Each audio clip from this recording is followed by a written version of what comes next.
I drove up to the cabin late in the afternoon, sometime around 4:30, with the sun just beginning to dip behind the trees. It had been a long drive, about 5.5 hours from where I lived, but I was used to that kind of distance. The whole idea was to isolate myself for a week or two, so I could finally finish the freelance writing project I'd been dragging on for months. City distractions weren't letting me focus. Notifications, emails, the noise outside my apartment window. It all got too loud in my head. I needed silence, the kind you get only when the nearest person is miles away. The cabin was one I'd found online, owned by some guy who bought a few acres deep in the woods and built the place mostly himself. He'd listed it as a getaway for creative types who need to unplug. It looked perfect. No Wi-Fi, no TV, no cell service, and surrounded on all sides by trees so thick they swallowed up light before it ever hit the ground. The road to the cabin turned to gravel about 30 miles before I arrived, and the last few miles were barely a road at all. I had to slow to a crawl to keep from hitting rocks or bottoming out in muddy dips. But eventually, there it was, sitting by itself in a little clearing, 2 stories high, made of weathered cedar wood, with dark green trim and a porch that wrapped around the front and side. The place looked sturdy. There was a stone chimney, a heavy wooden door with a thick handle, and 2 solar panels mounted on the roof. The nearest neighbor was probably 10 miles away, maybe more. I parked next to the cabin, got out, and just stood there for a few seconds, breathing in the clean, piney air. The only sounds were the wind through the trees, a few birds chirping high up, and the crunch of gravel under my boots. The trees surrounding the place were tall, real tall, and packed together like the walls of a tunnel. Even though I was out in the open, I felt like I was inside something. I brought my bags in, just one duffel of clothes, a cooler full of groceries, my laptop, and a few notebooks. The door creaked but didn't stick, and inside the place smelled like dry wood and faint smoke, probably from the fireplace. The furniture was simple: wooden chairs, a small kitchen table, a worn couch, and a desk upstairs facing the window. There were no decorations except for a single framed photograph on the wall of the forest in winter. I unpacked quickly and took a look around. Everything seemed exactly as described. After putting the groceries in the little propane-powered fridge and making a quick sandwich, I grabbed my laptop and took it upstairs to the desk. The window gave a clear view of the trees, and as the sun went down, long shadows stretched over the clearing until the whole place was soaked in orange and purple. I watched for a while, then lit a few battery-powered lanterns and tried to get some writing done. My mind wandered though, still buzzing from the drive, so I just saved a few notes and called it a night. The first few days were uneventful. I got up early, made coffee on the small propane stove, and tried to write for at least 4 or 5 hours a day. I'd go for walks in the afternoon, following a narrow trail that led into the forest behind the cabin. I never saw any animals, just the occasional rustling of branches or scurrying of small things in the underbrush. No people either, not even a distant engine sound. It was total quiet, almost too quiet at times. I'd lie in bed and listen to the trees creaking outside and the occasional tap of something against the porch railing. By the 4th day, I started to notice little things. Nothing dramatic, just stuff I couldn't immediately explain. One morning, I found my cooler slightly open even though I was sure I'd shut it tight. Nothing was missing, but the lid was popped just a little. I figured I hadn't closed it right. Another time I found a small scratch along the side of my car door that I couldn't remember being there. Could have been a branch from the drive up. I shrugged it off. But then there were the sounds. Around the 5th night, just after midnight, I was lying in bed reading when I heard something from downstairs. It wasn't loud, just a slow, dull thud, like wood settling or maybe something falling. I froze for a second, then sat up and listened. Nothing. No wind. No branches scraping the windows. Nothing at all after that one sound. I told myself it was just the house adjusting to the cooler night air and went back to reading. The next morning, I found something odd in the kitchen. A small pile of dirt on the floor near the back door. It looked like someone had dragged in a boot caked with dry soil and shaken it off right there. But I hadn't been outside since the day before, and I always took my boots off at the door. I cleaned it up and didn't think much of it. That evening, Just as the sun started to go down, I was out back near the trees taking photos with my phone. I'd found a downed tree covered in a thick shelf of bright orange fungus and wanted to look it up later. As I stepped over a log, I noticed something in the dirt. A footprint. Not mine.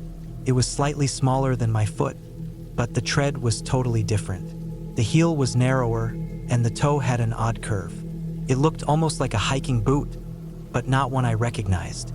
I crouched down and studied it for a while, then looked around. There was only one print I could see. The ground was dry, so if someone had been walking, there should have been more.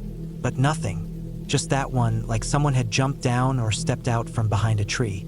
I stood there for a while, then shook my head and headed back inside. That night, I locked the door for the first time since arriving. Things escalated quickly after that. Over the next few days, I began hearing footsteps around the cabin at night. First, I thought it was just deer or maybe a bear passing through, but the sounds weren't random like in animals. They were slow, measured steps, circling the cabin, pausing, then continuing. Once I heard what sounded like the back porch creaking under weight. When I rushed to look through the blinds, there was nothing there. I didn't sleep much. I started keeping a flashlight next to the bed and a kitchen knife under the pillow, even though I knew that wouldn't do much. Every little sound made me jump. One night, I turned off the lantern and just lay there in the dark, trying to catch the rhythm of the footsteps. I pressed my ear to the wooden floor, and I swear I could hear faint movement below me, like someone shifting their weight on creaky boards. That's when I remembered the listing had mentioned a basement. I hadn't been down there. In fact, I hadn't even found the door. I grabbed a flashlight and started searching. Eventually, I spotted a small hatch behind the kitchen pantry. It was tucked behind a shelf, hard to see unless you moved things out of the way. The latch was old and stiff, and when I pulled it up, a cold gust of musty air rose into the room. A narrow wooden staircase led straight down into blackness. I stood at the top of the stairs for a long time. Something about the smell made my stomach tighten. It was moldy, earthy, like wet leaves mixed with something sharp and chemical. I held the flashlight tight and went down slowly, each step groaning under my weight. The walls were bare wood, some of it warped from moisture, and the floor at the bottom was packed dirt with scattered wooden planks laid down like crude tiles. The basement was bigger than I expected. Low ceiling, maybe 6.5 feet high, and wide enough to stretch under the whole cabin. There was a workbench against the far wall, a few rusted tools scattered on it. Shelves held old cans of paint, some cracked buckets, a broken lantern, and several thick, black garbage bags stacked in the corner. I walked over to the bags. There were 6 of them, all tied shut. They looked heavy and they smelled bad. Real bad. I nudged one with my boot and heard something inside shift with a wet squish. I knelt down and carefully untied the top of the nearest bag. Inside were clothes, old, damp, and stained. Jeans, shirts, a jacket, matted with what looked like dried blood. I stood up so fast I nearly hit my head on the ceiling. My heart was pounding. I backed away from the bags and scanned the rest of the basement with the flashlight.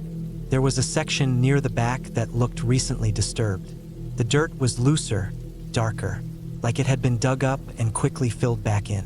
A rusty shovel leaned against the wall nearby. I don't know how long I stood there, long enough that my legs started to ache. My mind ran through every possibility. Maybe the owner was a hunter, maybe those were animal clothes, maybe it was just old junk. But no part of me believed that. I turned and ran back up the stairs, slammed the hatch shut, and shoved the pantry shelf back into place. I didn't sleep that night. The next morning, I packed everything. I didn't care about the rest of the week I'd paid for. I wanted out. I shoved my laptop, notebooks, everything I'd brought into the car. But when I turned the key, nothing happened. The engine didn't even try to turn over. Dead. I popped the hood and stared, but I had no idea what I was looking for. I checked the battery cables, they looked fine. I tried the ignition again. Still nothing. I was stranded. There was no cell signal, no landline, no neighbors. I couldn't even send a GPS ping. I sat there in the driver's seat for a long time trying to calm down. I told myself I'd walk to the main road. It was at least 10 miles, maybe more, but I had food, water, and a good pair of boots. I could do it. But when I got out of the car,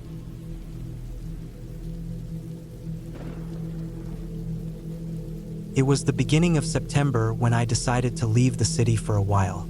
I had been working long hours for the past 8 months without a real break, and I could feel it starting to mess with my head. I wasn't sleeping well, my chest felt tight all the time, and even small noises in the apartment started to make me feel jumpy. I kept telling myself I just needed some time alone, away from people, away from noise, away from emails and deadlines. I found a cabin online that was located about 4 hours away from the city, somewhere in the thick forest past a place called Elms Ridge. It was a single-room log cabin tucked about 3 miles off a quiet dirt road, not near any towns, neighbors, or gas stations. The listing was simple and honest. No internet, no cell signal, no electricity except for a small solar panel that ran a mini fridge and 2 lights. No running water either, just a pump well outside. It was exactly what I was looking for. I booked it for 10 days. I packed my car with enough supplies to last me the whole trip. 2 large coolers with food and drinks, a sleeping bag, firewood, batteries, a small camp stove, water bottles, a knife, a flashlight, and a basic first aid kit. I had also downloaded some books on my tablet and brought 2 notebooks to journal in. I left the city just before sunrise, drove with the windows halfway down, and felt a strange peace I hadn't felt in months. My only goal was to sit still, walk in the woods, and get my head back on straight. The final turn off the highway was a narrow road that slowly turned into dirt, and then gravel, then more like a trail than a road. The GPS had stopped working 20 minutes earlier, but I had written directions down on a notepad just in case. The trees grew thicker the deeper I went. Tall pines and birch trees surrounded both sides of the path. I didn't see another car the entire last hour of the drive. By the time I reached the cabin, the sun was high, and the woods were completely silent except for the occasional chirp or rustling of leaves in the wind. The cabin was small and square, built from old logs that had darkened over time. It had a tiny front porch with 2 wooden chairs, and a stone fire pit a few feet from the door. The windows were all shut, and the only other building was a small outhouse about 20 yards away. It looked old but sturdy.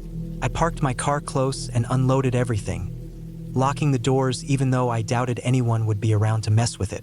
I tried to settle in fast. I stacked the coolers inside near the fridge and set up my sleeping bag in the corner on the wooden platform that served as a bed. There was 1 shelf full of old books, a table with a single chair, and a small cabinet with some pots and utensils. It was simple, felt good. For the first 2 days, I just did what I came to do. I sat on the porch with coffee in the morning, walked along a barely visible trail that wound through the woods, and came back before dark. I cooked small meals on the stove, read for hours, and wrote in my journal. I didn't speak. I didn't check my phone. I barely thought about work or anything else. It was quiet in a way that felt deep, the kind of quiet where you can hear your own heartbeat if you sit still long enough. At night, I'd sit by the fire pit with a lantern and watch the flames until they burned down. Then I'd go inside, lock the door, and go to sleep. I thought I had made the right choice coming here. The 3rd night, something changed. I was almost asleep when I thought I heard movement outside. It was faint, like twigs snapping or leaves shifting. I sat up slowly and stayed still, listening. I thought maybe a deer had wandered close to the cabin. That happened in the woods, right? I didn't hear it again, so I laid back down, but I couldn't sleep after that. I kept opening my eyes and staring at the door. The kind of worry that doesn't make sense started to grow inside my chest. The next morning, I got up early and stepped outside.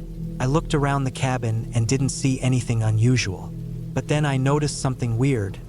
One of the sticks I had leaned up against the firewood pile had fallen over.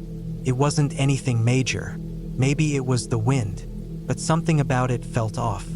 I had stacked them in a neat triangle and one was several feet away. I told myself I was being paranoid. I walked the area around the cabin just to check things out. No footprints, no garbage, no signs of people. Still, that whole day I felt on edge. I kept looking over my shoulder during my walk. I didn't go far, just half a mile from the cabin. The woods were thick, and every once in a while I thought I saw something move between the trees, but I never saw anything clearly. I kept brushing it off. but I ended the walk early and stayed closer to the cabin after that. That night, I built a fire earlier than usual. I wanted the extra light. I sat outside longer, watching the trees. I heard some rustling again, but I couldn't see anything.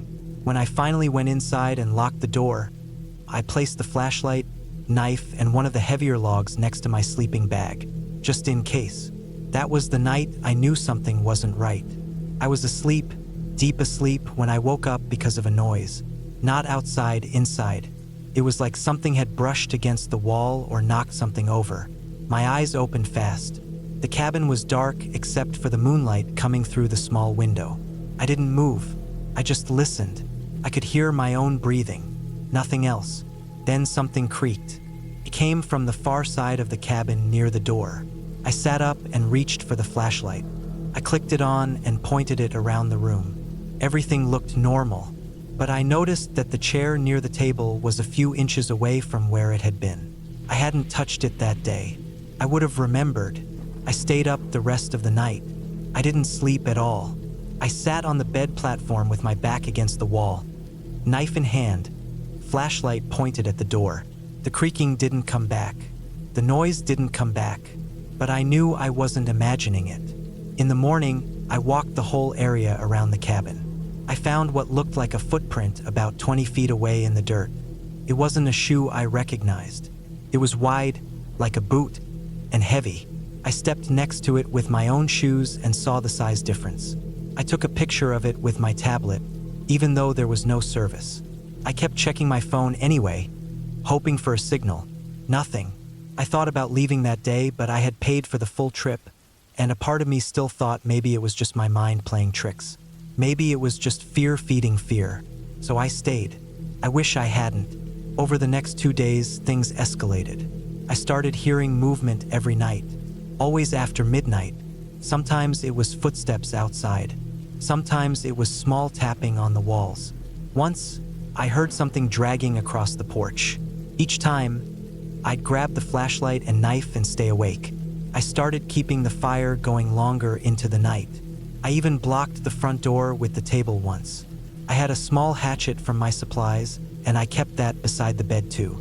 The worst night came on the 7th day. I had fallen asleep sometime after 2 a.m. I was exhausted. I must have slept for about an hour when I woke up to a loud thump on the porch.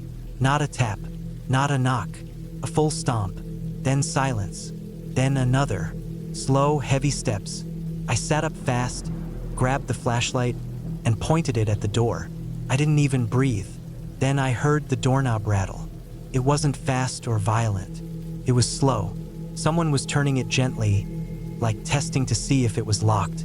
I had locked it. I always locked it. I sat there frozen, heart hammering in my chest. Then the sound stopped. I waited. I don't know how long. Maybe 10 minutes. Maybe more. Then came a knock. A single knock. I didn't move. Then nothing. I stayed like that until sunrise. I didn't even get up to look through the window. I didn't want to see what was out there. As soon as it was light, I opened the door and stepped outside, knife in one hand. There were boot prints on the porch. Several. Big, deep, like someone had walked in circles, slowly. There were also marks on the door. Scratches, like something metal had been dragged across it. My chest went cold. I packed everything. I threw my supplies into the car and didn't bother organizing it. I locked the cabin behind me, not even knowing why. I started driving and didn't stop until I hit paved road. I kept checking the rearview mirror. I didn't see anyone, but I still felt watched. When I finally got home, I went over everything. I looked at the pictures I had taken of the footprint. I listened to the few audio recordings I had tried to make with my phone at night. One of them caught the sound of the footsteps on the porch. It was faint but clear. I still play it sometimes to remind myself I wasn't going crazy. I tried contacting the person who listed the cabin online, but the listing was gone. I emailed the rental site, but they said they had no record of the property. I even tried looking up cabins in that area, but I couldn't find anything that matched. It was like the place didn't exist anymore. To this day, I don't know who was out there. I don't know if it was one person or more. I don't know if they were living in the woods or watching me from the start. I just know that I wasn't alone. I think whoever it was had been waiting, watching, maybe planning something. I left before I could find out what. I haven't gone back.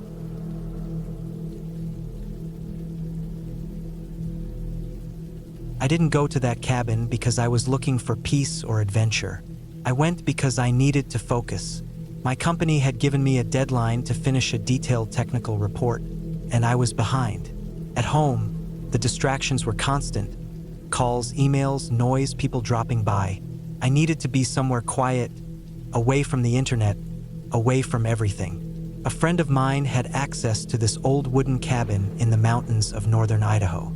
It belonged to his uncle, who barely used it anymore. He told me it had a small generator, a fireplace, and a solar setup with some backup batteries. There was no Wi-Fi, no cell service, and the nearest gas station was about 35 miles away. It sounded perfect. Remote, quiet, private. I packed up a week's worth of supplies. Canned food, rice, instant coffee, batteries, extra clothes, and printed documents I needed for the project. I even brought an extra gas can and a hand crank radio. I didn't expect anything fancy, just space and time. I left early in the morning and drove for almost 5 hours. The paved road turned into gravel after a while, then dirt, and by the time I reached the trail that led to the cabin, I had to park and walk the rest of the way. The trail was narrow and muddy, and I had to carry most of my supplies in a big hiking backpack. I had to take 2 trips. The cabin was tucked into the trees, maybe 100 yards off the path, almost hidden from view unless you were looking right at it. It was made of dark logs, with a green tin roof and a small porch out front. One window faced the forest, the others looked toward the slope behind. No other buildings in sight. It looked old but strong. The door creaked when I opened it.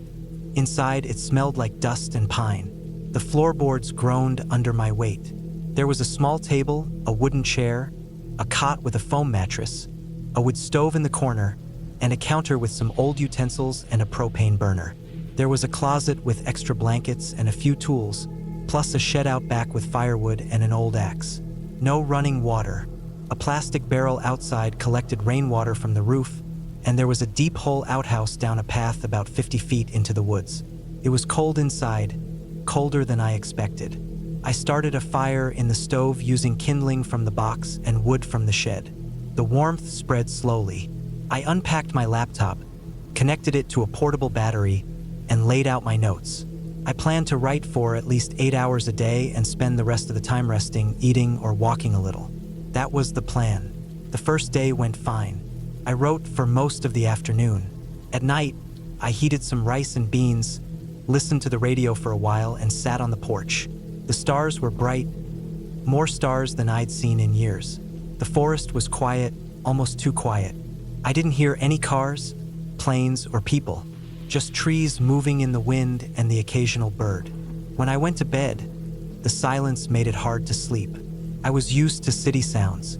On the second day, I worked hard and made good progress.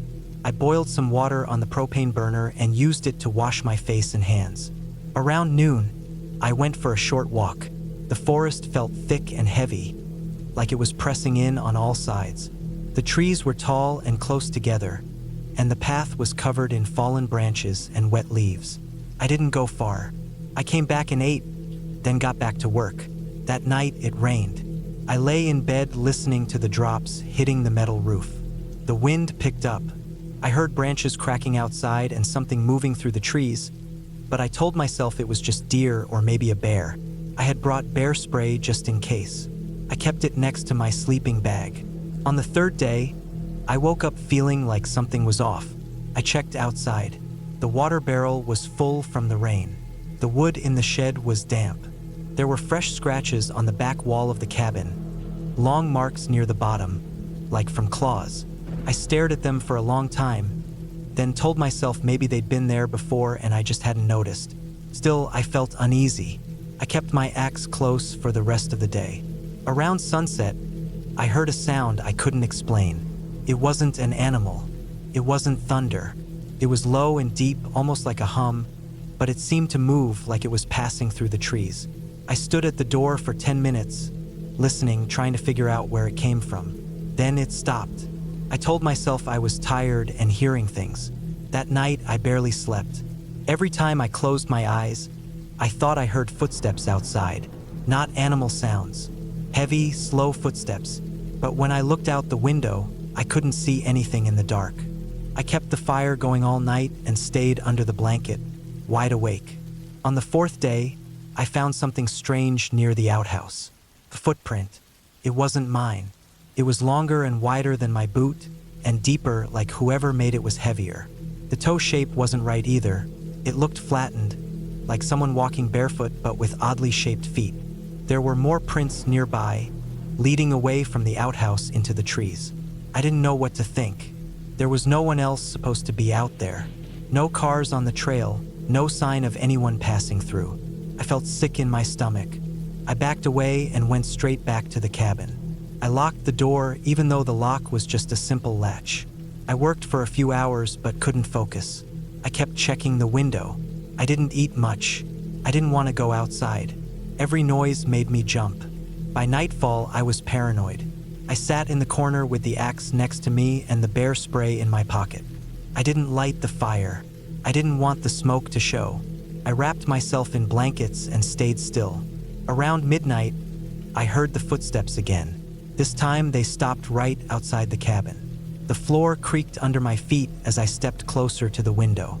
I stood behind the curtain and peeked out. It was hard to see, but I thought I saw a figure standing near the edge of the trees. Not moving, just standing there. I couldn't make out a face. I stayed there for an hour. When I looked again, the figure was gone. On the fifth day, I decided I had to leave. I packed everything up early and stepped outside. The air was still. No birds, no wind. I strapped on my backpack and started toward the trail. Every few steps, I stopped and looked back. I didn't see anyone, but I felt watched. When I got to my car, I found the passenger door open. I always locked it, always.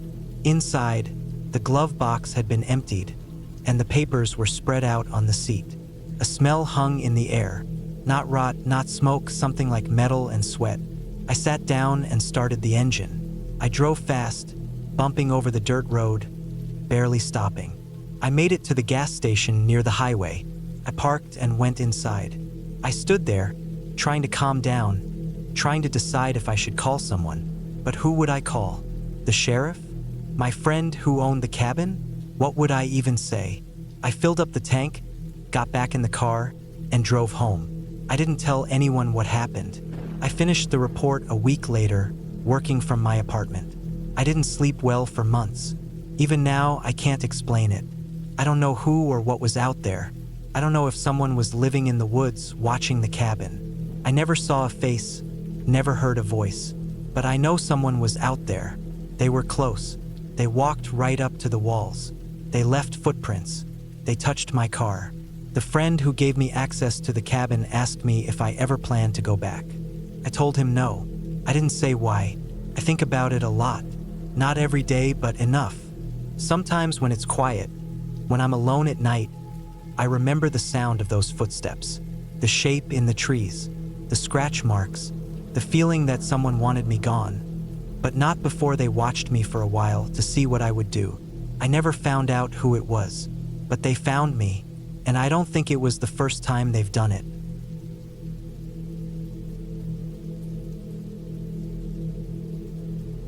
I had been working remotely for almost a year straight without any break. It was all Zoom meetings, emails, spreadsheets, and deadlines. I was getting tired of seeing the same walls every day. I felt like I was turning into part of the furniture. I needed to step away from the noise, the stress, and just be somewhere quiet, somewhere far from everything. So, I booked a week in an old off-grid cabin deep in the woods of northern Montana. It wasn't much. Just a plain wood cabin listed online by a man who rented it out to hunters in the fall and hikers in the summer. It had no running water and no electricity. The bathroom was an outhouse behind the trees. The only heat came from a small wood stove inside. But that's exactly what I wanted. Something raw and simple. I got there on a Tuesday afternoon in September. The air had that sharp coldness to it that told me winter wasn't far off. The cabin sat by itself at the end of a long dirt trail that branched off an even longer gravel road. There were no neighbors, no cell service, and no signs of any people around. Just trees, miles and miles of thick pine forest, a quiet stream running nearby, and the sound of wind moving through branches. The cabin itself was maybe 20 feet by 20 feet. A single room with a cot against the wall, a little table near the window, some old cupboards with canned food and dry goods inside, and a big pile of chopped firewood stacked neatly outside under a small overhang. The inside smelled like dry wood and old smoke. I liked it immediately. The first day passed peacefully. I made a fire, set up my stuff, and sat by the window with a blanket wrapped around me, watching the trees shift in the wind. I had brought a couple books and a small battery-powered lantern. I read for hours, then fell asleep early. The silence out there was so deep it almost had a sound of its own. The second day, I spent most of it hiking around the area. I had a paper map and marked where the streams ran and where the land dipped. I wanted to get a feel for the layout of the woods around me. I noticed a couple broken branches on some trees and maybe some old boot prints near the muddy edge of a creek bed, but I figured it was just from some hunters or hikers passing through earlier in the season. Nothing seemed fresh. That night, I lit the fire again and cooked some beans on a small gas stove I brought with me. I remember feeling totally at peace. It was the first time in a long while that I didn't hear the hum of a fridge or a distant car engine. Just the pop of the fire and the occasional creak from the wooden beams above. It was on the third day that things started to feel different. I woke up early, around 6 or so, just as the sky was starting to lighten. I stepped outside to stretch and maybe gather some more kindling. That's when I noticed it. A small pile of pebbles stacked on the edge of the front steps. Just 3 small rocks, one on top of the other, like a tiny tower. I hadn't made it. I stood there staring at it for a long time, thinking maybe it had been there before and I just didn't see it. But no, I was sure. I swept off the steps the night before. They had been clear. No rocks, no dirt, nothing. I looked around but didn't see anything unusual. No footprints in the dirt. No broken twigs. No sign of movement. Still, it bothered me. I walked down toward the stream later that morning and thought maybe some animal had kicked it there by accident. Or maybe it was nothing. Maybe I was just tired and imagining things. I told myself I wouldn't worry about it unless it happened again. It did. The next morning, there was another stack, this time with 5 pebbles, set up neatly on the back porch rail. I checked around again. Still no prints. But the thing that got to me most was how deliberate it looked. Balanced just enough to stay standing, but not messy. Like someone had done it carefully, on purpose. I started thinking about whether someone else was out here. Maybe the owner came by and didn't say anything. Maybe he checked up on the place now and then. But I hadn't seen any vehicles. No tire marks on the dirt road. The area was dry and dusty. If anyone had driven down, I'd have noticed. That day, I kept checking over my shoulder while I walked through the trees. Every snapping twig made me freeze. I stopped exploring and stayed closer to the cabin. When the sun started going down, I pulled the firewood inside and locked the front door with a wooden latch. It was just a simple bar that dropped into place. Not exactly secure, but it was all I had. I also slid the small table in front of the door for extra weight, just in case. I didn't sleep well that night. Every time the fire died down and the room got colder, I'd wake up.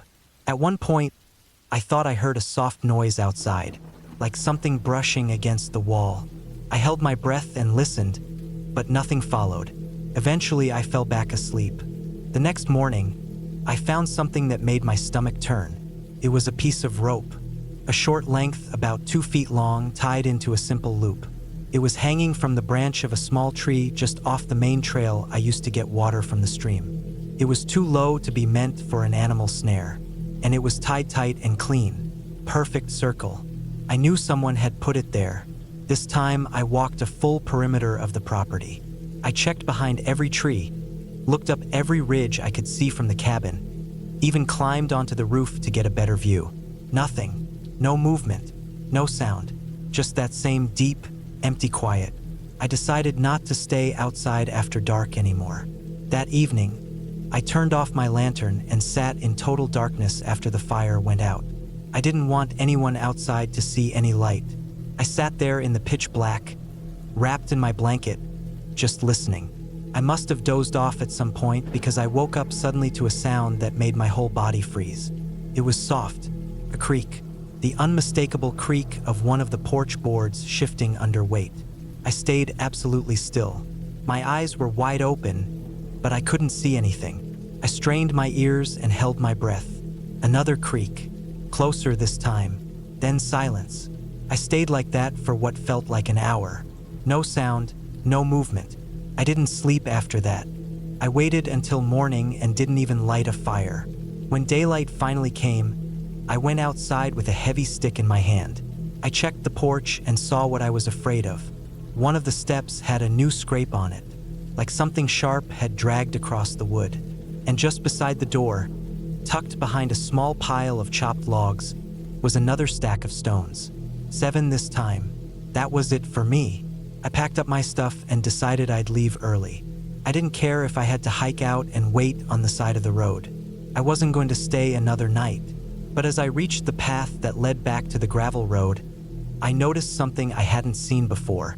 A small trail half covered by brush and leaves, leading deeper into the woods at an angle away from the cabin. It was narrow but clearly used. The leaves had been pushed aside recently. I followed it for a little while, maybe 200 yards, and that's when I saw it. A second structure. Not a cabin, but more like a crude shelter, made of branches, tarps, and bits of rusted metal. It looked like it had been there for a while but had recent signs of use. An old coffee can with ashes inside, some empty cans of food on the ground, and what looked like a pile of clothing in a black garbage bag. I didn't get any closer. I didn't want to see more. I turned and walked fast back to the cabin, grabbed the rest of my things, and left immediately. I hiked the full 3 miles back to the gravel road, then kept walking until I got cell signal. It took almost 2 hours. I called the local sheriff's office and reported what I found. I gave them GPS coordinates and told them everything: the shelter, the rope, the stacks of stones, the sounds at night. They told me someone would check it out. 2 days later, I got a call back. They said they found the shelter. It looked like someone had been living there off and on for maybe a few months. They found an old hunting knife, a radio, some sleeping gear, and a torn journal with pages missing. But no sign of the person. They said it wasn't the first time someone had squatted on land like that. Sometimes people go off the grid for reasons no one ever knows. Sometimes they just vanish again. I asked if they thought he had been watching me. The officer paused for a moment, then said, "Asterisk. We think so. Yeah, asterisk. I didn't go back for the refund. I didn't go back at all. Now, even months later, I still have dreams where I hear footsteps on a wooden porch. I wake up in the dark, thinking I can hear creaking floorboards or the soft tapping of stones on wood. I live in the city again. Windows locked, doors bolted, lights on, and I haven't gone near the woods since."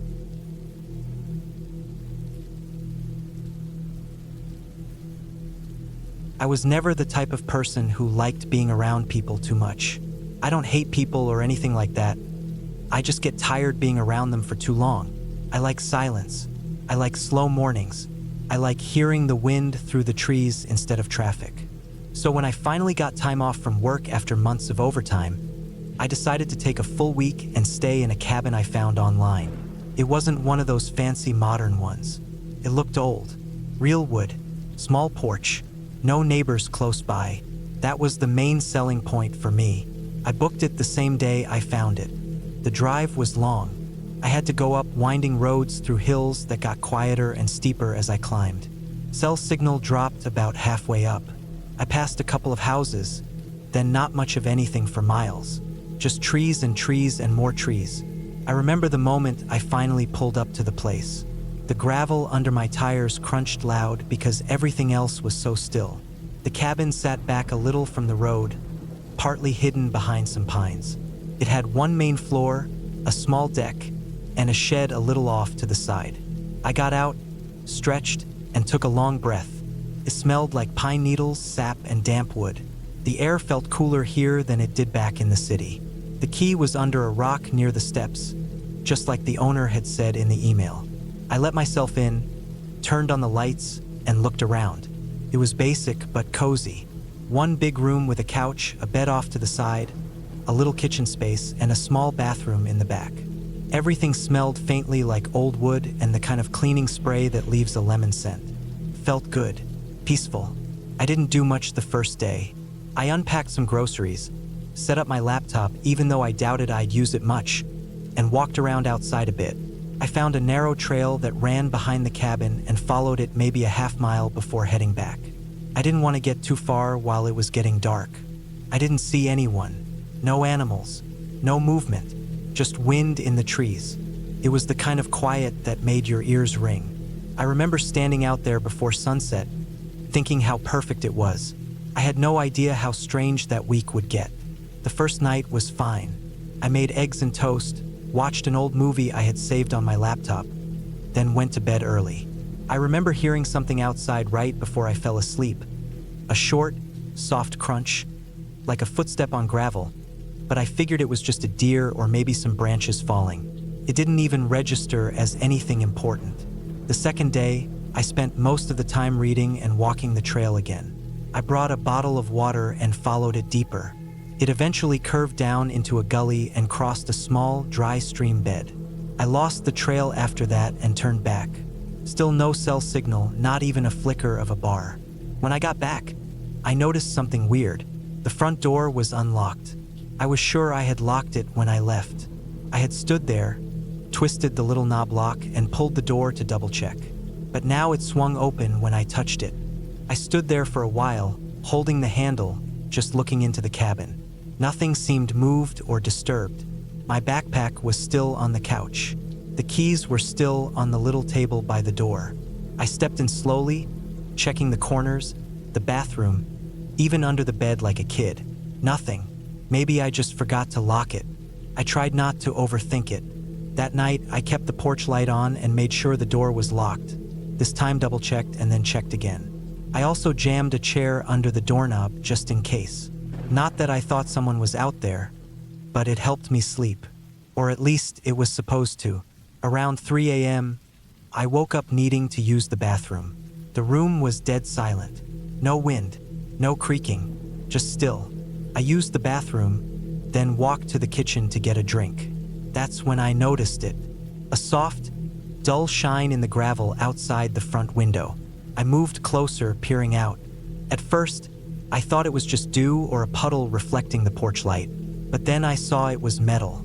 Something small, round, a key. I opened the door slowly and stepped out. I didn't go all the way down the steps, just leaned over the railing and looked. There was a single key lying in the middle of the gravel drive, like someone had dropped it. I didn't hear a car, didn't hear footsteps, nothing. I left it there and went back inside. I didn't sleep much after that. In the morning, I went back out and picked it up. It wasn't one of mine, just a plain silver key, no tag. Looked like a house key. I didn't know what to do with it, so I brought it inside and set it on the kitchen counter. The rest of the day was tense.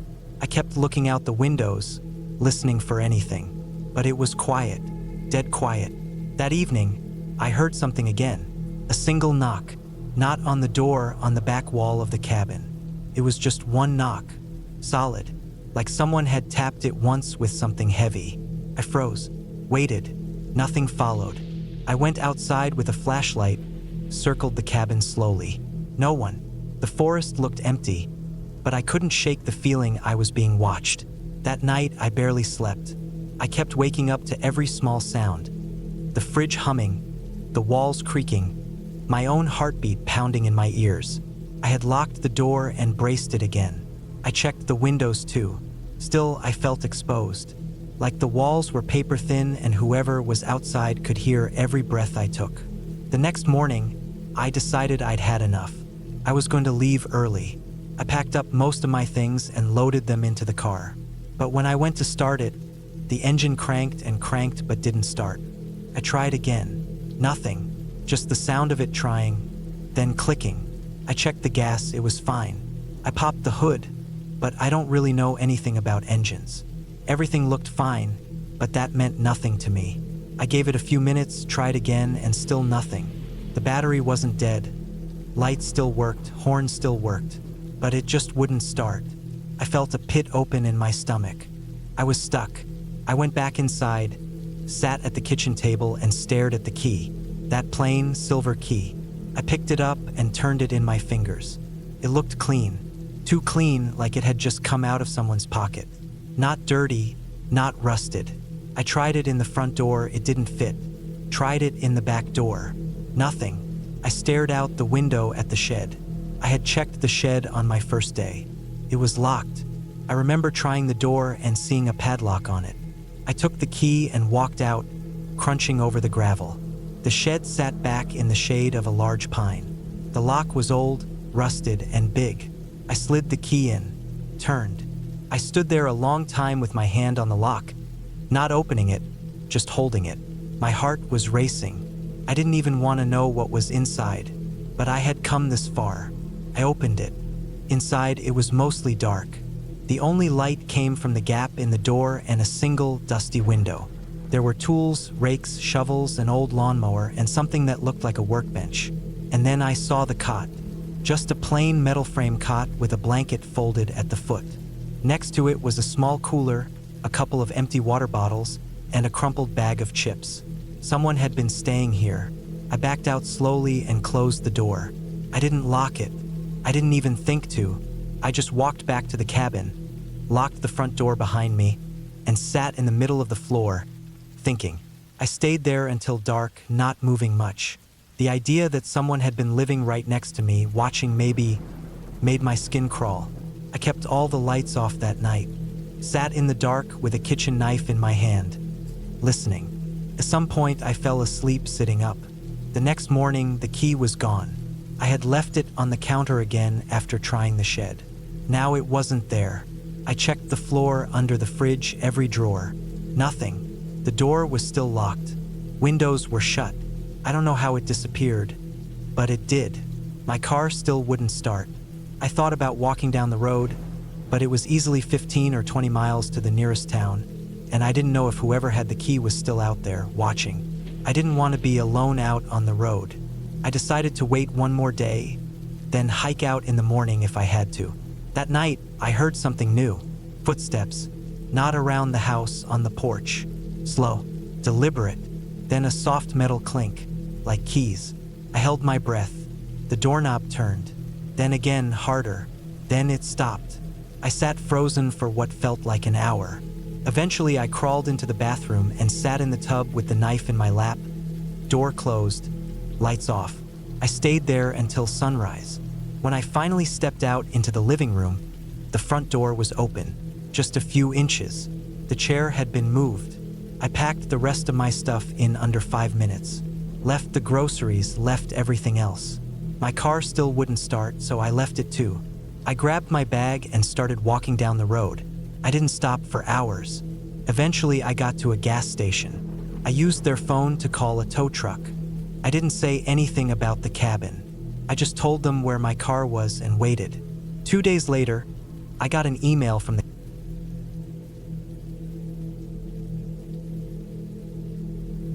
I was tired of my usual routine. Everything felt the same every day. The same noises in the city, same food, same thoughts bouncing around in my head. I needed a break, something away from everything and everyone. So, when I saw a cheap rental cabin listed on a forum I followed, I booked it without thinking much. It was somewhere in the north, about 6 hours away from where I lived.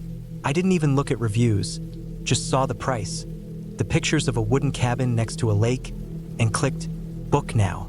The guy who posted it said it used to be a family vacation spot near an old quarry, now hardly used. The pictures showed trees, water, and no neighbors in sight.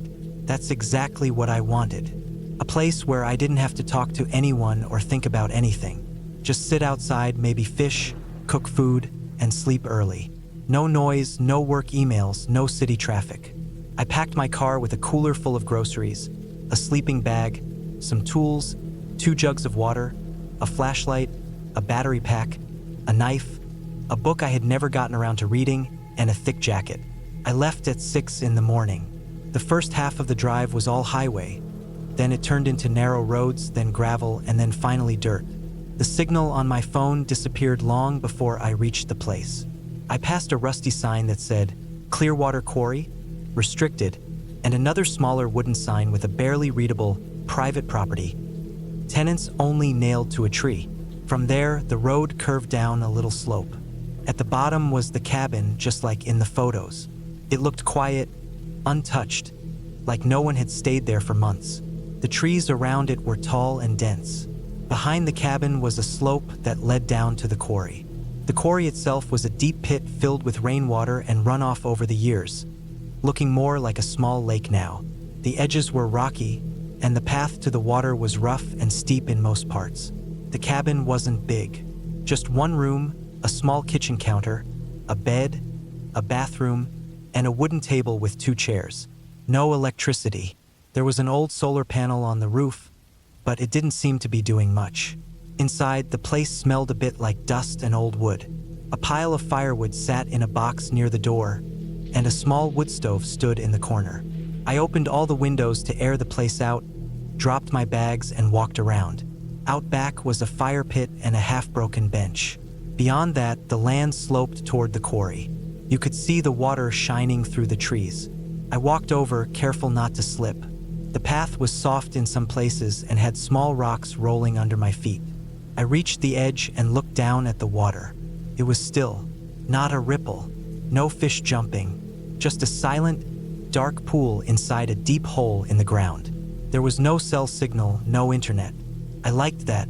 I felt free, like the world had paused for a while. That first night, I made a fire outside, cooked some kin soup, and sat quietly. It got cold fast.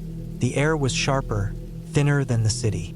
I could hear every branch move in the wind, every bird settling down, every sound echoing slightly through the trees and around the quarry. At some point, I went inside and lay on the bed. The mattress was hard, but I was tired enough to fall asleep quickly. The next morning, I woke up early. The air was misty, and the ground was wet. I put on my jacket and boots and walked down to the quarry again. I wanted to sit near the water and maybe sketch or read. As I got closer to the edge, I noticed something strange. There were footprints. At first, I thought they were mine from yesterday, but they looked fresh. No leaves had fallen on them. The soil was damp, and these prints looked newer than mine. The odd thing was, there were 2 sets, one leading to the edge and one leading away just like mine, but not quite in the same spots. I looked around but didn't see anyone. No voices, no movement, just the trees swaying. I didn't think much of it. Maybe an animal, maybe some local passing by. I wasn't too far from old Forest Service roads. I went back to the cabin, ate some bread and eggs, and spent the rest of the day cutting wood and trying to fish, even though the lake had no visible fish. I didn't catch anything, but it felt good to do something slow. Later that evening, I was sitting near the fire again when I thought I heard something behind me, a rustle in the trees. Not wind, something else. Something heavier. I turned, waited, but saw nothing. The sound didn't come back, just the fire crackling. I told myself it was probably a deer or a raccoon, but after I went inside, it felt like the silence outside had weight to it, like it was pressing against the windows. It was too quiet. I lay down with my knife near the bed, just in case, but I didn't sleep much. Every now and then I thought I heard something brushing against the outside wall or footsteps on the porch. But when I looked through the window, there was nothing. On the 3rd day, I decided to explore more of the area. I followed the edge of the quarry, walking slowly along the path. The water was still dead quiet. I walked until I found a small opening in the trees, like a path that had been used long ago but was overgrown now. It led downhill slightly, away from the quarry. I followed it for about 10 minutes until I came across an old shack. It looked abandoned, with its door half broken and roof caved in on one side. Inside, there were metal tools, a few crates, and some empty beer bottles. It looked like someone used to work or rest here a long time ago. Maybe workers from when the quarry was active. But on the wall inside, scratched into the wood, were numbers. Rows and rows of numbers carved deep. Some looked like dates. Some just random sequences. It didn't make sense. I took a photo with my old camera. There was also a small wooden box under the table. I opened it and found a pile of used batteries, a broken flashlight, and a torn piece of cloth. I didn't want to stay long, so I walked back. When I returned to the cabin, something was off. The front door was open. I knew I had shut it. I always did. I walked in slowly, knife in hand, checking each corner. Nothing looked stolen, but some of my food cans were moved. My boots, which I had left near the door, were now next to the bed. My sleeping bag was half unrolled on the floor. Someone had been inside. I checked outside, walked around the cabin, and looked for footprints, but the ground was dry now, and I couldn't see much. I didn't know if it was a prank or someone trying to scare me, but I locked the door and stacked 2 chairs against it. That night, I didn't light a fire. I kept everything dark. I sat inside with the knife on my lap and listened. Around 1 or 2 a.m., I heard it again. Footsteps on the porch. Slow, one at a time. Then silence. I didn't move. I didn't breathe. My heart felt like it was beating inside my ears. Then a sound like something dragging across the wooden wall. Then nothing. I stayed frozen like that for hours. The next morning, I checked outside. Nothing. No marks. No footprints. I felt sick. I wanted to leave, but the road back was rough, and I was afraid of running into whoever was doing this. I thought maybe I was being watched. Maybe someone lived nearby and didn't like people staying in the cabin. On the 5th day, I woke up and saw something pinned to the outside of the door. A strip of cloth, tied with twine, and a nail through the center. It wasn't mine. I pulled it down and threw it in the fire. That was the day I decided I couldn't stay anymore. I packed everything, left the trash in the bin, took only what I needed. But before I left, I walked down to the quarry one last time. I don't know why. Maybe to say goodbye. Maybe to prove to myself I wasn't scared. That's when I saw it. Down by the rocks near the water, scratches. Like someone had used a sharp stone or tool to carve something into the surface. I walked closer and read it. "Stay away." The words were rough, jagged, and deep. I turned and walked back fast. Got in my car, started it, and drove without stopping. The first 30 minutes, I kept checking the rearview mirror. I didn't see anyone, but I didn't feel safe until I was back on the highway with other cars around me. When I finally reached home, I took a long shower and sat in silence. I kept thinking about the person who had come to the cabin, the footsteps, the door, the cloth. It wasn't a ghost. It wasn't some creature. It was someone real. Someone who didn't want me there. Someone who had probably lived around that quarry long before it was abandoned. Maybe in the shack. Maybe in the woods. Maybe just passing through. Whoever it was, they never hurt me, but they wanted me gone, and they succeeded. A few days later, I tried to find the listing again. It was gone. No user profile, no forum post, nothing. I even tried tracking the photo metadata from the camera. No luck. It was like the place had never existed. But I still have that photo from the shack, those numbers on the wall. I never figured out what they meant. Maybe I never will. Maybe they weren't meant to be understood. Maybe it was just someone slowly losing their mind out there, alone, scratching numbers into the wood to feel like.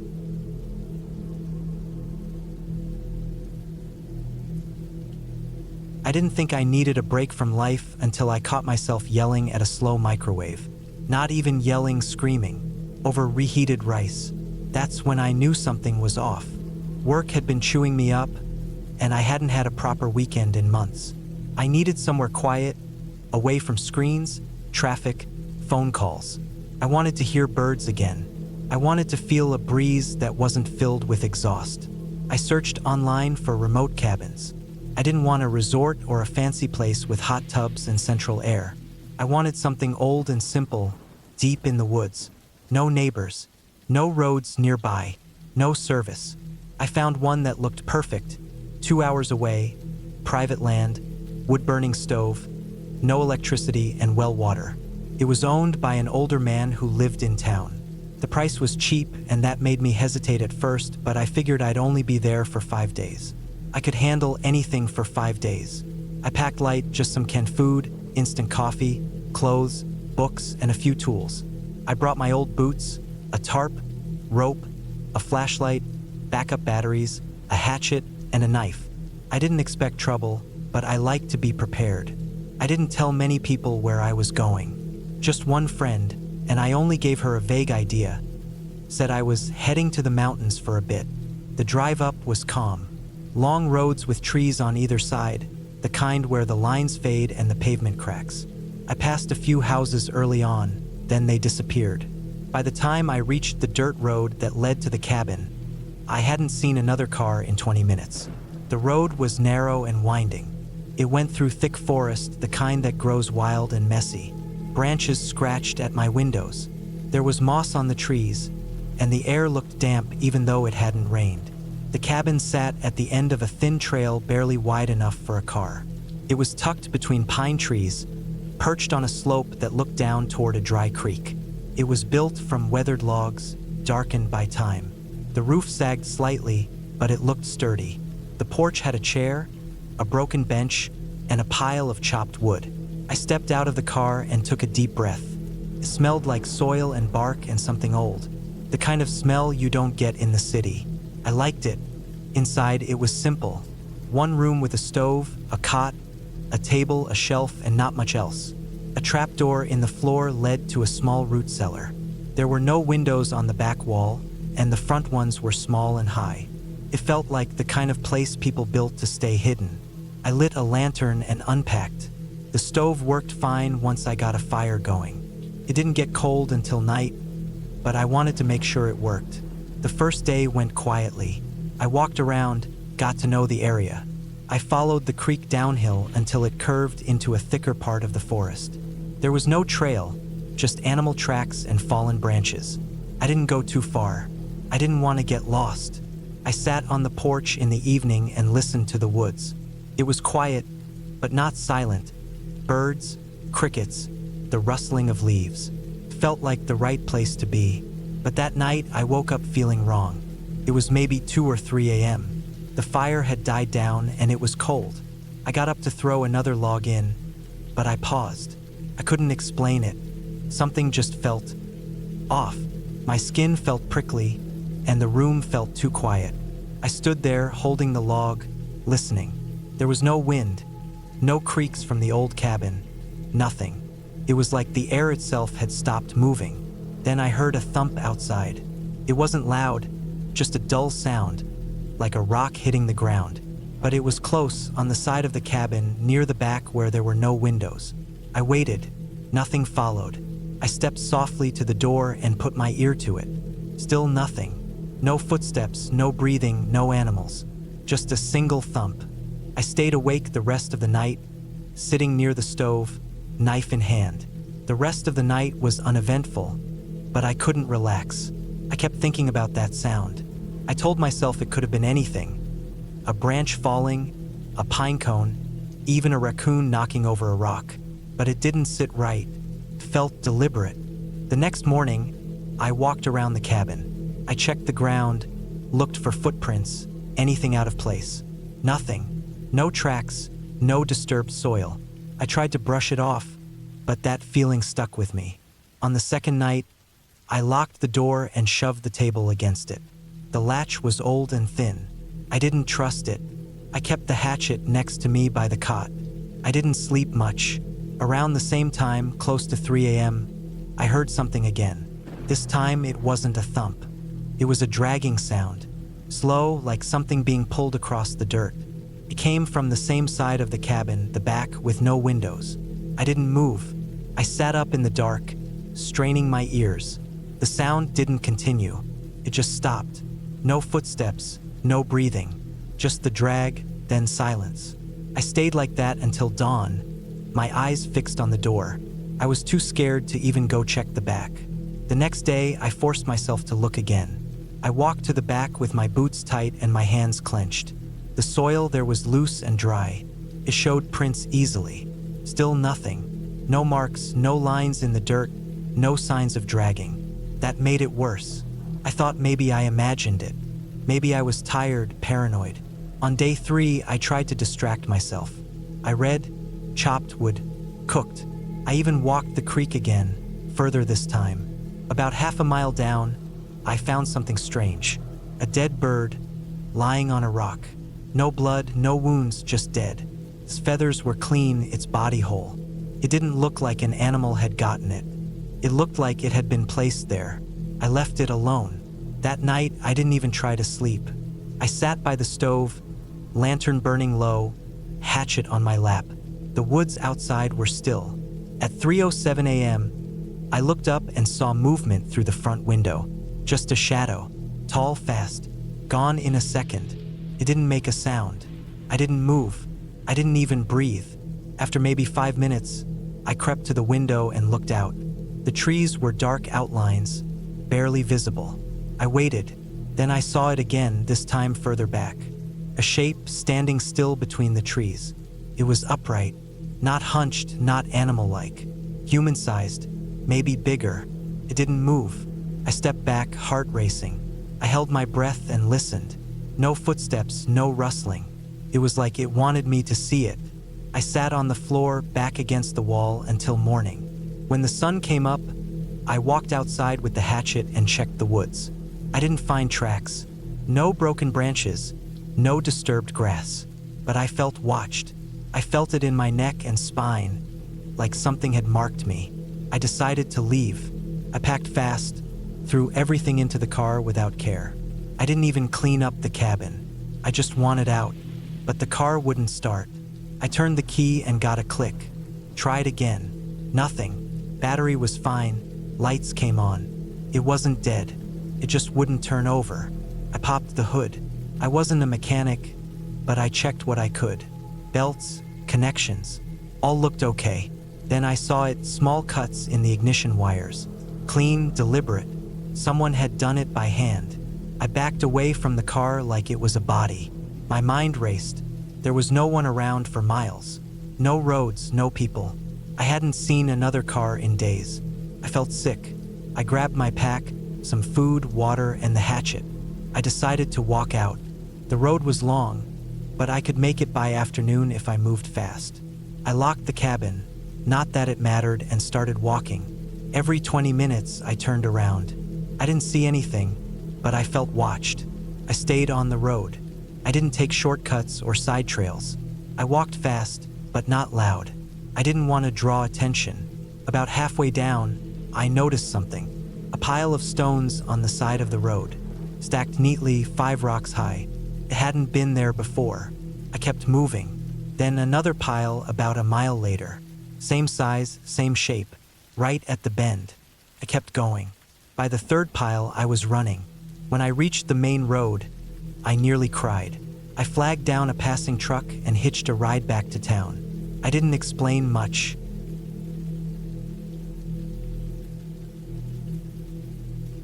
I decided to take a break from everything and go to a cabin deep in the forest for a week. I found it on a website that listed remote places for rent. It was small, old, and away from all noise and people. Exactly what I was looking for.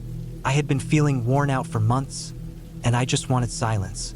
No phone calls, no work emails, no traffic, no neighbors. I wanted to breathe clean air, wake up to birds, and sit in front of a lake with a coffee in my hand doing nothing. The cabin was about 4 hours away from the city by car. The last 30 minutes of the drive was on a narrow, winding dirt road with trees pressing in from both sides. There were no signs, just the GPS on my phone, which I kept checking every few minutes. I started to lose signal halfway in, so I took a few screenshots of the map just in case. When I finally saw the cabin through the trees, I stopped the car and just stared at it for a minute. It looked like something out of an old hunting movie. It was made of dark wood with a rusted metal roof and had a small porch out front. The paint on the porch railing had peeled off in patches. The front door had 2 heavy locks and an old doormat that was half torn. There was no one else around. I didn't see any other cabins, and there were no other cars. Behind the cabin was thick forest, and in front of it was a small clearing that led down to a lake. The lake was quiet, and the surface was perfectly still like glass. It was peaceful, but also a little eerie how quiet it was. No boats, no people, no dogs barking in the distance. Just trees, still water, and my own footsteps. Inside, the cabin was simple. 1 bedroom, a small kitchen, a living room with a couch and an old fireplace, and a tiny bathroom with a shower and toilet. There was no TV, no Wi-Fi, and barely any cell signal. I had brought some books, a couple of flashlights, a lantern, and enough food and water for a week. There was an old radio, the kind with a big knob for tuning and a wire antenna. I tried turning it on just to see if it worked. It crackled but picked up a couple of stations, mostly static, one with some music and another that seemed to be broadcasting weather alerts. The first day went fine. I unpacked, made a simple dinner on the small gas stove, and sat outside for a while. I watched the sun go down over the trees. The forest turned dark quickly. The only light came from the stars and the faint reflection on the lake. The temperature dropped fast too. I went inside, lit the fireplace, and read a bit before going to bed. It was so quiet at night that I could hear the cabin creak. I told myself it was just the wood adjusting to the cold. I had a hard time falling asleep, not because I was scared, but because it was so silent it felt like I was underwater. On the second day, I woke up early. The sun was shining through the cracks in the curtains. I made coffee and walked down to the lake. I sat on a rock and looked around. The air was cold but fresh. I saw a couple of birds fly by. There was a squirrel on a tree near the water. I walked around the edge of the lake, taking my time. There was a narrow path on the far side that led deeper into the woods. I didn't follow it too far, just enough to see that it curved and went uphill before disappearing into thick trees. That night, something strange happened. Around 2 or 3 in the morning, I woke up to a noise. It was distant but sharp, like someone screaming in the distance. It wasn't close, but it was loud enough to wake me up. I sat still in bed, listening. The sound came again, a long, strained scream, far out in the trees behind the cabin. It didn't sound like an animal. It sounded human but unnatural, not like a person yelling for help, more like someone being tortured or in a lot of pain. I stayed in bed, frozen, heart pounding. I waited for it to stop.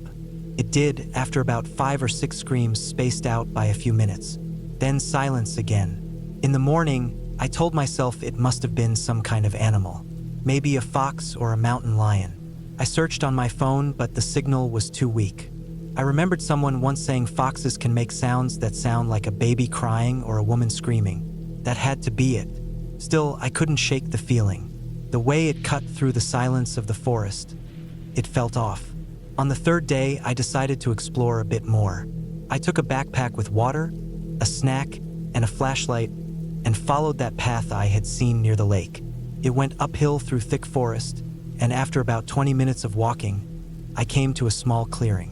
There were some old wooden posts stuck in the ground, spaced in a circle. Some had broken off, others were leaning. In the middle, there was what looked like a burned spot. It looked old but strange. I didn't stay long. The air felt different there, stale, dead. As I turned to leave, I saw something carved into one of the trees. Just lines, straight and jagged, almost like tally marks. Dozens of them going down the trunk. I checked the other trees. 2 others had the same carvings, long scratches made by something sharp, deep enough to chip the bark. I took a photo and walked back quickly. I didn't run, but I walked faster than before. I kept hearing small sounds, twigs snapping behind me, as if someone was walking in the forest too. I stopped a few times to listen, but every time I stopped, the sound stopped too. That night, the screaming came again. This time it was closer, still far, but not as far as before. It started again around the same time. A long, horrible scream, followed by silence, then another. I sat on the couch, wrapped in a blanket, fire burning low, flashlight nearby. I didn't sleep much that night. By the 4th day, I started feeling uneasy being outside. I stayed closer to the cabin, just walking to the lake and back. I kept checking the forest line. I started to feel watched. I began locking the door every time I came back inside. I also started keeping the fireplace going longer at night, even though I didn't really need it for heat. The sound helped.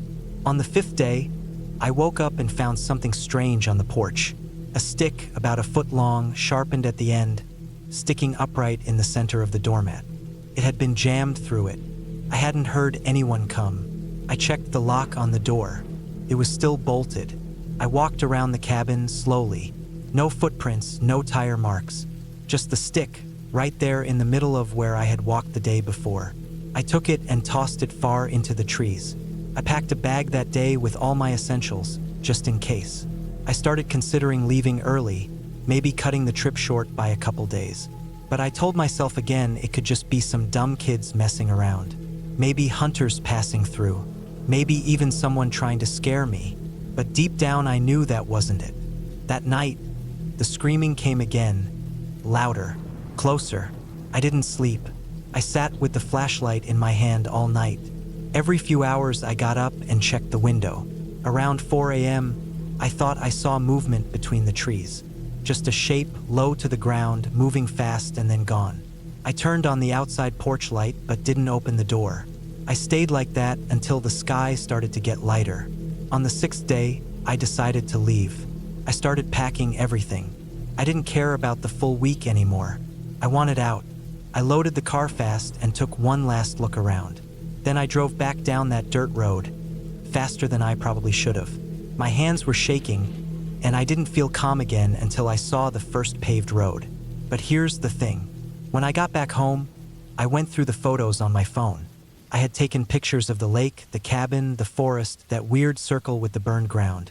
I looked at the photo of the tree with the tally marks, and right next to it, something I hadn't noticed before. A shape in the background, near the edge of the clearing, low to the ground, almost hidden in the shadow between two trees. It looked like someone crouching. I zoomed in, but it was too blurry to tell exactly what it was. Still, my stomach turned. I checked the other photos. One of the lake had the same thing way off in the trees on the far side. Just a shadowy shape. Not in every photo, but a few. Always in the distance. Always partly hidden. And always watching. I never went back to that area. I reported the cabin listing as suspicious and never heard anything back. I searched online for anything about that part of the forest, but there was nothing. No news reports, no missing persons, nothing about screams. Just empty woods, a quiet lake, and something out there that didn't want me to be alone. I still think about it sometimes, about how close it might have gotten to the cabin, about what it was doing while I slept, and most of all, about how many of those tally marks were carved into those trees. Too many to count, like someone had been keeping track. I left early, but not early enough.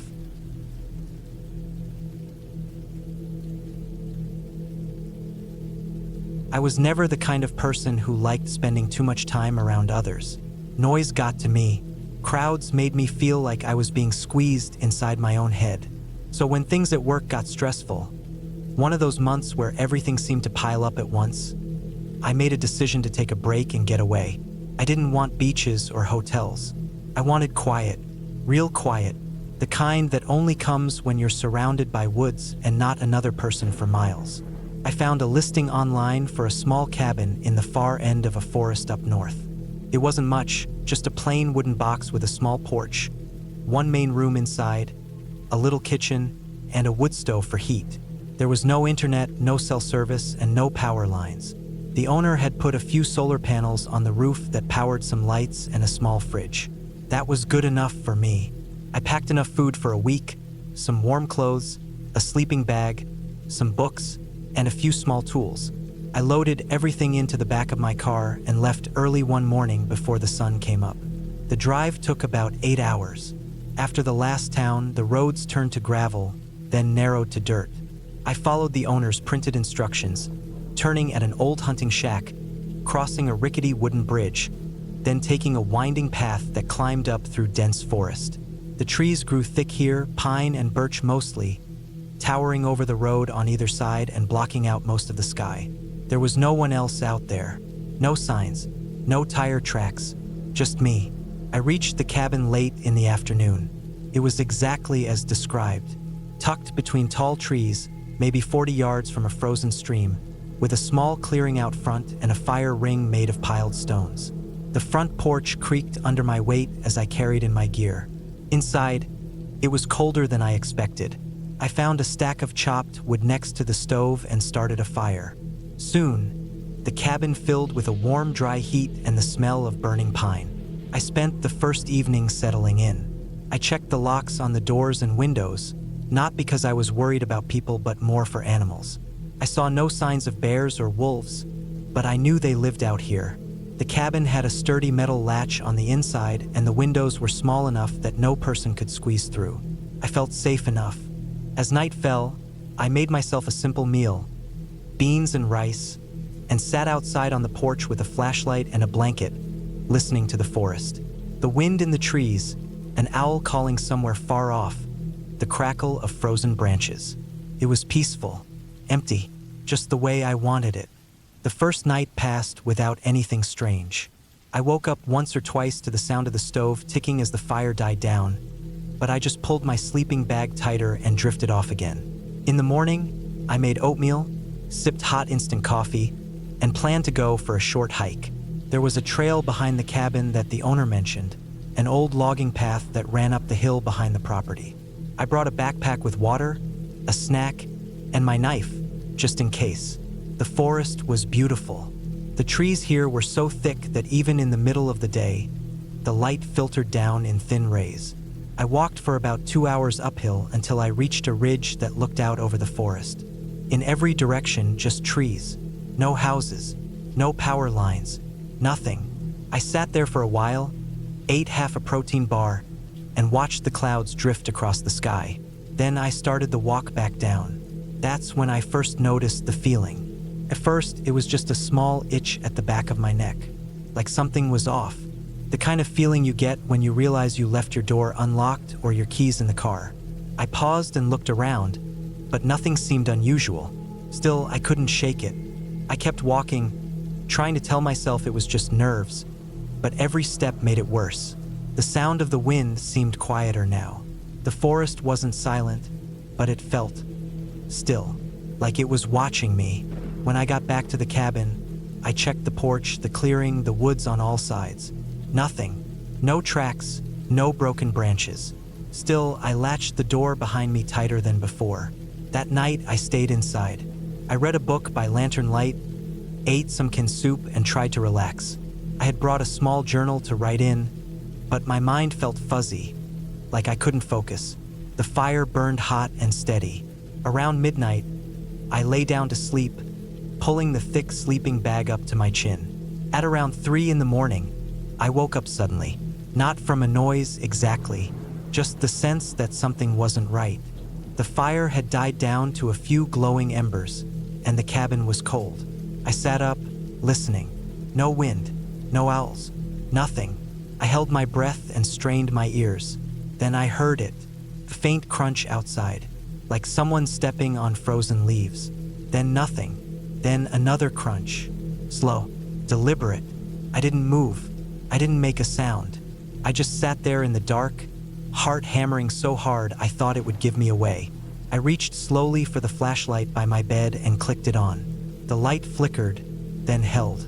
I pointed it at the door, then the windows. Nothing. The sound had stopped.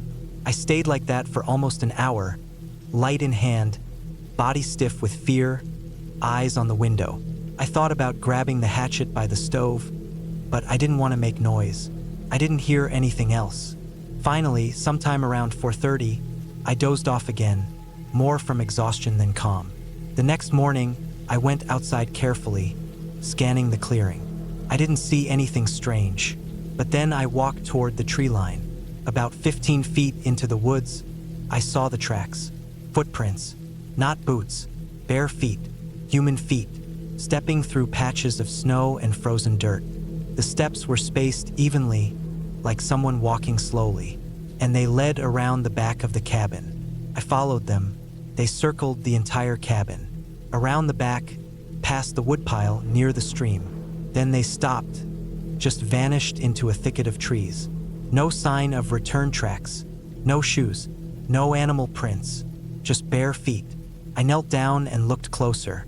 The prints weren't fresh that morning, but they weren't old either. Maybe a few hours. I backed away and returned to the cabin. My stomach was tight.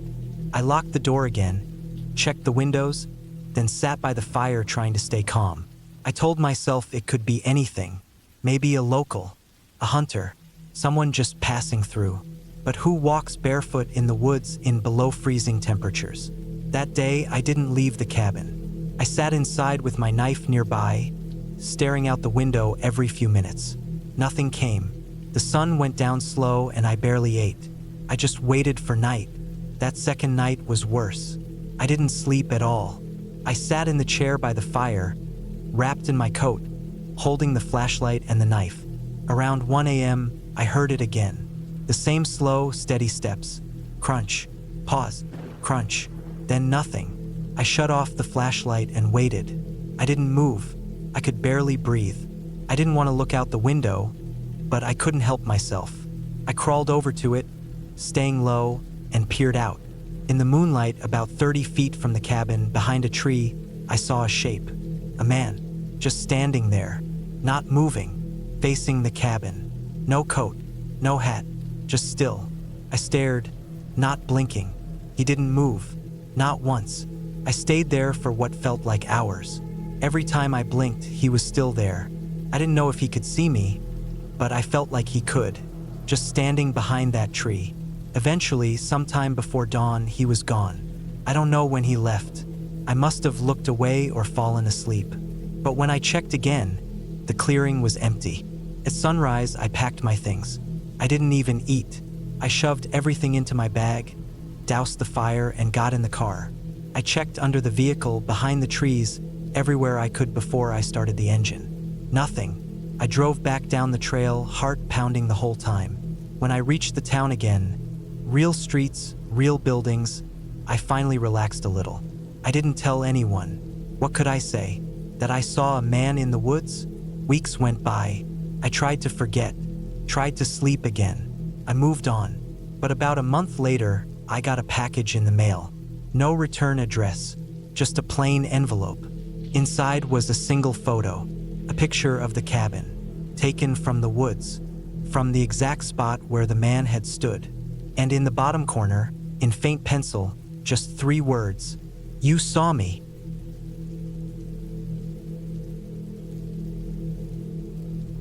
It was early October, and the weather had just started to change. The summer heat was gone, but the trees still held onto most of their green. There was a little orange showing through the leaves here and there, and the air had that dry, cool bite in the mornings. I needed the break. I needed quiet. No emails, no traffic, no people.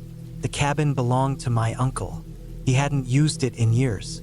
It was about 30 miles outside the nearest town, down an old gravel road that didn't show up on most GPS maps. I remembered it from my childhood. We had spent a few weekends there as a family, fishing, hiking, eating simple meals on the porch. But we had stopped going around the time I turned 12, after my aunt got sick. The place had just sat there ever since.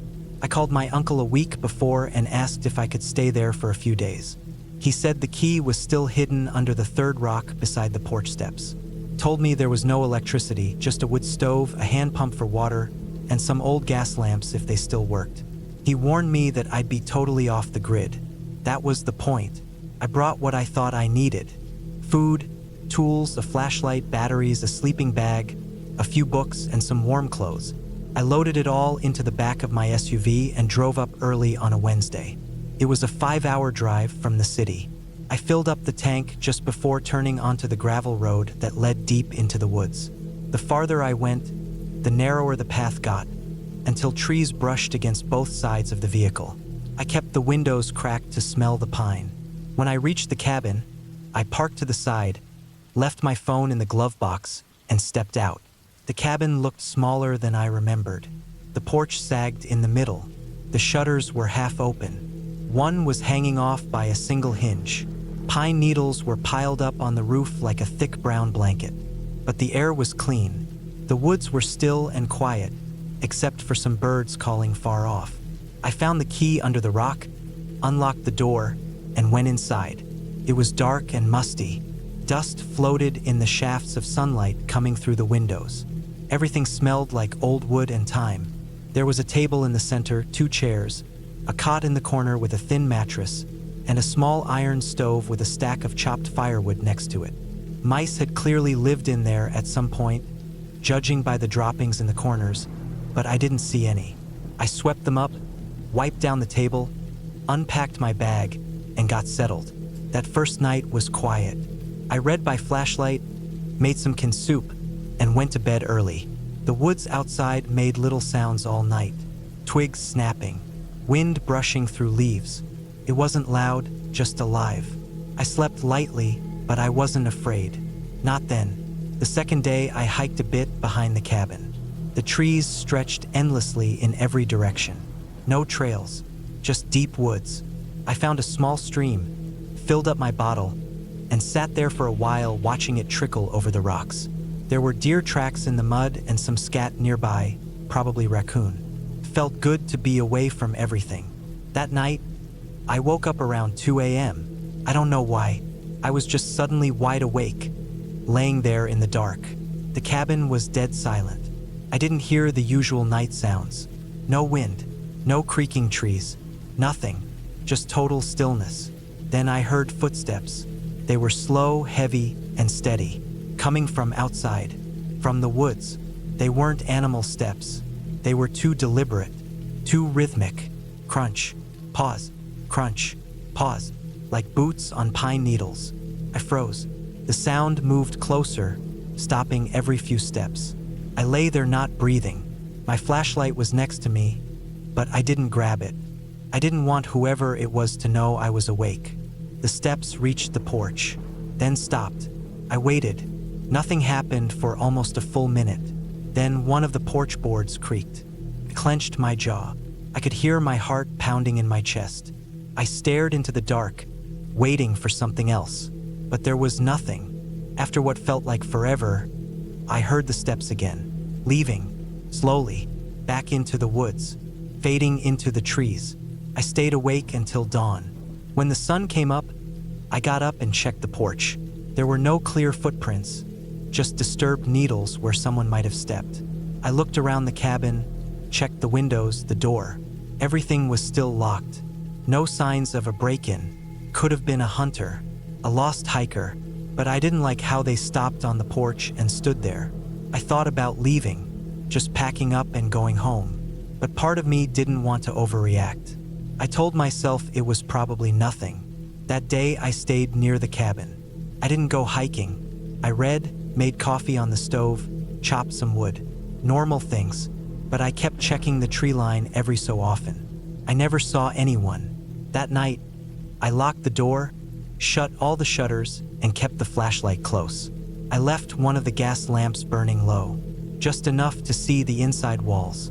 Around midnight, I heard something again. Not footsteps this time, tapping.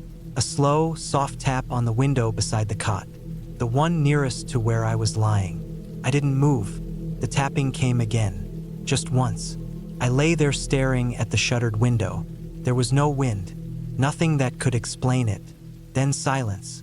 I stayed like that for 2 hours, wide awake, listening.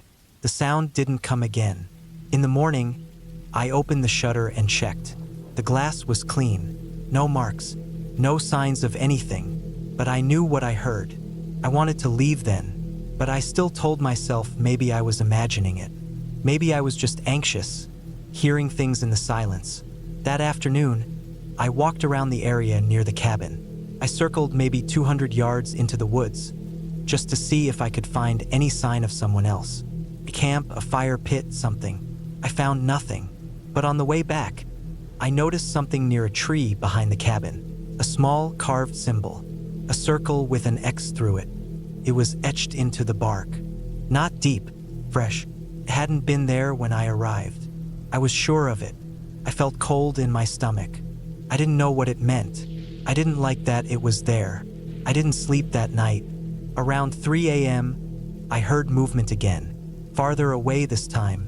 Something crunching through the woods. Not an animal. Something on 2 legs. I stayed low on the floor with my flashlight off, trying not to breathe too loud. The sounds went on for nearly an hour, coming and going, like someone was circling the cabin. I didn't see anyone. The next morning, I walked to the edge of the woods again and found another carved symbol. This one was different. 2 parallel lines with a slash through them. Also fresh. I decided I had to leave. I packed up everything, locked the cabin, got in the SUV and started driving. But about a mile down the gravel road, I came around a bend and slammed the brakes. A tree had been pushed across the road. A thick pine, freshly fallen, blocking the entire path. It hadn't been there before. I got out, heart racing, and looked around. No wind damage, no roots. It hadn't fallen naturally. It had been cut and dragged. I saw faint marks in the dirt from where it had been pulled into place. I couldn't move it alone. I reversed and drove back to the cabin. I had no phone, no radio, no way to call for help. I knew I had to stay another night. That day, I carried an axe with me everywhere. I didn't go far. I just waited. I watched the woods from the porch. At sunset, I boarded the windows with spare wood from the shed. I shoved the table against the door. I built a fire in the stove and stayed up, waiting. It started around 10 p.m. The whistling, soft, low, like someone exhaling slowly through their teeth, coming from the trees, just outside the range of my vision. I turned off the lamp and crouched by the stove, axe in hand. The sound moved, from one side of the cabin to the other, back and forth. Then I heard movement, footsteps, at least 2 people, maybe more, crunching slowly, circling. I stayed like that until sunrise. When it was light, I stepped outside. On the porch, someone had left something. A dead rabbit, his throat cut, placed neatly on the top step. Blood pooled around it, still warm. That was the final straw. I grabbed the axe and hiked out on foot. I walked for 6 hours, cutting through trees, following the sun until I hit a logging road. A truck driver picked me up and dropped me in town. I told the police. They sent someone out there. Took a full day to find the cabin. They found the tree still blocking the road. The symbols were still on the trees. The rabbit was gone. But they also found something else. Cameras. For trail cams hidden in the woods around the cabin. All mounted high, pointing inward. No one knew who put them there. The police took them in for evidence. A week later, they called me.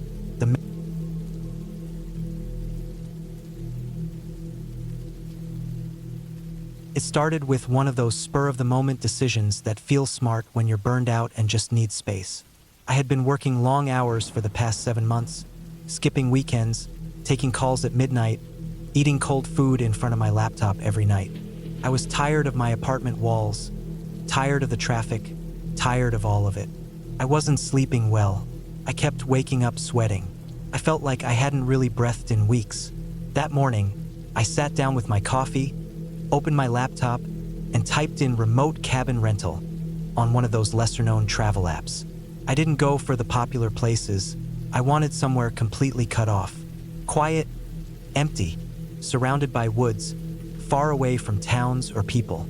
A place where no one would find me if I turned off my phone for a while. I kept scrolling past the polished, modern cabins with hot tubs and Wi-Fi until I found one that looked like it hadn't been touched in years. No reviews, just a couple of photos. One was blurry, showing the side of the cabin through thick pine trees. Another showed a small wooden porch with an old rocking chair and a rusted metal ashtray. There was a photo of the inside too, wood walls, a small stove, a single bed with a gray blanket, and a cracked window. It was cheap, too cheap probably, but I didn't care. I just needed quiet. The listing said it was 3 hours from the nearest town, no electricity, no running water, and cell service would be spotty at best. It sounded perfect. I booked it for 10 days. The drive out there felt like I was peeling off the outer layer of noise that had covered my brain for months. The highway gave way to smaller roads, which turned into gravel, and finally into a narrow dirt track cutting through thick forest. I had downloaded the offline map from the app, and it said the cabin would be about 2 more miles from where I parked. There was a small open area by the side of the trail where I left my car. I double-checked that it was locked, slung my backpack over my shoulder, grabbed my duffel bag, and started walking. The air felt different right away, cooler, cleaner. I could smell the trees, the dirt, the old damp leaves. I didn't hear a single car or voice, just birds, wind, and the occasional crack of a branch beneath my boots. The trail was overgrown. I kept swatting spiderwebs out of my way and stepping over roots.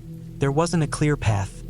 I had to trust the map on my phone. After maybe 30 minutes of hiking uphill, the cabin came into view.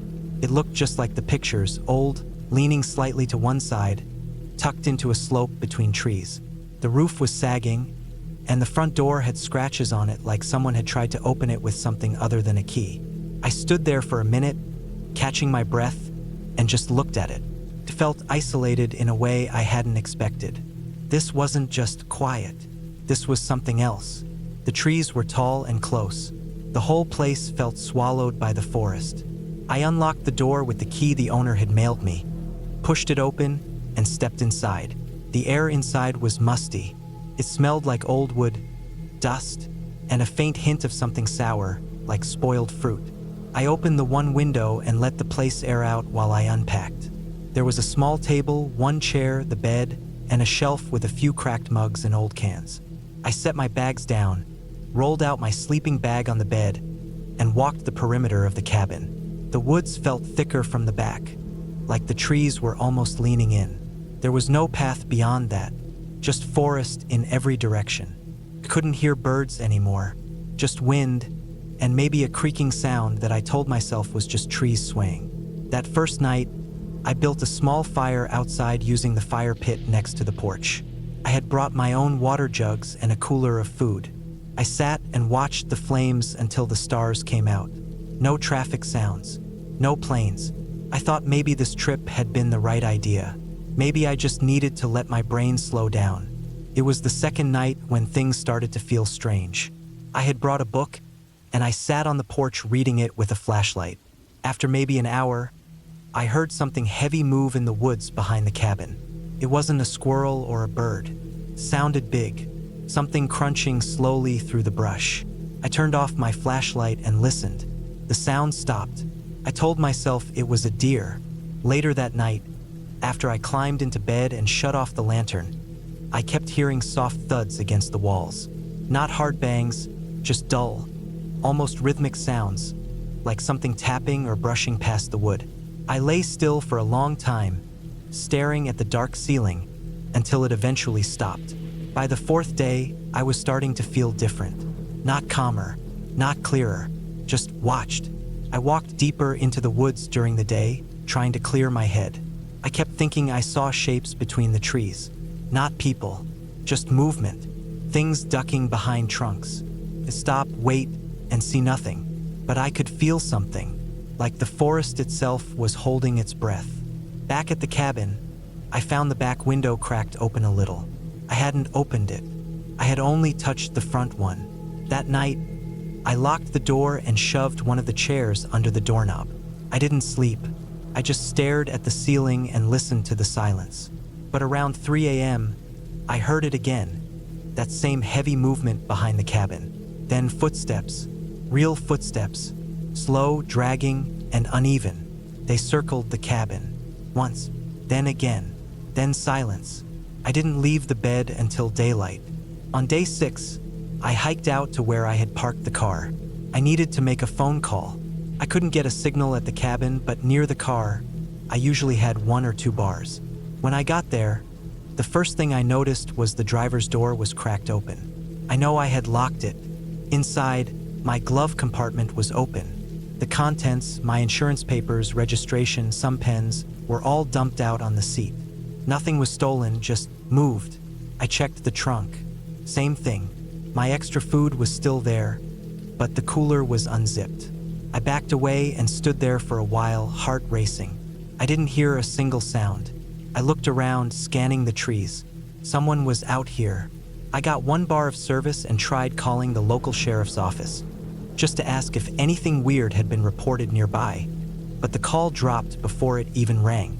I tried again and got nothing. I stood there holding my phone up in the air like an idiot, but nothing came through. I thought about driving away right then, but something made me stay. Maybe pride.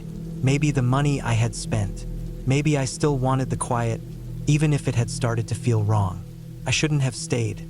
That night was the worst. The sounds came back. Footsteps, slow and heavy, moving right up to the walls. Then something brushed against the window.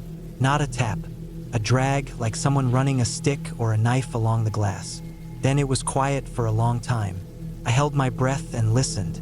I thought maybe it was over, but then I heard the soft creak of the porch step. 1 step, Then another. The doorknob turned. It didn't shake or rattle. It just slowly turned. The chair I had shoved under the knob creaked a little as it resisted.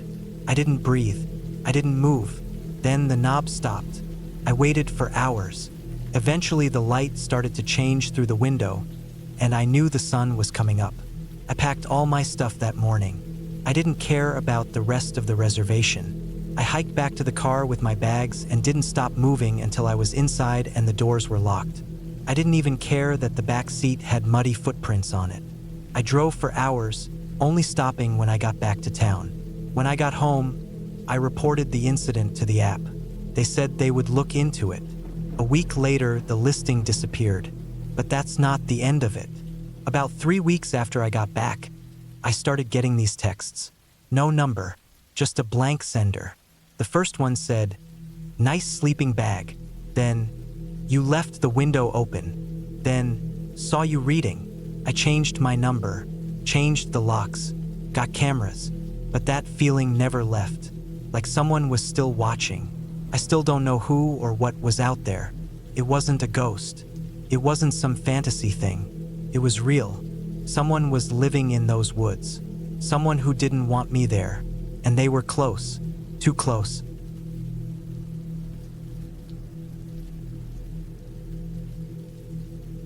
I had been planning to get away from the city for a while. Not for a vacation exactly, but to finally get some real writing done. I'd been talking about writing a novel for 3 years, but I'd only ever managed to draft the same few chapters over and over again. I needed a place where nothing could distract me. No phone calls, no traffic outside, no errands, no city noise, just me and the words. A guy I'd worked with years ago had a cousin who owned a place out in the Northwoods, about a 4-hour drive from my apartment. I asked if it was available, and the guy gave me a phone number. His cousin wasn't living in the cabin full-time anymore, and after a few texts, he agreed to let me stay there for 2 weeks. It was off the grid, quiet, basic, but had solar power and a wood stove. Sounded perfect to me. I brought a week's worth of groceries and enough coffee to kill a horse. I filled the car with notebooks, a laptop, a few paperbacks, warm clothes, and nothing else. The drive was long. I passed fewer and fewer cars as the miles ticked by. The last hour was on an unpaved road with no signs, no guardrails, and thick forest on both sides. The gravel snapped under my tires like popcorn. The trees were dense, mostly pine and birch, and I barely saw any openings between them. No houses, no cabins, no gas stations or stores. It was like driving through a green tunnel that never ended. I started to second-guess myself, wondering if I'd taken a wrong turn or passed the place already. But just when I was about to stop and check the location again, the cabin appeared ahead through the trees. It was simple, a 1-story structure with a slanted roof, a short wooden porch, and one chimney off to the side. There was a small tool shed behind it, almost swallowed by the forest. A stack of split firewood was neatly piled near the porch. The windows were dusty, but intact. The cabin looked like it hadn't been used in a while, but not abandoned. I parked on a patch of grass and gravel in front and got out. The air was cold, quiet, and clean in a way that made my chest feel different when I breathed. No car sounds, no people, just wind and the high-up whine of insects. I unlocked the front door with the key the cousin had mailed me and stepped inside. It smelled like dry wood and something faintly sour, like damp clothes that had dried too slowly.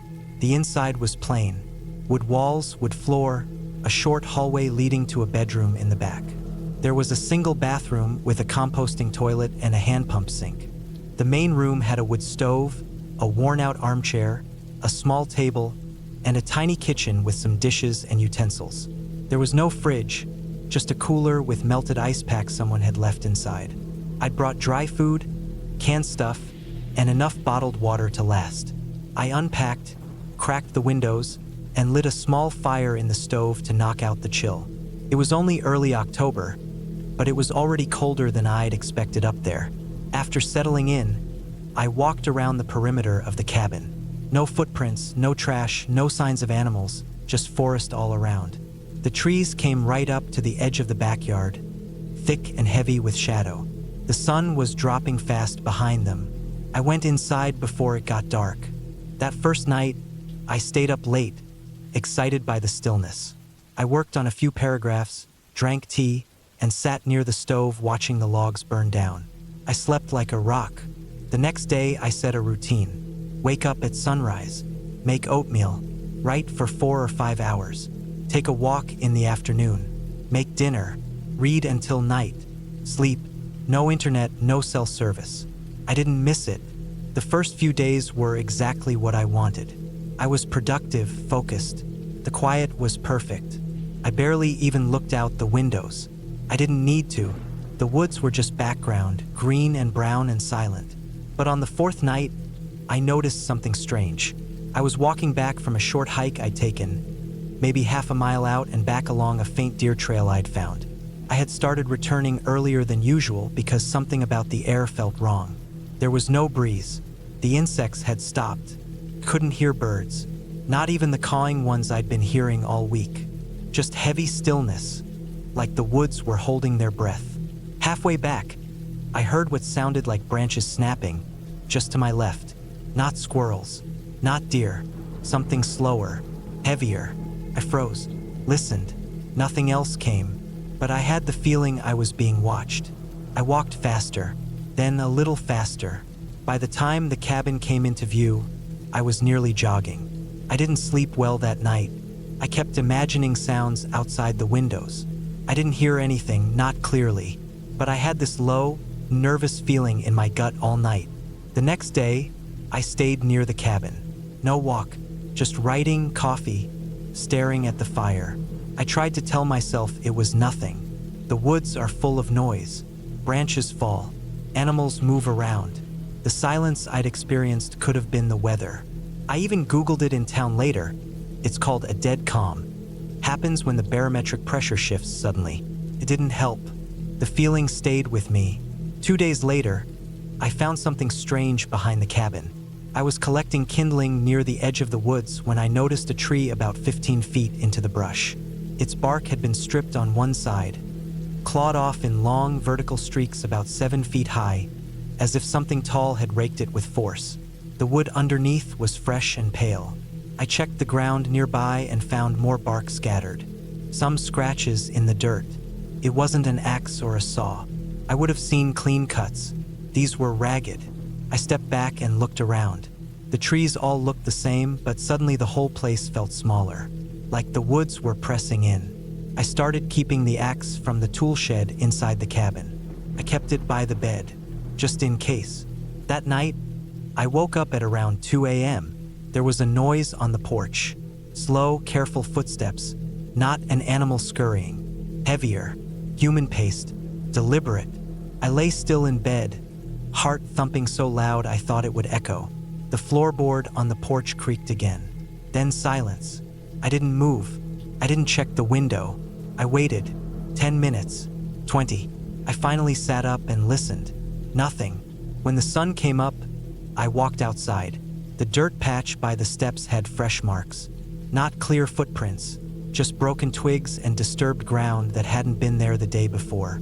I checked the whole perimeter again. No trash, no objects, just signs of something or someone having been close. I told myself it could have been a bear, but I'd seen no droppings, no smell, no signs around the tree line, and the movement was too slow. I started to doubt my own instincts, and that made it worse. Over the next few days, more things started to happen. Small things. I found the cooler lid cracked open even though I'd latched it shut. I found a chunk of wood I didn't split placed upright on the porch rail. One morning, the window above the sink was open just an inch, and I was sure I hadn't opened it. The axe was always right where I left it, but I started checking 3 times a day just to be sure.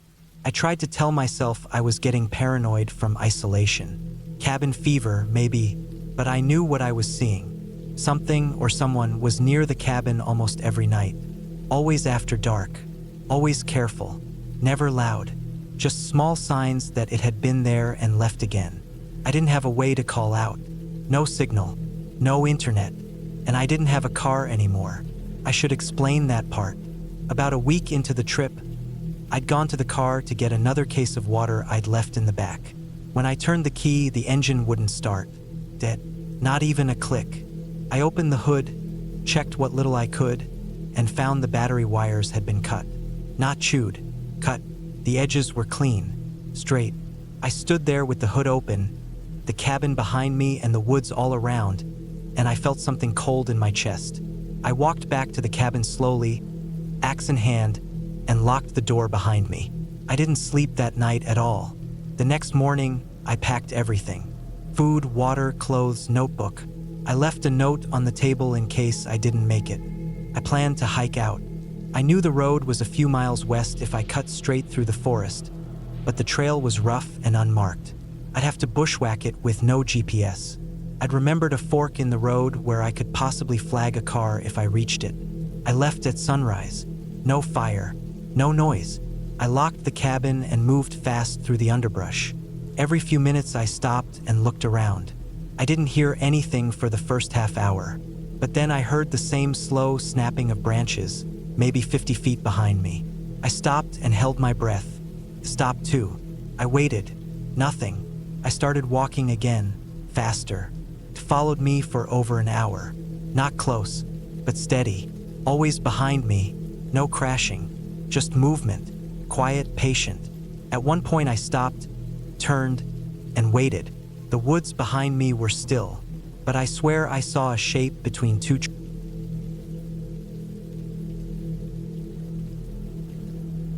Life had been moving too fast the last couple of years. Between work deadlines, phone calls, texts, news, traffic, and constant noise, I felt like I hadn't been alone with my own thoughts in months. My head always buzzed with something, even at night when I tried to sleep. I felt worn out. So when I saw an online listing for a remote off-grid cabin in the northern part of the state, with no cell reception, no Wi-Fi, and surrounded by dense woods, I didn't even hesitate. It looked perfect. There were a few blurry photos, nothing special, but enough to show it was an actual standing structure and not a tent in the woods. It said it was about 20 miles from the nearest town and accessible only by a dirt road. It didn't matter to me. That's what I wanted. No signal, no people, just quiet. The man who owned the place had posted a short description. He said the cabin had a small wood stove, a stream nearby for water, and enough firewood and supplies for a week if you packed light. He gave his name, Carl. His contact information was just an email and a phone number with no voicemail. I sent an email asking if it was available the next week. He replied the same day, said it was open, gave me directions, and told me to leave the money in an envelope on the kitchen counter once I got there. It felt a little unusual, but I didn't care. I was tired of talking to people. I just replied with a quick thank you and started preparing. I packed enough food for 7 days, mostly cans and dry stuff, beans, soup, granola, rice, oats, jerky. I filled 2 large water jugs, just in case the stream wasn't safe to drink. I brought a basic first aid kit, a flashlight, extra batteries, a knife, a hatchet, a small stove for boiling water, a sleeping bag, and some extra clothes. I also brought a journal and a couple of books, and I turned off all notifications on my phone. I printed out the directions Carl gave me and left early in the morning on a Saturday. The drive took almost 5 hours. 3 of those were on main highways, then another hour on smaller back roads, and finally the last part was on this rough, narrow dirt road that twisted through the woods. My car bounced over roots and ruts. Branches scraped the sides of the vehicle. I had to stop twice to move fallen branches off the road. My GPS had long since stopped working. Just when I started to think I had taken a wrong turn, the trees opened up slightly, and there it was, a small log cabin sitting in a clearing. It wasn't big, maybe 20 feet long, 15 feet wide. The wood was gray and weathered, and the roof was made of green metal sheets, some rusted. Smoke wasn't coming out of the chimney, and there were no signs of anyone around. The place looked quiet, empty, felt still. The wind barely moved the trees. The sun was starting to dip behind the hills. I pulled up next to the cabin and shut off the engine. It was dead silent, not even birds. That first second when the engine cut off, and I could hear nothing but my own breath, was jarring. I sat there for a bit, not moving, just letting my ears adjust. Then I stepped out, stretched my back, and opened the trunk. The cabin door was unlocked. Inside, it was even smaller than I expected. One room, a cot against the far wall, a wooden table with 2 chairs, a small shelf with some dusty pans and mugs, a tiny wood stove in the corner with a pile of split logs next to it. One window, no curtains, no bathroom, just a compost toilet outside behind some trees. No electricity, no clock. I dropped my backpack on the floor and took a deep breath. The air smelled like wood, dirt, and old smoke. I placed the envelope of cash Carl had requested on the table, just like he said. I noticed something odd, though. There was already a small envelope sitting there with a folded note. I figured maybe it was instructions or something he had left. I didn't open it yet. I just unpacked slowly, put my food away, arranged my gear, and laid out my sleeping bag on the cot. That first night was quiet. I lit a few candles, boiled some water for oatmeal, and wrote in my journal for a while. I didn't hear anything outside. No animals, no people, no sounds at all. I went to sleep early and didn't wake up until sunrise. It was on the second day that I opened the folded note on the table. The handwriting was sharp and all in capital letters. It wasn't a warm welcome. It said, "Do not trust Carl. Do not tell him anything. Do not follow him." That was it. No name, no signature, just that. I stared at it for a long time. My first thought was maybe someone who stayed here before me had a bad experience and left the note. But the place was clean. Nothing felt out of place. Then again, there was no way for me to know how long the note had been sitting there. I decided to ignore it. I came out here to be alone and get away from paranoia and stress, not to invent problems. I crumpled the note and dropped it in the stove. It burned up in seconds. The next couple of days were quiet, but something felt off. On the third day, I noticed footprints in the dirt outside the cabin. Big boot prints, not mine. I wear trail shoes, and these were clearly larger and deeper. At first, I told myself they could have been there before I arrived and I just hadn't noticed. But I checked again the next morning and saw that some were new. I could see where the heel had pressed into the soft earth after the rain we had the night before. Whoever it was had walked around the cabin twice, then disappeared back into the woods. I felt a tightness in my chest. I looked around carefully, staring into the trees, but saw nothing. I didn't hear anything either. The forest was still too quiet. No birds, no squirrels, nothing. That night, I didn't sleep well. Every little creak and pop from the wood stove made me sit up and listen. I kept my flashlight in one hand and my knife next to my sleeping bag. At one point, I thought I heard footsteps outside, slow and steady, crunching in the dry leaves. But when I peeked through the window, I saw nothing. The dark out there was total. The moon was hidden behind clouds, the kind of dark where even the trees looked like shadows of shadows. On the fourth day, I saw him. I was down at the stream, maybe a 5-minute walk from the cabin, collecting water. I was crouched by the edge, filling one of my jugs, when I felt like I was being watched. You know the feeling, that prickly sensation on the back of your neck. I turned and looked up the slope toward the cabin. That's when I saw a man standing halfway up the hill, not moving. He was wearing a brown jacket and jeans, tall, broad shoulders. His face was mostly in shadow under the trees. He didn't wave, didn't say anything, just stood there. I stood up slowly, holding the water jug. I didn't want to show fear. I raised one hand slightly, not waving, more just a way to signal that I saw him. He turned and walked away without a word. I walked back slowly, gripping the jug tight. When I got to the cabin, I checked all around the clearing. No sign of him, nothing but trees. No voice, no sound, just trees. That night, I didn't light a fire. I kept the cabin dark. I sat at the table with my flashlight off, just watching the window, waiting. It was just after midnight when I heard movement outside. Something soft, crunching leaves, slow, careful steps, then silence, then a long creak like pressure on the porch. I held my breath. Then I heard the door handle rattle, just once. Not jiggled, not yanked, just a slow test like someone was gently turning it, seeing if it would open. I had locked it earlier. A simple metal latch. I waited, not moving, every muscle tensed. Whoever it was didn't try again. I heard steps moving away slowly, then silence. I stayed awake until dawn. On the 5th day, I made up my mind to leave. I didn't care if I had 2 more days. I didn't feel safe anymore. I packed everything before noon and started loading the car. That's when I saw the note under the windshield wiper.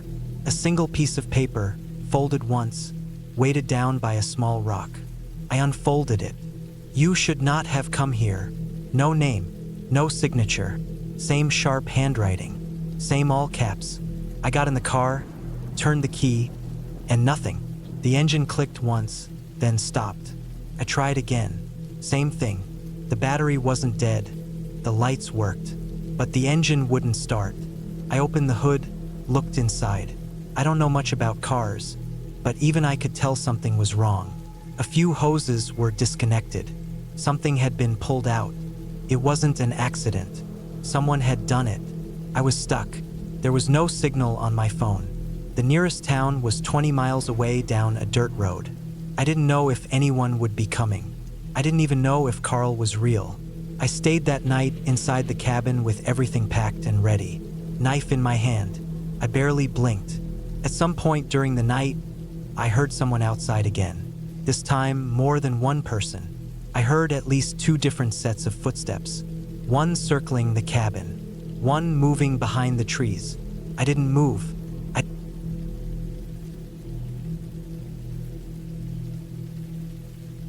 I needed to get away. That's really all it started with. A break. Too many long days and late nights in the city. Too much stress, too much noise. The apartment felt like a box closing in. My chest had been tight for weeks, and I couldn't sleep more than a few hours. The last straw came one Thursday morning when I spilled hot coffee all over my keyboard during a video call and didn't even care. I just sat there, staring at the mess like it was supposed to be there. That night, I opened a rental site and started looking for something far away. No hotels, no towns, no people. I didn't want to see anyone's face for at least a week. After a while, I found it. Cabin in the middle of nowhere. The listing said it was 10 miles from the nearest town, surrounded by national forest. It had a wood stove, a small kitchen, no TV, and spotty cell reception. Just enough solar power to run some lights and a few appliances. It was perfect. I booked it for 9 days. I packed the car with everything I thought I'd need. Cans of food, a small cooler with fresh stuff, bottled water, a few books, a flashlight, and batteries. I also brought an old camping knife I'd had since college. Not that I expected to need it, just felt right having it out there. The drive took most of the day. The highway turned into a 2-lane road, which turned into a dirt road, and then into a narrow, rutted trail that wound up through a thick forest of pine and cedar. The trees grew taller the deeper I went. By the time I reached the cabin, it felt like I was 100 miles from the nearest human being. The cabin itself was small and square, made of dark wood and sitting on a flat patch of land cleared just enough for a car to park. There was a small shed about 50 feet away. Behind the cabin, the forest sloped uphill into a dense wall of trees. In front, it dropped down into a wide basin filled with tall grass and scattered stumps from old logging cuts. There were no fences, no gates, just wilderness in every direction. The first 2 days were exactly what I wanted. I barely touched my phone. I read a book, took a few short walks, and chopped some kindling for the stove. The silence was so deep at night it almost rang in my ears. I hadn't realized how loud the city had been until it was gone. But on the 3rd day, something changed. It was early evening. I had just finished making dinner, just canned soup and some crackers, and I stepped outside to stretch my legs. The sun was dropping low, casting long shadows across the clearing. I remember standing on the front porch and breathing in the cool air, staring out at the tree line on the far side of the basin. That's when I saw him. He was standing maybe 100 yards away, just beyond where the trees started. At first, I thought it was a tree stump or maybe an old post, but it was too tall, too thin, and it was facing me. I froze. My mind scrambled to explain it. Maybe it was a hunter, maybe a hiker who got turned around. But I hadn't seen a single car or person since I got there. And the thing was, he wasn't moving, just standing there. I watched for a long time. I don't even know how long. Then I blinked, and when I looked again, he was gone. That night, I didn't sleep much. I kept listening for footsteps or branches breaking. I thought about driving into town, but it was already dark, and I wasn't about to risk that narrow trail in the dark. I told myself it was probably nothing, just some local out walking. Maybe I was seeing things. The next morning, I checked the spot where I'd seen him. There were no tracks, no sign anyone had been there. The grass looked undisturbed. Still, I didn't feel at ease. I stayed close to the cabin that day. I kept the knife in my pocket. Every time I stepped outside, I scanned the tree line. I tried to keep busy doing small things, chopping wood, checking the shed, reorganizing my food. But I couldn't shake the feeling that I was being watched. It happened again that evening. Just as the sun dipped below the trees, I looked out and saw him again.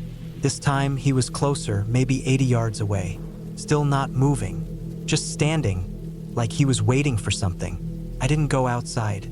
I stayed inside and locked the door. I pulled one of the chairs in front of the window and watched him until the light faded and he disappeared into the dark. That night, I barely slept. I kept the flashlight next to my bed and the knife under my pillow. Around 2 or 3 a.m., I thought I heard something. A soft rustling sound, like footsteps in dry leaves. I held my breath and listened, but it faded. I never figured out if it was real or just my imagination. By the 5th day, I was on edge. I hadn't seen the man again during the daylight, but I kept looking. I had this constant pressure in the back of my head, like I was being hunted. I started noticing things. The shed door was slightly ajar when I came back from a short walk, though I was sure I'd closed it tight the day before. A stick was leaning against the porch railing that hadn't been there earlier. Small things that didn't feel like mistakes. That afternoon, I decided I would leave the next morning. I hadn't finished my 9 days, but I didn't care. I had seen enough. Something wasn't right, and I didn't want to be part of whatever it was. I repacked my bags, double-checked the car, and made sure I had enough gas to get back to the main road. That evening, as the sun set, I saw him again. Closer, maybe 60 yards this time. Still standing, still watching, but now I could make out details. He wore a dark jacket, maybe army surplus, with something slung across his chest. His face was shadowed by the trees, but I could see the outline of a beard or scruff, and he didn't move. I went back inside, locked the doors and windows, and turned off all the lights. I sat in the dark, holding the knife and flashlight, listening. That night, I heard movement outside. Definite movement. Twigs breaking. Footsteps. Something brushed against the side of the cabin. I sat on the floor, back against the wall, barely breathing. I thought I was going to have a heart attack. The sound lasted maybe 5 minutes. Then it was gone. The next morning, I didn't wait. I got up before the sun, threw everything in the car, and drove. But when I reached the road, I found something that stopped me cold. There was a length of chain stretched across the trail, hooked between 2 trees. It wasn't there when I came in. There was a small padlock on one end, locked shut. It wasn't rusted or old. It was clean, like it had been put there yesterday. I got out and looked around, but I didn't see anyone. I had no way around it. The forest on either side was too thick to drive through. I thought about trying to break the lock or cut the chain, but I didn't have anything strong enough. The knife was useless against it, so I turned the car around and drove back to the cabin. I spent that day trying to find another way out. I hiked west for an hour with my GPS app, but all I found was forest. I didn't know the area well enough to risk getting lost. My phone barely had a signal, just 1 bar at best. I tried to call for help, but the call dropped after 10 seconds. That night, I didn't light a fire. I didn't cook. I sat in the dark, waiting. I didn't see him at sunset, but around midnight, I heard something again. This time, it was on the roof. Soft, deliberate footsteps, then a scraping sound, like something being dragged across the shingles. I stayed still, not even breathing. The sounds lasted about 15 minutes, then stopped. In the morning, I checked the roof from the side of the cabin.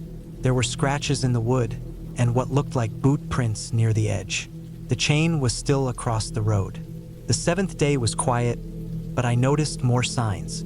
A tree near the shed had a strip of bark shaved off, and something had been carved into it, just a rough shape like a triangle. A small pile of rocks was stacked beside the porch. I hadn't done that. That night, I heard a door creak open, the shed, then soft footsteps. I didn't move. I sat in the corner with my knife, waiting for the sun. On the 8th day, I found a dead bird on the porch, a crow or raven. Its neck had been snapped, and it was laid out neatly like an offering. I almost threw up. That afternoon, I walked back to the chain, hoping maybe whoever put it there had removed it. It was gone. There was no sign of it. No chain, no lock, just open trail. I didn't wait. I ran back to the cabin, grabbed my gear, and drove. I didn't even check to see if I left anything behind. I just drove. I hit the main road an hour later and didn't stop until I reached the edge of town. I told the rental site there had been a security issue and never gave details. I deleted the listing from my favorites and never looked back. It's been 3 months now. I'm back in the city, but sometimes I wake up at night thinking I hear something on the roof, or I check the windows and feel like someone's watching. And a week ago, I found something on my apartment balcony, a small pile of stones, stacked neatly, just like the ones beside the porch.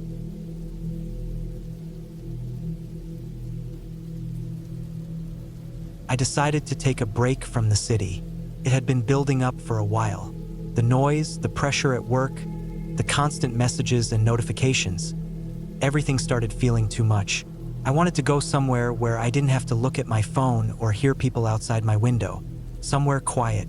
So I booked a cabin deep in the mountains in British Columbia, far away from everything. It was a place I had found online after digging through websites that listed isolated vacation spots. It wasn't fancy, just a simple wooden cabin in the forest, a couple hours from the nearest town. That was the point. I packed basic things, clothes, canned food, tools, flashlights, batteries, a large first aid kit, and a few books. I also brought my hunting knife, which I kept sharp even though I didn't hunt. Just a habit. I drove for nearly 8 hours. The last 2 were rough. A dirt road full of sharp turns, steep drop-offs, and patches where gravel was so loose I thought I'd lose control of the car. But I made it. The cabin was simple. Wood walls, a sloped roof, one big room with a bed, a stove, a table, a few shelves, and a small bathroom. It had electricity from a solar panel, but no signal. The only way to reach anyone was to drive the 2 hours back to the nearest place with service. There was a generator too in case the solar panel failed, but I didn't plan on using it much. I wanted quiet, not the sound of a motor humming. The forest was thick around the cabin. Trees stood like tall fences in every direction. A narrow hiking trail led out from behind the place and disappeared into the woods. The air smelled like pine and moss. It was exactly what I needed. For the first 2 days, I relaxed. I read, cooked simple meals, and sat outside listening to the wind pass through the trees. It was quiet like I wanted. At night, it got dark. Very dark.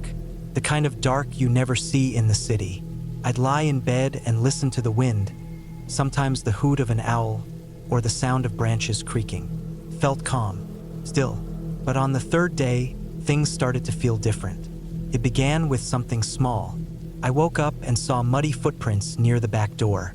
They were big, too big for me. I wear size 10 boots, and these prints were clearly larger. At first, I told myself it could have been a bear, but the shape was wrong, too defined. Human, deep heel and toe marks. I looked around and didn't see anything else, so I brushed it off. Maybe they were old prints, I thought. Maybe the last person who rented the cabin left them. But the next morning, there were more prints, this time on the front steps, and they were fresh. The mud was wet. It hadn't rained during the night.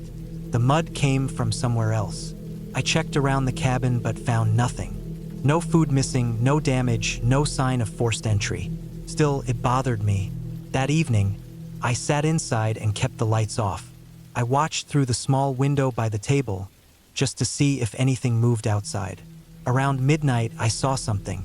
A figure, just standing between the trees, maybe 30 feet from the cabin. I couldn't make out the face, but it was a man, I was sure of it. Not a bear or an animal. He wasn't moving, just standing, looking toward the cabin. I stayed low, barely breathing. I didn't turn on the lights. I sat there for maybe 20 minutes before I checked again. He was gone. The next morning, I looked where I had seen him. No prints, no trash, nothing, like he had never been there. But I knew what I saw. After that, I stopped relaxing. I kept my knife on me, even indoors. I started locking the door at all times, even during the day. I slept lightly. Every time the wind picked up or I heard a branch snap, I sat up and listened. I started hearing more noises at night too. Soft crunches in the gravel, like footsteps circling the cabin. On the 5th night, I heard tapping on the back window. Light tapping, almost polite, like someone didn't want to scare me, but still wanted me to know they were there. I didn't move. I lay in bed under the blanket, my hand around the knife handle. The tapping went on for maybe 10 minutes, then silence. In the morning, I went outside with a flashlight and checked. There were fresh smudges on the window, finger smudges, human. No prints in the dirt below it, though. The man was careful. I thought about leaving that day. I really did, but something in me didn't want to run. I felt stupid, like maybe I was overreacting. I convinced myself it could be some hiker who got lost or a hunter who thought the cabin was empty. I even thought about confronting him if I saw him again. But then I reminded myself I had no way of knowing if he was armed. That night was quiet. No tapping. No footprints in the morning. I thought maybe he was gone. On the 7th day, around noon, I hiked the trail behind the cabin. I needed air, and I thought maybe being in the woods might calm me down. I took my knife and a small backpack with water. The trail went deeper than I expected. After about 30 minutes, I found something that made my stomach turn. It was a camp. Not a public one, a hidden one, just off the trail behind thick bushes. Someone had set up a tarp and built a fire pit. There were empty cans of food, cigarette butts, a blanket, and a small black notebook. Everything was messy, like the person had left in a rush. The food cans were the same brand I had in my cabin. I picked up the notebook. The pages were covered in scribbles, mostly lines and shapes, some words here and there. Most didn't make sense. Just phrases like, "I see you and stop watching me," and "they don't know." I flipped to the back and found a crude drawing of the cabin. My cabin. Same window layout. Same trail. I dropped the notebook and left. I walked fast all the way back, knife in hand. Every sound made my heart race. I kept checking over my shoulder. I was sure he was behind me. That night, I didn't sleep. I turned on the generator and left all the lights on. I sat at the table and waited. I had a hammer in one hand and my knife in the other. Around 3 a.m., the power went out. I waited for the lights to come back, but they didn't. I tried the generator, but it was dead. I had filled the gas just the day before. I knew it wasn't empty. I grabbed my flashlight and turned it on. It flickered. I had put new batteries in. Kept flickering anyway. Then I heard the doorknob turn. Just once. Slowly. Like someone testing it. I held my breath. The door was locked, but I could hear breathing just beyond it. Slow, steady. Not rushed. Like he had all the time in the world. Then footsteps around the side of the cabin. Crunching softly. Slow, careful steps. I went to the back window and peeked. I couldn't see much, but I felt him. I felt his eyes. I didn't know what he wanted, but I knew it wasn't good. I didn't sleep that night either. At first light, I packed everything I could into the car. I didn't bother with the rest of the trip. I didn't clean up or check for footprints again. I just got in and drove. I didn't stop until I reached a town with service. I told the local police. They listened, nodded, took down notes. They said they'd check it out. I don't know if they ever did. I never went back to find out. Later that week, I got a call from a park ranger. They said they found the hidden camp I mentioned, but it wasn't new. He said it had been there for months. Whoever lived there had been long gone. They found some bones too, animal bones mostly, but near the edge of the camp, they found what looked like a shallow grave that had been dug up and left open. The soil was disturbed. They weren't sure if it had been used. I didn't ask anything else. I just said thank you and hung up. It's been months since I left that place. But sometimes, late at night, I still hear tapping on the window, even though I live on the 10th floor of an apartment building in the city. I keep the curtains closed now. I don't look outside when I hear sounds, and I don't take trips alone anymore.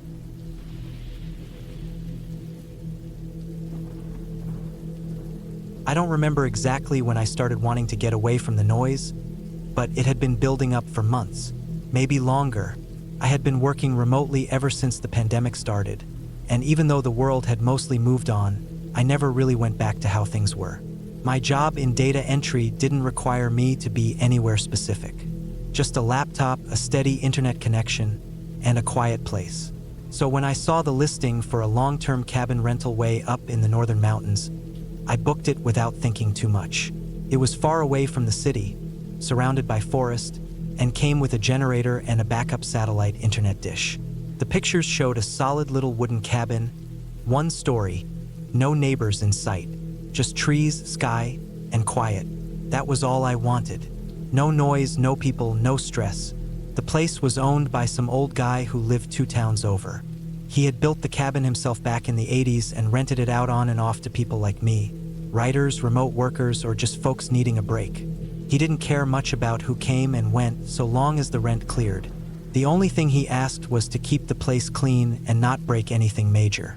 The key was under a rusted horseshoe nailed to the porch beam. I got there in early October, just before the cold started to hit. The dirt road leading to the cabin was rough but drivable if you went slow and avoided the deeper ruts. Once I reached the clearing, I parked the SUV to the side and just stood there for a while, breathing in the sharp, cold air. The trees around the cabin were tall and dense, mostly evergreens, with a few birches and aspens that had gone yellow and orange. The cabin itself was even quieter than I expected. The kind of quiet that makes your ears buzz because there's nothing to fill the space. Inside, it was simple: wooden walls, a small kitchen, a living room with a wood stove, and a bedroom with a cot and a thick mattress. There was no indoor plumbing, just an outhouse a few steps out back. A small shed next to it held firewood, tools, and a few random items like old boots and tangled rope. First, everything felt peaceful. I settled into a routine fast. I worked during the day, mostly typing and sending reports, and in the evenings I made food, chopped wood, and read. The generator was loud but reliable, and the satellite internet was surprisingly stable. I didn't stream or download much, just enough to check emails and upload files. I'd go for walks sometimes, sticking to the trails near the property line, always with a can of bear spray in my jacket just in case. It stayed like that for the first few weeks. Then small things started happening. Nothing big, just little things that I didn't even think about much at first. The first thing I noticed was the sound of twigs snapping behind the cabin late one night. I had been inside, sitting near the wood stove with a book. The sound was faint but clear, a sharp crack, then silence. I figured it was probably a raccoon or deer, maybe even the wind dropping a branch. I didn't go outside to check.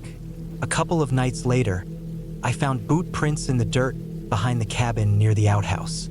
They were faint, like whoever made them stepped lightly or the wind had started to erase them. But they were definitely boot prints, larger than mine and spaced wider. I checked them in the morning when I went to use the outhouse. I stood there staring at them for a good minute or two, my breath fogging in the cold. I kept trying to tell myself they were old. Maybe the last renter, maybe the owner, but I had already been there over 2 weeks by that point. It hadn't rained or snowed, and I had walked that same path a dozen times. I would have noticed them before. Still, I didn't panic. I didn't even really react. I just kept telling myself it was nothing. I swept over them with my boot and didn't look back. But after that, I started noticing more things. Subtle things. I'd wake up in the morning and feel like something in the cabin was slightly off, like a chair was angled differently, or a dish was in the wrong spot.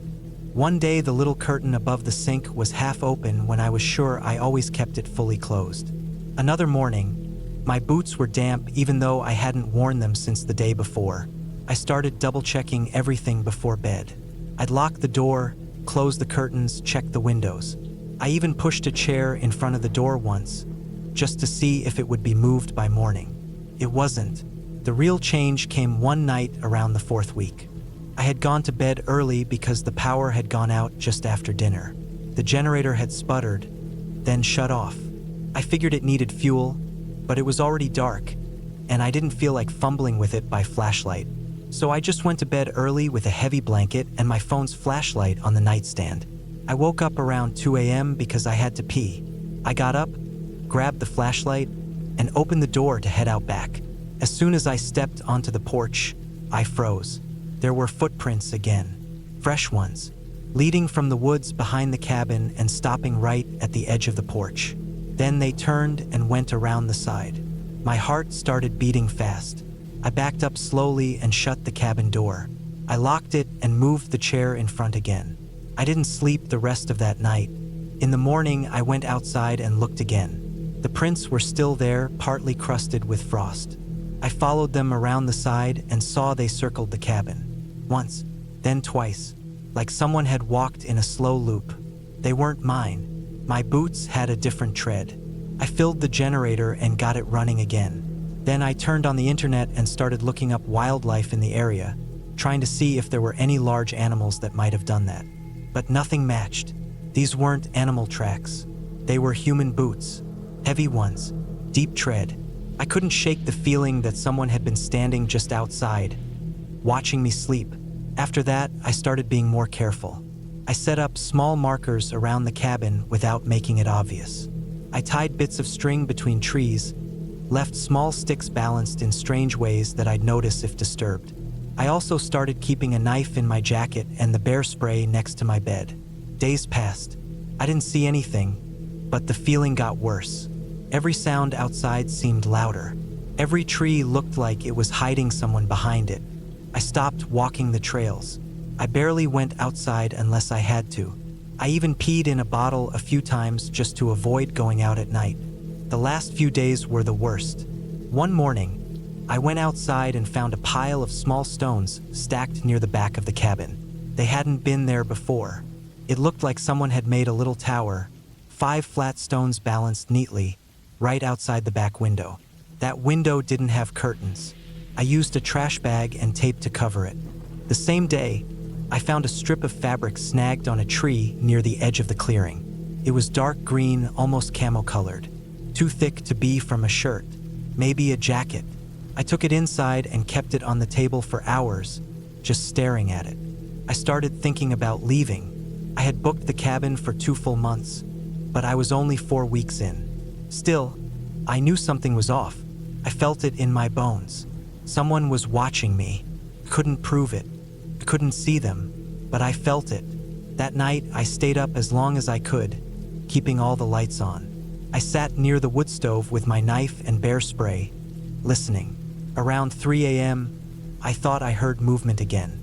Not twigs snapping this time, just soft, slow footsteps in the leaves. I turned off the lights and looked through a slit in the curtain. I couldn't see anything, just trees and moonlight. I stayed there until the sun came up. The next day, I made up my mind. I packed what I could, left a note for the owner, and loaded my gear into the SUV. I felt sick. My hands were shaking. I kept looking at the tree line, waiting to see someone step out. As I drove away down the dirt road, I checked the rearview mirror over and over. Nothing followed me. No one came out of the woods, but I still felt like I was being watched, even miles down the road. When I got back to town, I rented a hotel room and slept for almost 14 hours straight. When I woke up, I checked my phone and found a strange photo in my camera roll. It was taken through the cabin window looking in. I hadn't taken it. I deleted it immediately. I still don't know how it got there. I reported everything to the sheriff in the nearby town. He listened but didn't do much. Said people see strange things in the woods all the time. Said it was probably a hunter or squatter. Told me I was smart to leave when I did. But the weirdest part came 2 weeks later. The owner called me and asked why I had left early. I told him what I saw, tracks, the feeling of being watched, the stones, the photo. He went quiet for a bit and then told me something I haven't stopped thinking about since. He said the last 3 renters before me had also left early. No explanation, no refund asked. They just left. One of them left in the middle of the night and never answered his calls again. That cabin's still up for rent. Same listing, same pictures, but I'm never going back. And if you're reading this because you're thinking about staying there, don't. Something's out there, and it knows you're alone.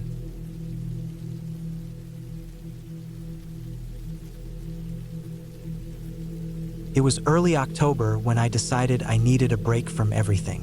Work had been nonstop for months, my phone wouldn't stop ringing, and I felt like my brain was getting slower from all the noise. I hadn't taken a single real vacation in almost 2 years. I didn't want beaches or cities or people, I wanted quiet, just total, full silence. I found a place online. It wasn't on the usual travel websites. I was scrolling through a local forum late at night when I saw someone had listed a cabin up for rent for a very low price.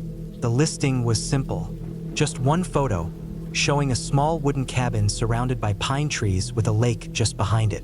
The title said, "Cabin for weekly rent, remote location, peaceful, no Wi-Fi." That last part sold me. No Wi-Fi.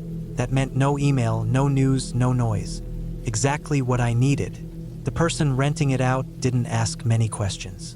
I sent the payment, and they emailed me the location and told me where the key would be hidden. I packed a bag with clothes, a few groceries, and a couple paperbacks I had been meaning to read. I also brought my fishing rod and a cooler, thinking I'd catch a few trout in the lake. I was excited, really excited. I didn't know then that I would come back from that trip a completely different person, that I would return paranoid, jumpy, and unable to trust the silence I had once craved. The drive to the cabin took almost 6 hours from where I lived. The last hour was just me following a dirt road through thick forest, my tires crunching over loose gravel and dry leaves.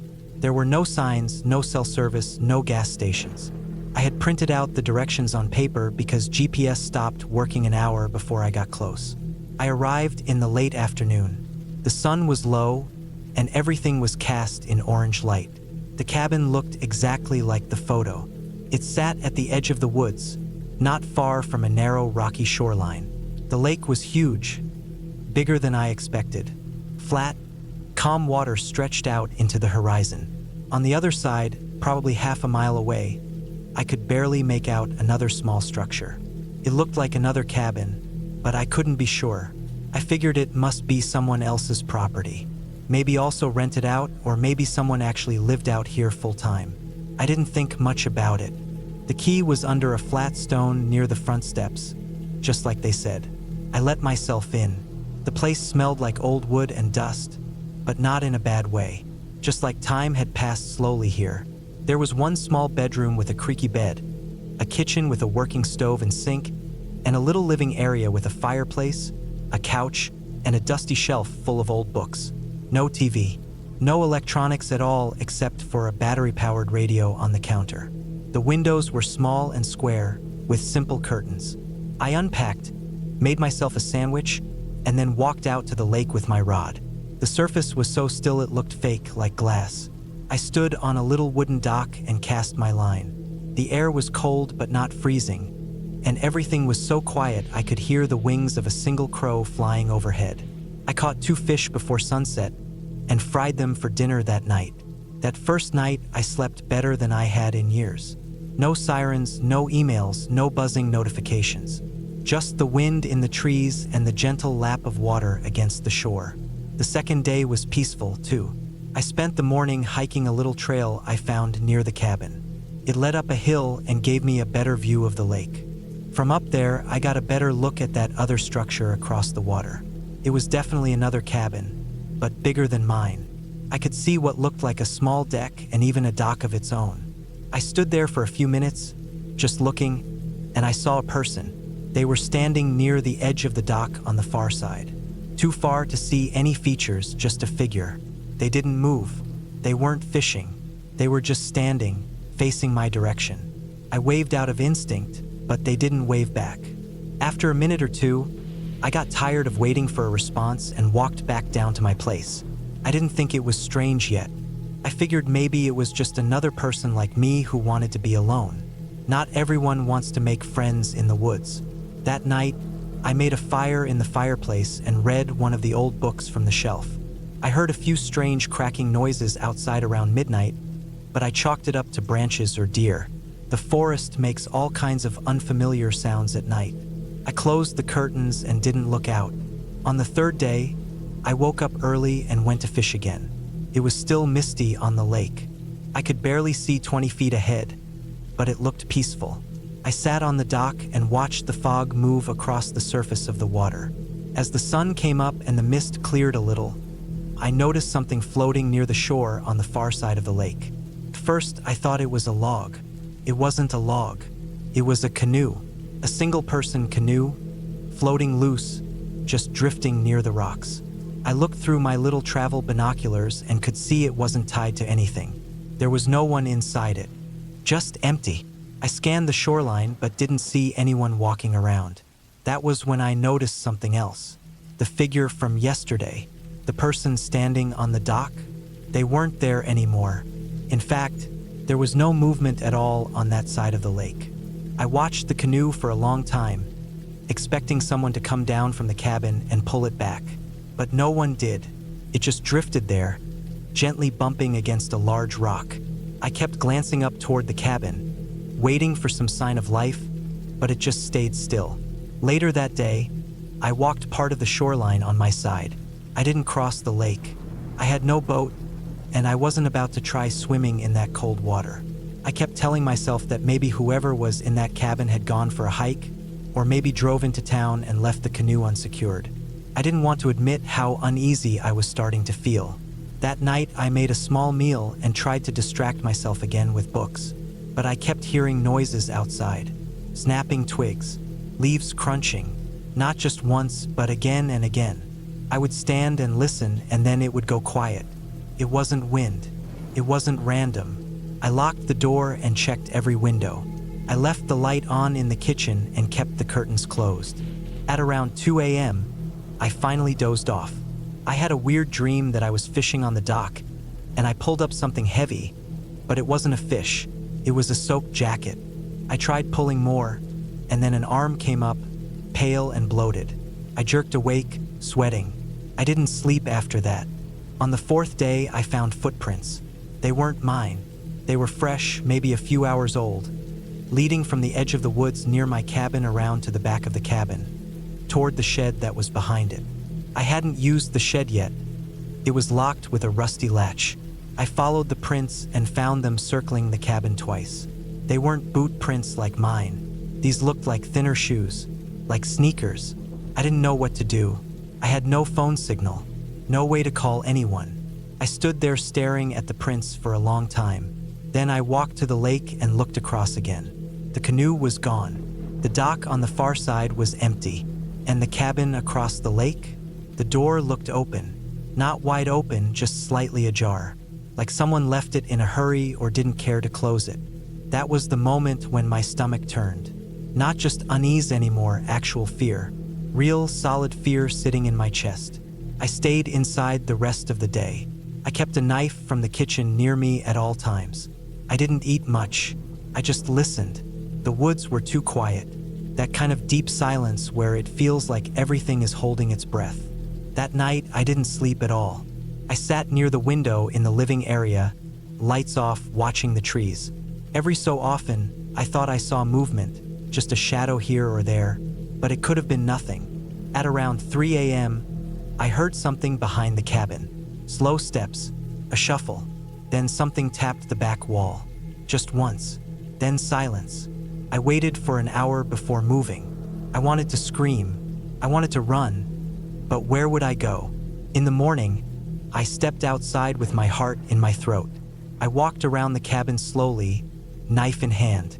Someone had tried to open the shed. The rusty latch was bent. There were new prints, closer now. Whoever it was had come right up to my back window. I packed everything by noon. I couldn't take it anymore. I didn't even care about the deposit. I shoved clothes into my bag and left food behind. I got in the car and drove. No signal came back until I was nearly 2 hours out. I didn't report anything. I didn't even know what to say. I didn't see a crime. I didn't see a face. I only saw signs, small, quiet signs that someone had been watching me, circling my cabin at night, drifting across the lake with no sound. Weeks later, I checked satellite images of that lake. There's no cabin on the other side. Not anymore. Just empty trees and shoreline. Like it was never there. But I saw it. And someone stood on that dock watching me.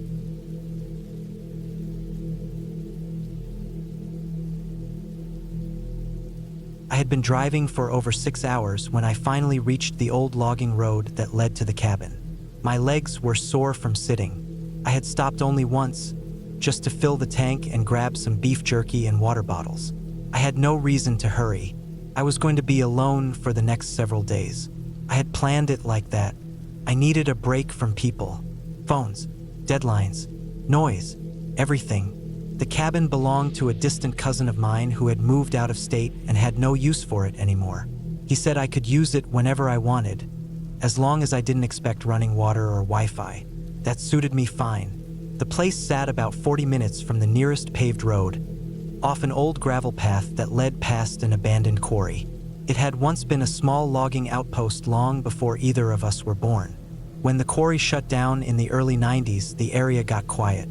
No tourists, no neighbors, no random campers, just trees and silence. I turned off the main road around noon and started driving down the gravel trail. It was narrower than I remembered, and the trees had grown thicker along the sides. A few times I had to slow down and swerve gently around low-hanging branches or fallen limbs that hadn't been cleared in years. A small wooden sign that said "Quarry 2 miles" stood faded and tilted to one side about 10 minutes down the road. I passed it and kept driving. There were no other signs, no markers, nothing that said I was close to anything. When I pulled up in front of the cabin, I noticed how still the air was.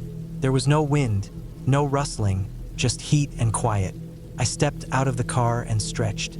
My shirt was damp with sweat from the long drive and the heat that settled in the car. The sun pressed down from above. The place looked the same as I remembered it.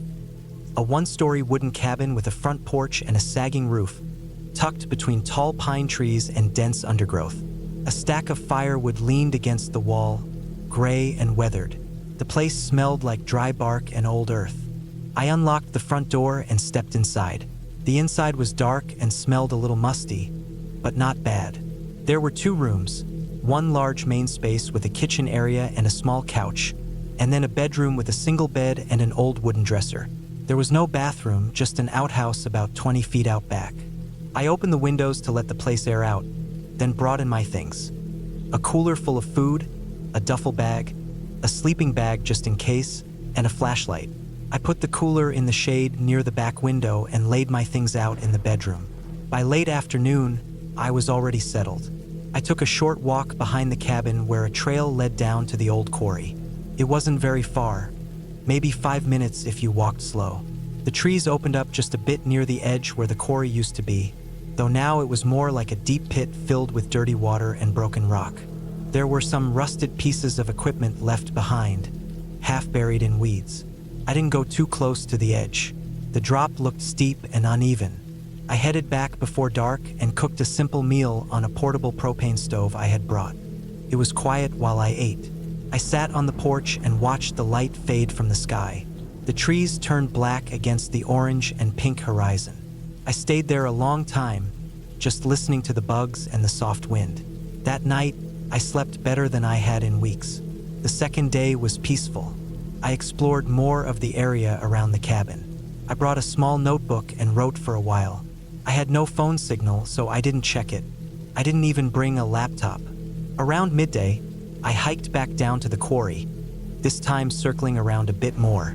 I found an old path that seemed to lead to a second, smaller clearing. There were empty beer cans, some broken branches, and ashes from a fire pit. It looked like someone had been there, but it didn't seem recent. The ashes were cold and full of pine needles. I didn't think much of it at the time. I figured someone local maybe came out here once in a while to drink or hang out, though I hadn't seen any other cars or tire tracks coming in. That night, just as I was about to fall asleep, I heard something. A single snap. like a stick being stepped on. It wasn't loud. I sat up and listened, thinking maybe it was just an animal, a deer or raccoon, but nothing else followed. No rustling, no movement. I stayed still for a while, then finally laid back down. I left the window open for air, and I listened to the woods until I drifted off again. The third day was when things changed. I woke up a little later than usual. The sun was already high and hot. I got dressed and went outside to get some water from the jugs I kept by the porch. That's when I noticed something that wasn't mine. A single boot print in the dirt. Not huge, but clearly a man's print. The tread pattern was deep, and the dirt around it was still a little loose. It hadn't rained, and I hadn't had visitors. I walked around the cabin slowly, looking for more, and found another print behind the cabin near the path to the quarry. It was partly smudged, but still there. My own shoes had a different tread, so I knew it wasn't mine. I tried to stay calm. I told myself maybe it had been there since before I arrived, and I just missed it. But deep down, I didn't believe that. I knew what old prints looked like. This was fresh. I thought about the empty beer cans and the fire pit down by the quarry and wondered if maybe someone had seen me come in. Maybe they were just curious. Still, the idea of someone walking around my cabin without me knowing made my stomach feel tight. I stayed close to the cabin that day. I didn't go out walking. I kept checking the tree line and listening for anything. Nothing ever came close. That night, I locked the front door and propped a chair against it. I know how that sounds, but it made me feel better. I turned off the lantern and laid in the dark, not sleeping, just waiting, listening. Around 2 or 3 in the morning, I heard it again. This time it was more than one sound. A crunch of dry leaves, a soft rustle, then silence. Then again another step, slower this time, closer. My heart was pounding. I sat up in bed and held my breath. I stared at the window. I couldn't see anything, but I didn't want to shine a light. I was afraid if I did, whoever it was would see exactly where I was. Or worse, already knew. I stayed like that until the sun started to rise. In the morning, I went outside with my flashlight and checked the area. I found more prints. This time, 2 sets. One looked like a boot. The other was lighter, maybe a sneaker. Both sets circled the cabin. One came right up to the porch, then turned away. I could feel my hands sweating as I followed the prints to the trail that led to the quarry. Then they disappeared into the brush. They didn't go straight down the trail like someone just walking. They had moved in and out between trees, slowly, like they were watching. I packed my things right after that. I had only planned to stay one more night, but I didn't care. I threw everything into the car and got ready to leave. But as I reached for the driver's side door, I noticed something that stopped me cold. A small piece of paper folded and tucked under my windshield wiper. My throat tightened. I didn't want to open it, but I did. There were only 6 words, written in shaky block letters with a pen. "You're not alone out here." That's all it said. I dropped it and looked around. The trees were still. No wind, no sound.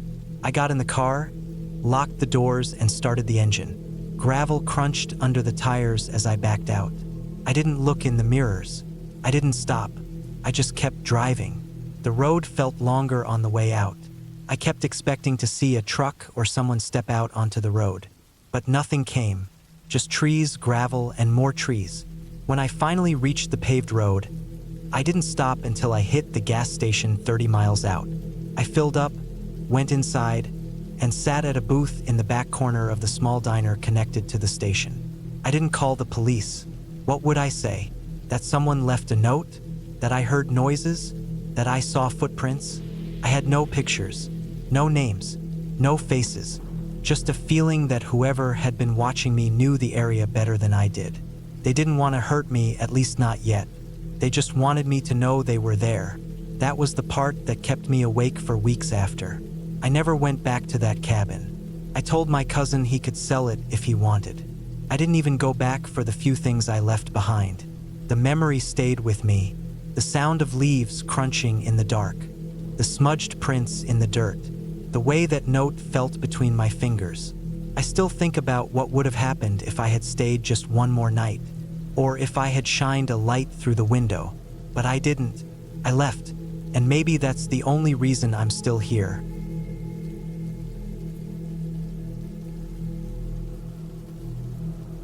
I was 34 when I took the job. I had been unemployed for a while, going on almost a year. The last company I worked for downsized, and I was one of the many who got laid off.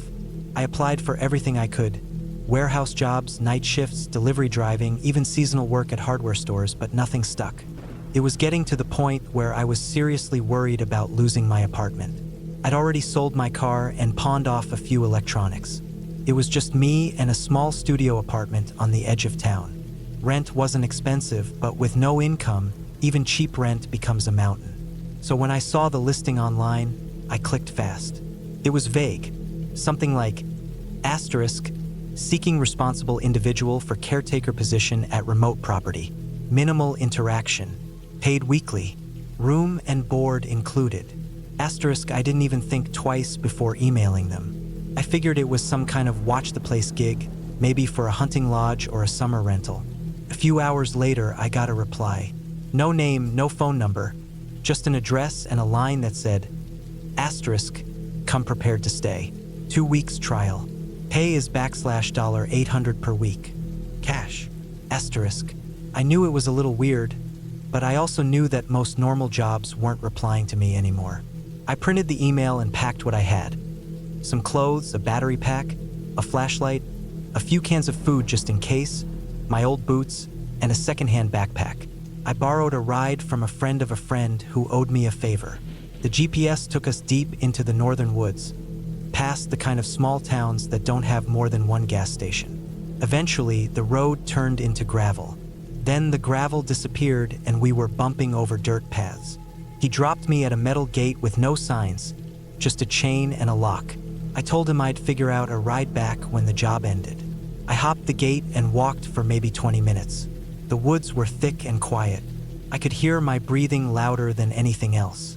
Eventually, I came up on the cabin. It was small, plain, nothing fancy. 2 stories, dark brown with siding, small porch out front, and a single solar panel on a post nearby. A shed stood off to the side. No vehicle, no signs of recent people. There was a key under a rock by the door. Inside was bare but clean. Wooden floors, a small couch, a table, 2 chairs, a twin bed upstairs, and a little propane heater. In the corner was a wood stove with a stack of cut logs. There was a water pump in the back, manual, but it worked. No TV, no internet, no cell service. There was a short list of instructions tacked to the wall. Keep the porch light off. Keep the shed locked. Don't leave food outside. No fires after dark. That was it. At first, I didn't think too much of the rules. I figured they were just basic stuff. Bears maybe, or raccoons. It made sense not to leave food out. The porch light thing seemed strange, but I figured it was to keep bugs away or to not attract attention. Some people like to keep their cabins private. The first few days were quiet, almost boring.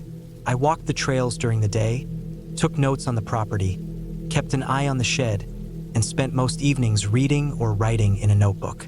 I kept the rules without thinking much. No fires after dark? Fine, I'd already eaten before sunset anyway. I had a flashlight, and the solar-powered lantern inside was enough. The shed had a big padlock on it. It was made of the same dark wood, but I noticed it had scratch marks on the lower part of the door, like something had tried to get in or out. By the 5th day, I noticed something weird. There was no wildlife. No birds, no squirrels, nothing. I had walked hours through the woods before I got to the cabin, and there were plenty of chirps and rustles then. But around the cabin, silent. The trees stood still. The wind came and went, but the forest never moved. Then came the 6th night. I had been reading on the couch with the lantern next to me. It was maybe 10 or 11 at night. I had a blanket over my legs. Everything was quiet. Then I heard it. Something soft, light, like gravel being stepped on. At first I thought it was just the wind again, but then it happened again, and again. Footsteps, slow, careful ones on the dirt just outside. I turned the lantern off and waited. The only light came from the thin moon through the windows. The cabin was still. My breathing was loud in my ears. I sat motionless, trying not to make a sound. The footsteps stopped near the porch. I couldn't see anything out the windows. It was too dark. I didn't sleep that night. I just stayed upstairs in the bed, curled up, waiting. Morning eventually came. I stepped outside cautiously. There were no footprints. The dirt was hard-packed and dry. Nothing looked disturbed. I checked the porch, the sides of the cabin, even the trees. Nothing. That day, I noticed something else. The shed door was slightly open. The padlock was still on it, but it was hanging loose like someone had unhooked it and just put it back without locking it. I pushed the door gently, creaked open a few inches. Inside, it was pitch black. I didn't step in. I didn't even want to look. I closed it slowly and locked the padlock again. That night, the footsteps came back. Same time, same slow steps. I sat on the floor this time, away from the windows. The steps moved around the porch, circling. They didn't run, didn't stomp, just slow pacing. After a while, they stopped. Again, I didn't sleep. I started writing down the time and patterns. Every night after that, footsteps. Same hour, same slow pacing. Never tried the door, never knocked, never made a sound. Just walked. I began noticing scratches on the outside walls. Thin, jagged lines low to the ground. I thought maybe it was a raccoon or some other animal, but they were too long, too deep. I saw one near the back corner of the cabin that looked like it had been gouged into the wood. 3 lines, uneven like nails. Daytime still felt normal, but I no longer left the area around the cabin. The trails felt wrong now. I'd hear faint cracks in the trees but never see anything. I started keeping a hatchet with me. It made me feel a little safer, even though I had no idea what I'd use it for. On the 10th day, things got worse. I woke up around 4 a.m. to a banging sound. Not footsteps this time. A hard, repeated knock on the shed. I sat up fast, heart racing. The sound came in bursts, 3 bangs, then silence, then 2 more, then another few. Like someone was slamming their fists or something heavier on the wood. I didn't move. I didn't even get up. I just sat there on the bed, watching the dark. Eventually, the banging stopped. When the sun came up, I checked the shed. The lock was gone. Not broken, gone. The door was wide open. Inside, I could finally see what was in there. It was mostly empty.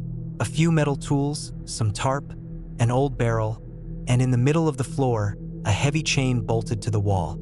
At the end of the chain was a metal cuff. It looked like something you'd use to tie down a big dog, but it was human-sized, and it was scratched to hell. I stepped back and closed the shed. I didn't lock it. I didn't see the point. That afternoon, I found something else. Hair, tufts of it, stuck to the bark of a tree maybe 10 feet from the cabin. Dark brown, coarse, like animal fur, but it was too long for a deer, and the tree was too high for anything small. It was smeared with something dark. I didn't look too close. I just turned and went inside.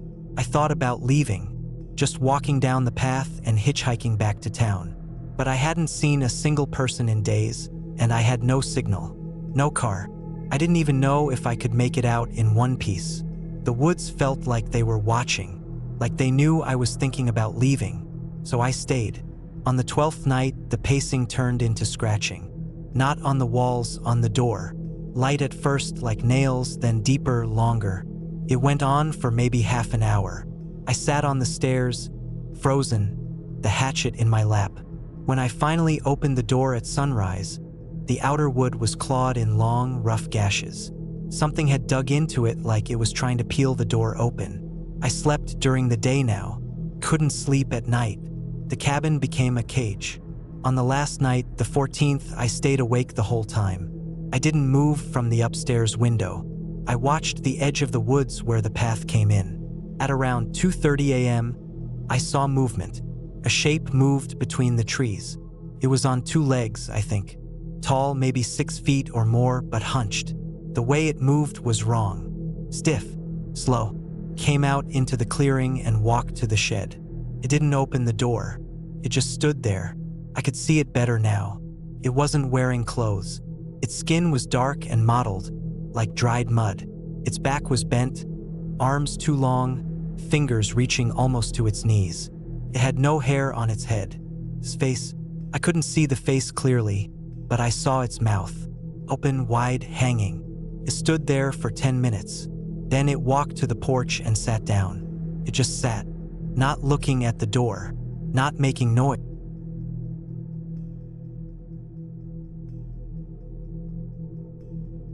Everything back home had just gotten too loud.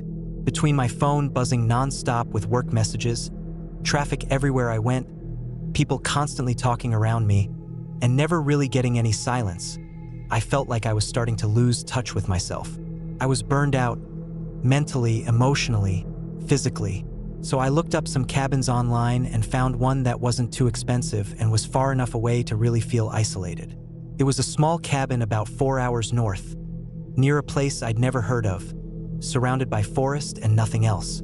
The pictures online made it look quiet, peaceful. No neighbors, no distractions, no Wi-Fi. That's what I wanted. I packed light, just enough clothes for a few days, a few groceries, some snacks, and basic things like a flashlight, my old camera, and a paperback book I'd been meaning to read for months. I drove up on a Thursday morning so I'd get there before dark. The highway turned into smaller roads, then gravel roads, and eventually just a dirt path that twisted deeper and deeper into the trees. My GPS gave up about 15 minutes before I reached the place. I kept checking the directions I had written on paper, just to be sure. The cabin itself looked old but solid. It had one front step, a small porch, a single door, and a couple of dusty windows.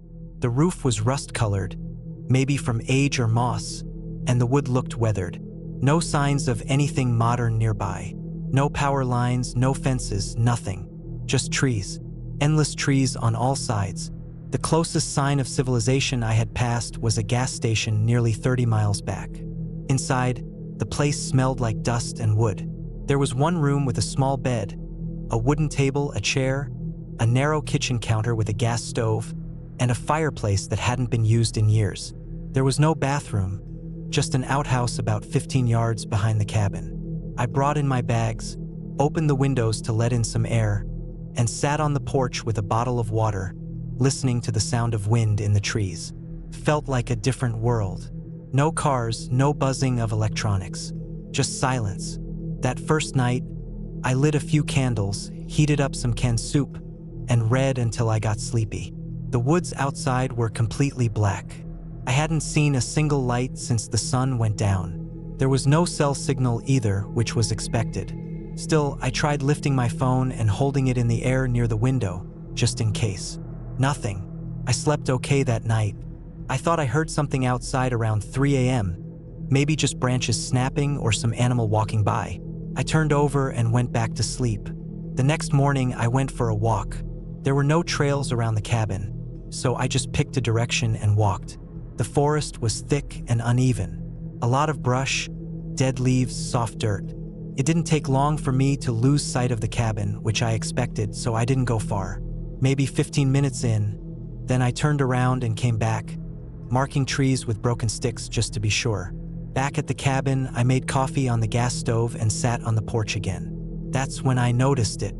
There were footprints in the dirt.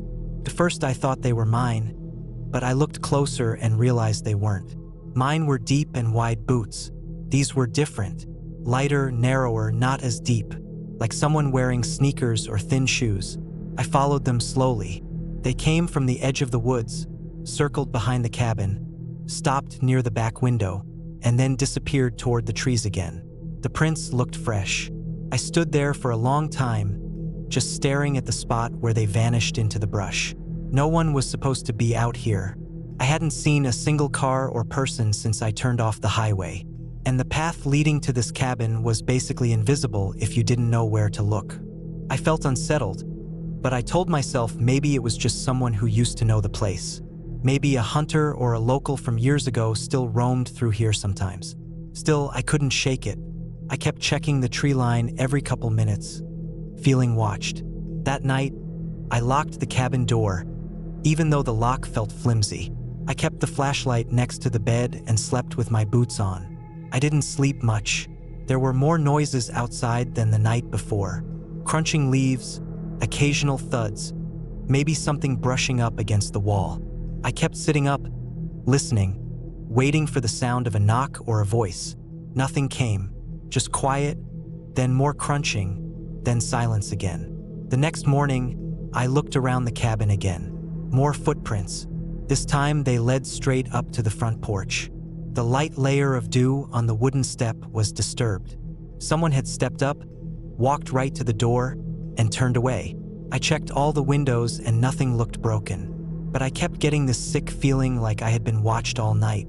I thought about leaving, but I convinced myself to wait one more day, just to clear my head.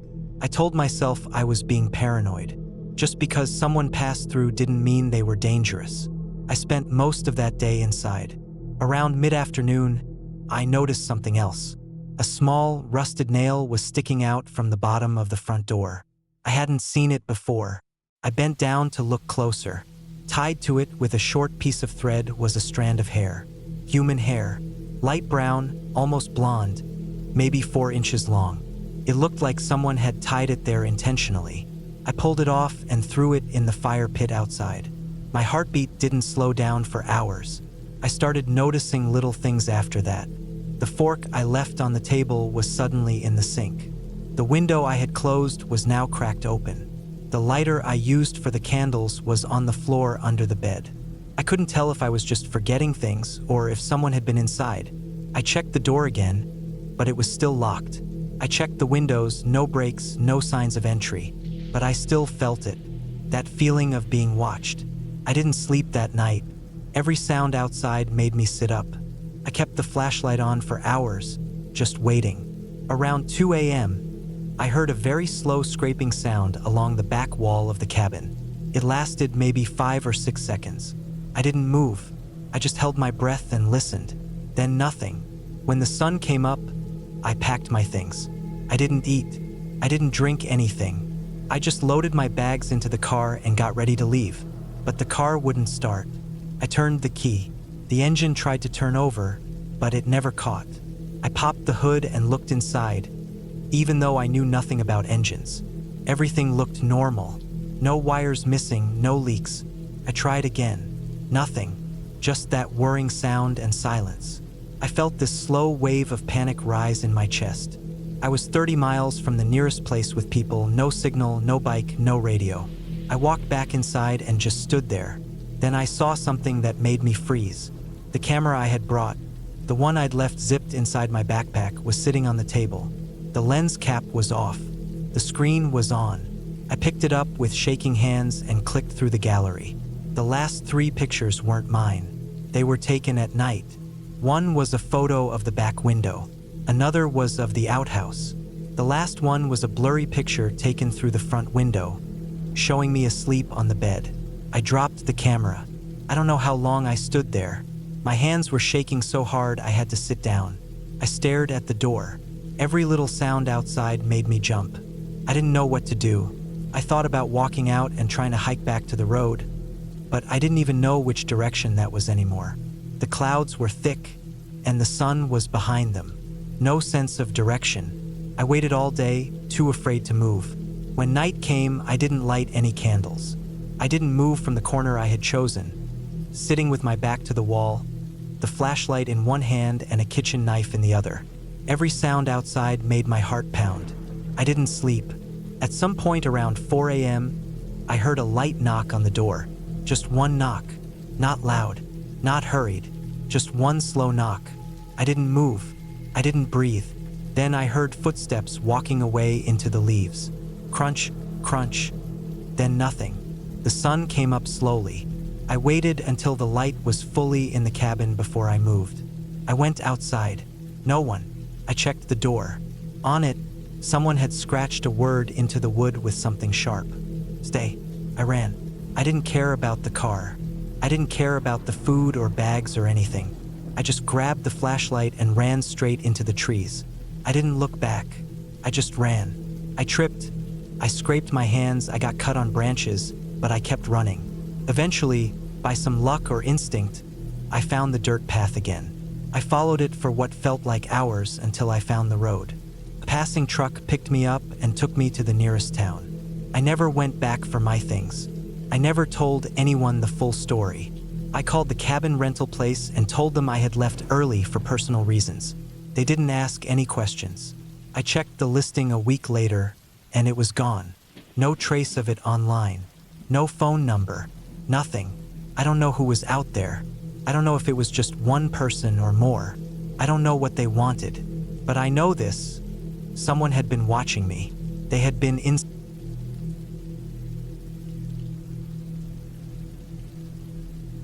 I didn't grow up in the woods.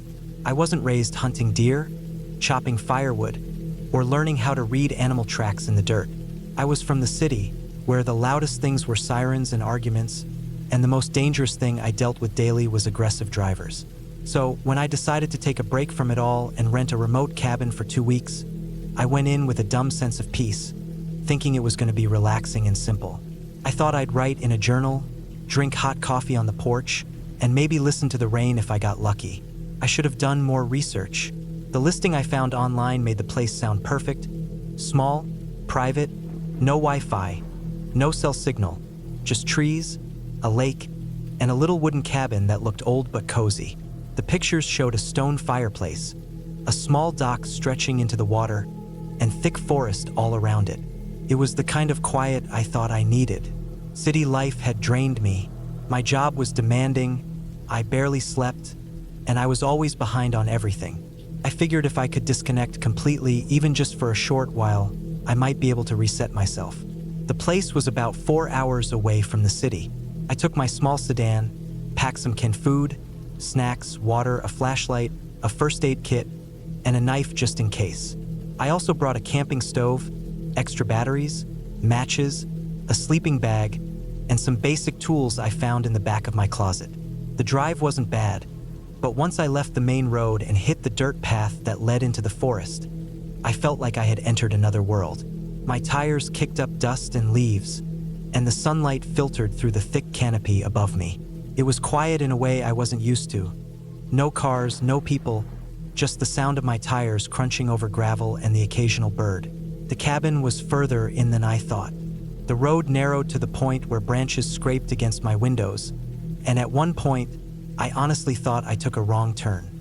I nearly backed out until I saw the roof through the trees, peeking above some tall brush. I pulled in slowly, and the ground flattened out into a sort of clearing where the trees backed off just enough to reveal the small structure. It looked exactly like the pictures, only older. The wood was faded, and some of the shutters hung slightly crooked. There was moss growing up the backside, and the path to the porch was covered in fallen leaves and sticks. The dock was visible through the trees to the left, but the lake looked darker than I expected. Still, I told myself it was all part of the charm. I parked, got out, stretched my legs, and took it all in. The quiet was so deep I could hear the blood in my ears. It was strange at first, but I liked it. I found the key in the same spot the host told me, inside a small lockbox nailed under the porch railing. The lock was stiff from weather, but I got it open eventually. Inside, the place was small but tidy. There was one main room with a table, 2 chairs, a couch, and a bed pushed against the far wall. A wood-burning stove sat in the corner, and there was a small kitchenette with some basic cookware and a sink that only worked with rainwater. No electricity, just a couple of lanterns and some candles. There was a storage closet with tools and an outhouse about 20 feet out back. I checked everything, lit a candle, and unpacked just enough for the night. The first 2 days were peaceful. I spent most of the time sitting on the porch, reading, writing in my notebook, or just walking the trails that led into the forest. I saw deer once, and another time I saw a raccoon digging near a tree stump. It rained one night, and the sound on the tin roof made me fall asleep faster than I had in weeks. I even started to feel like I could live out here permanently. But things started to shift on the 3rd day. Started small. I noticed that the broom I left leaning against the porch was on the ground when I came back from a walk. I figured the wind knocked it over, but there wasn't much wind that day. The next morning, I found fresh footprints in the soft mud near the dock. Too large for a raccoon, too human-looking, and definitely not mine. I checked to make sure no one had followed me, but the trail faded into the woods. I convinced myself it was probably a fisherman or another hiker who came through while I was asleep or gone. It wasn't private land, after all, just remote. I let it go, but I locked the cabin door that night and pushed the chair against it just to be safe. On the fourth day, I found a small pile of stones stacked neatly in a triangle near the outhouse. I hadn't put them there. They looked like they'd been carefully arranged. I knocked them over without thinking and tried to ignore the chill I felt in my spine. That night, I had trouble sleeping. I kept hearing small sounds. Twigs snapping, something rustling outside, maybe an animal. I told myself the forest was alive and that I was just paranoid. But deep down, I didn't feel right anymore. I kept the lantern on all night and slept with my knife near me. The next morning, I walked to the lake to wash my face, and I noticed something strange. My tracks from yesterday were still there, but new ones had appeared, fresh, barefoot prints that led from the trees to the dock and stopped right at the edge. No prints leading away, just up to the edge and gone. I stood there staring for a long time, wondering if someone had swum across from the other side or if I was missing something obvious. But the lake was huge, cold, and deep. No one would swim it for fun. Not barefoot. I backed away slowly, scanning the woods for any sign of movement. I didn't see anything, but I couldn't shake the feeling that someone was watching. I stopped going on long walks. I stayed near the cabin and checked the windows more often. I kept the knife on me at all times. Later that afternoon, I went to get more wood from the pile behind the cabin, and I found a dead rabbit hanging by its hind legs from a low branch. His belly had been cut open, not eaten, just sliced. The cut was clean, not from an animal. I dropped the firewood and went back inside, heart pounding, trying to calm myself down. I stayed inside the rest of the day. I tried to write, but my hands were shaking too much. That night, I barely slept. Every sound outside made me flinch. At one point, I heard something knock lightly against the back wall. Just one knock, then nothing. When the sun came up, I packed most of my stuff and decided to leave. I told myself it wasn't worth it. Maybe I was overreacting, but I didn't care. I'd had enough. I went outside and found that someone had slashed my rear tires during the night. Not flat, slashed. Deep, clean cuts. Both back tires. My stomach dropped. I stood there frozen, looking around the trees, waiting for something to move, but nothing did. I went back inside and locked the door. I didn't know what to do. No cell signal, no Wi-Fi, no way to call for help. I wasn't about to walk 4 hours through the woods with whoever or whatever was out there. I still had food, water, and my knife. I told myself I'd wait for someone to come, maybe another hiker or a ranger, but that never happened. The next night was the worst. I barricaded the door with the table and the bed. I closed all the shutters. I didn't light any candles, trying to stay as hidden as possible.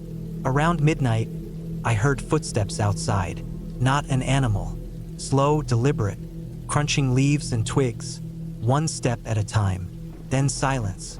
Then the sound of something brushing along the wall. Then tapping on the shutters. I didn't move. I didn't breathe. The footsteps circled the cabin for over an hour. Then they stopped. I stayed awake until sunrise, gripping my knife so hard my hand went numb. When it got light, I opened the door slowly, knife in hand. Nothing, but on the ground in front of the porch, someone had drawn a symbol in the dirt with a stick. 3 circles in a triangle, just like the stones I had knocked over. I erased it with my boot and dragged the chair inside. The next day, I went through my supplies.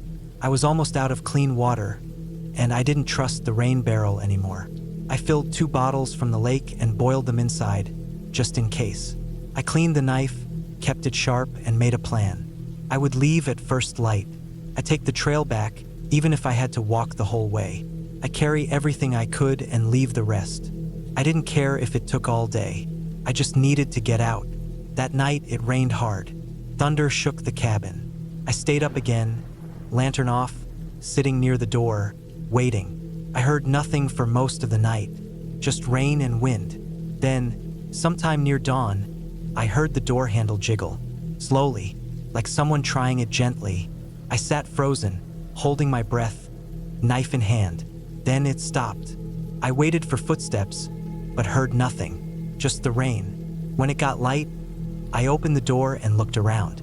There were no fresh footprints, just mud. The forest was still. I grabbed my pack, slung it over my shoulder, and started walking fast. I didn't look back. I didn't stop. I walked for over 6 hours until I saw a car driving up a gravel road on the edge of the woods.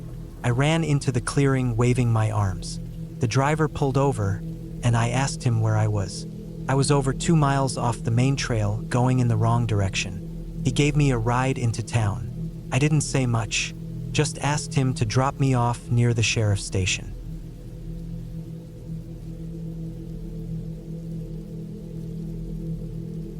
I don't like talking about this week, not because it's too painful or because it's some dark secret I'm trying to bury. It's just that every time I think about it, I go quiet. It's like my body remembers things my mind tries to forget. The cold air in my lungs, the sting of sweat dripping into cuts on my skin, the feeling of being watched even when I was alone. It was real. It all happened, and I should have never gone back. The cabin was my uncle's place.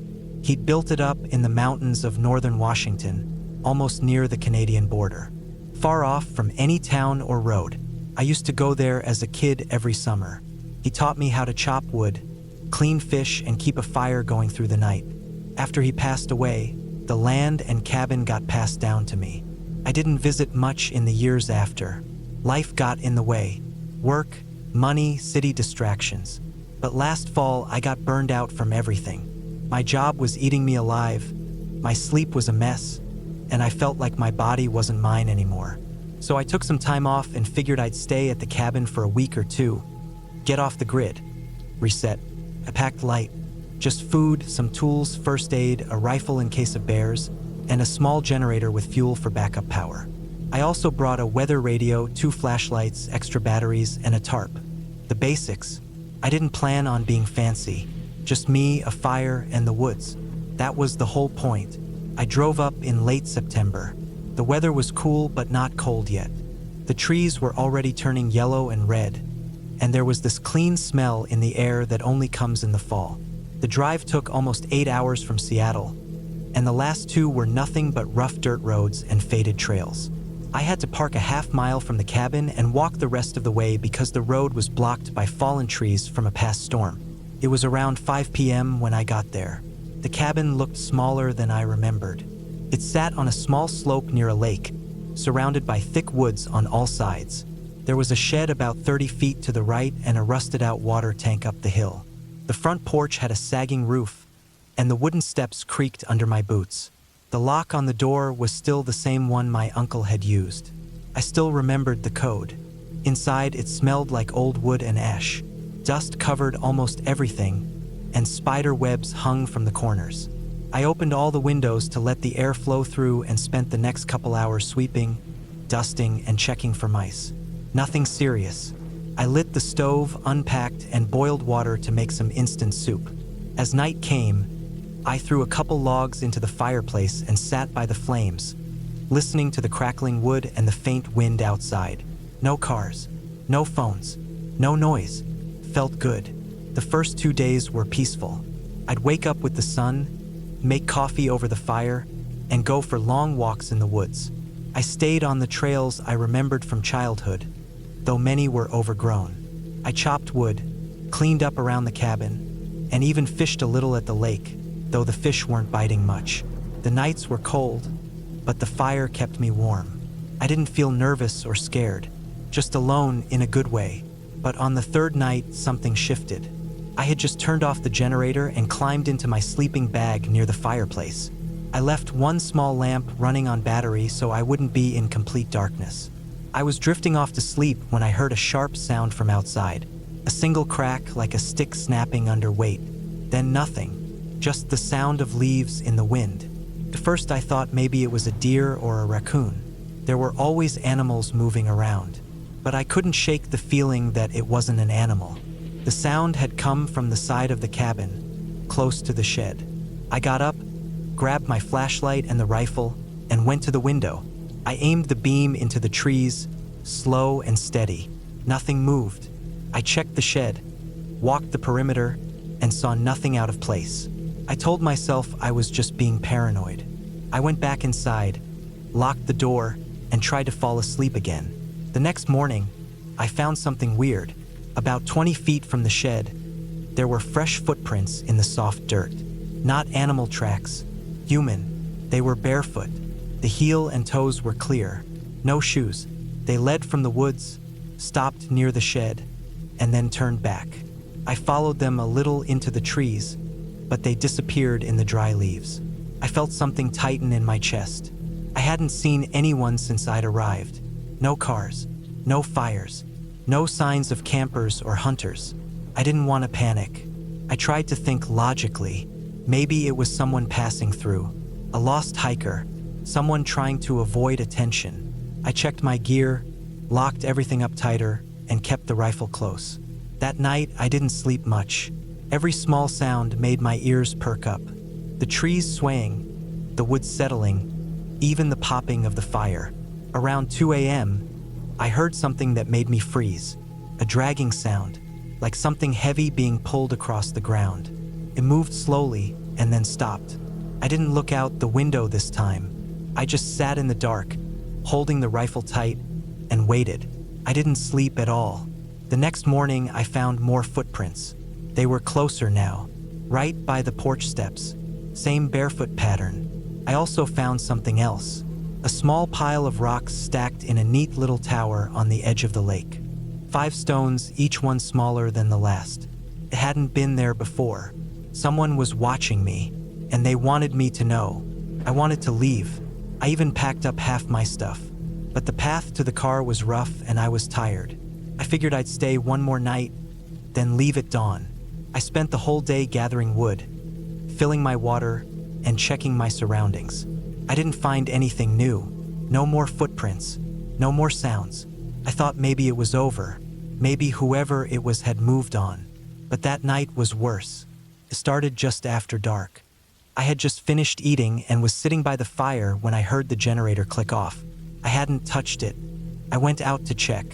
The fuel was full. The switch had been flipped. I turned it back on and checked the cabin locks again. Everything looked normal, but then I saw it. Another stack of rocks, this time on the porch. I hadn't heard anyone come up. I didn't know how long it had been there. I brought everything inside. Hammer, axe, rope, food, water, all of it. I closed the shutters and barricaded the door with a chair. I turned off all the lights and sat by the fire, rifle in hand. My heart wouldn't stop pounding. It was quiet for hours. Then, just after midnight, I heard a soft tapping. Not loud, just a steady, gentle tap-tap-tap against the back wall of the cabin. Then silence. Then again, tap-tap-tap. It moved, around the side, then to the window. Tap, tap, tap. I didn't breathe. I didn't move. I just waited. Kept going, slowly circling the cabin, tapping every few minutes. Then it stopped. For over an hour, there was nothing. I stayed frozen, watching the shadows dance on the wall. Just when I thought it was over, I heard one last sound, a whisper of wood bending, the front porch steps. I aimed the rifle at the door and waited, but nothing happened. No knock, no voice, no crash, just silence. At sunrise, I opened the door. Another rock tower, this time with a stick stabbed through the top. A piece of torn blue fabric was tied around it. I didn't wear blue. I checked my bag. One of my shirts was missing. That was it. I was done. I threw everything into my pack, shut the cabin, and started walking to the car. I didn't care about the gear I left behind. I didn't care about breakfast. I just wanted to leave. I walked fast, looking over my shoulder the whole time. I kept the rifle in one hand and my flashlight in the other, even in daylight. When I reached the car, I found scratches on the back bumper. Long, shallow cuts like from a rock or a knife. I didn't stop to think. I jumped in, locked the doors, and drove. I didn't stop until I hit the main highway. I called a friend once I had service and stayed at their place for a few days. I didn't tell them everything. Just that I had a bad time and needed a break. I went back to my apartment and tried to settle in. For a while, I had nightmares. Sometimes I'd wake up thinking I heard tapping on the window. I check. Nothing. A couple weeks later, I drove back during the day with 2 other people. We brought cameras, phones, and a satellite phone just in case. The cabin was empty. The rock towers were gone. Nothing seemed touched. But on the wall inside, someone had carved something with a knife. 5 words. "You shouldn't have come back." That was the last time I saw the cabin. I sold the land through a local agent who never asked questions. I never told anyone the full story, not even my parents. I still don't know who it was. Maybe someone who lived off-grid. Maybe just a person who didn't want to be found. But whoever they were, they didn't want company. They were watching me from the moment I arrived, and they never made a sound. I don't go into the woods.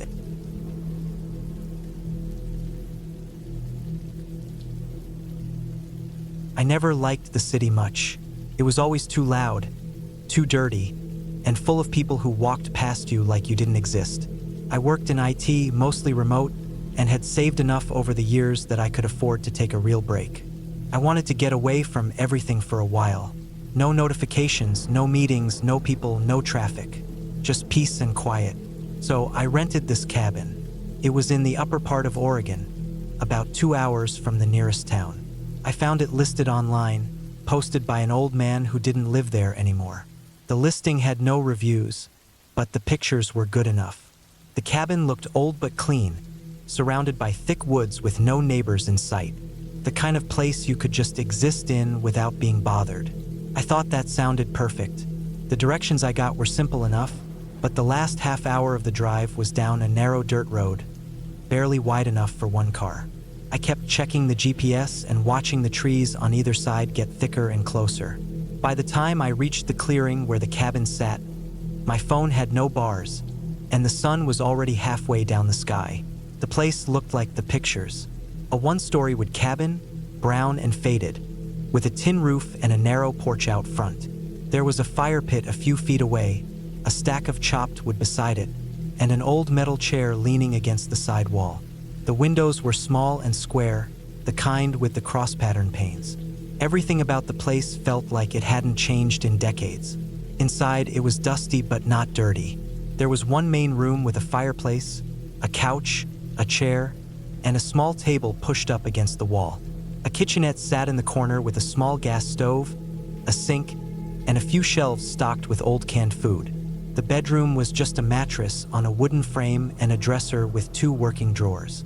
The bathroom was an outhouse out back. I had brought my own food, water, and camping gear just in case. I liked being prepared. That first night, everything felt quiet, almost too quiet. The only sounds I could hear were the trees creaking in the wind and the occasional scurrying of something in the brush. But it didn't bother me. In fact, I liked it. I sat on the porch for a while in my jacket, sipping coffee from a thermos and just staring out at the black line of trees. No cars, no neighbors, no sirens, just cold air and silence.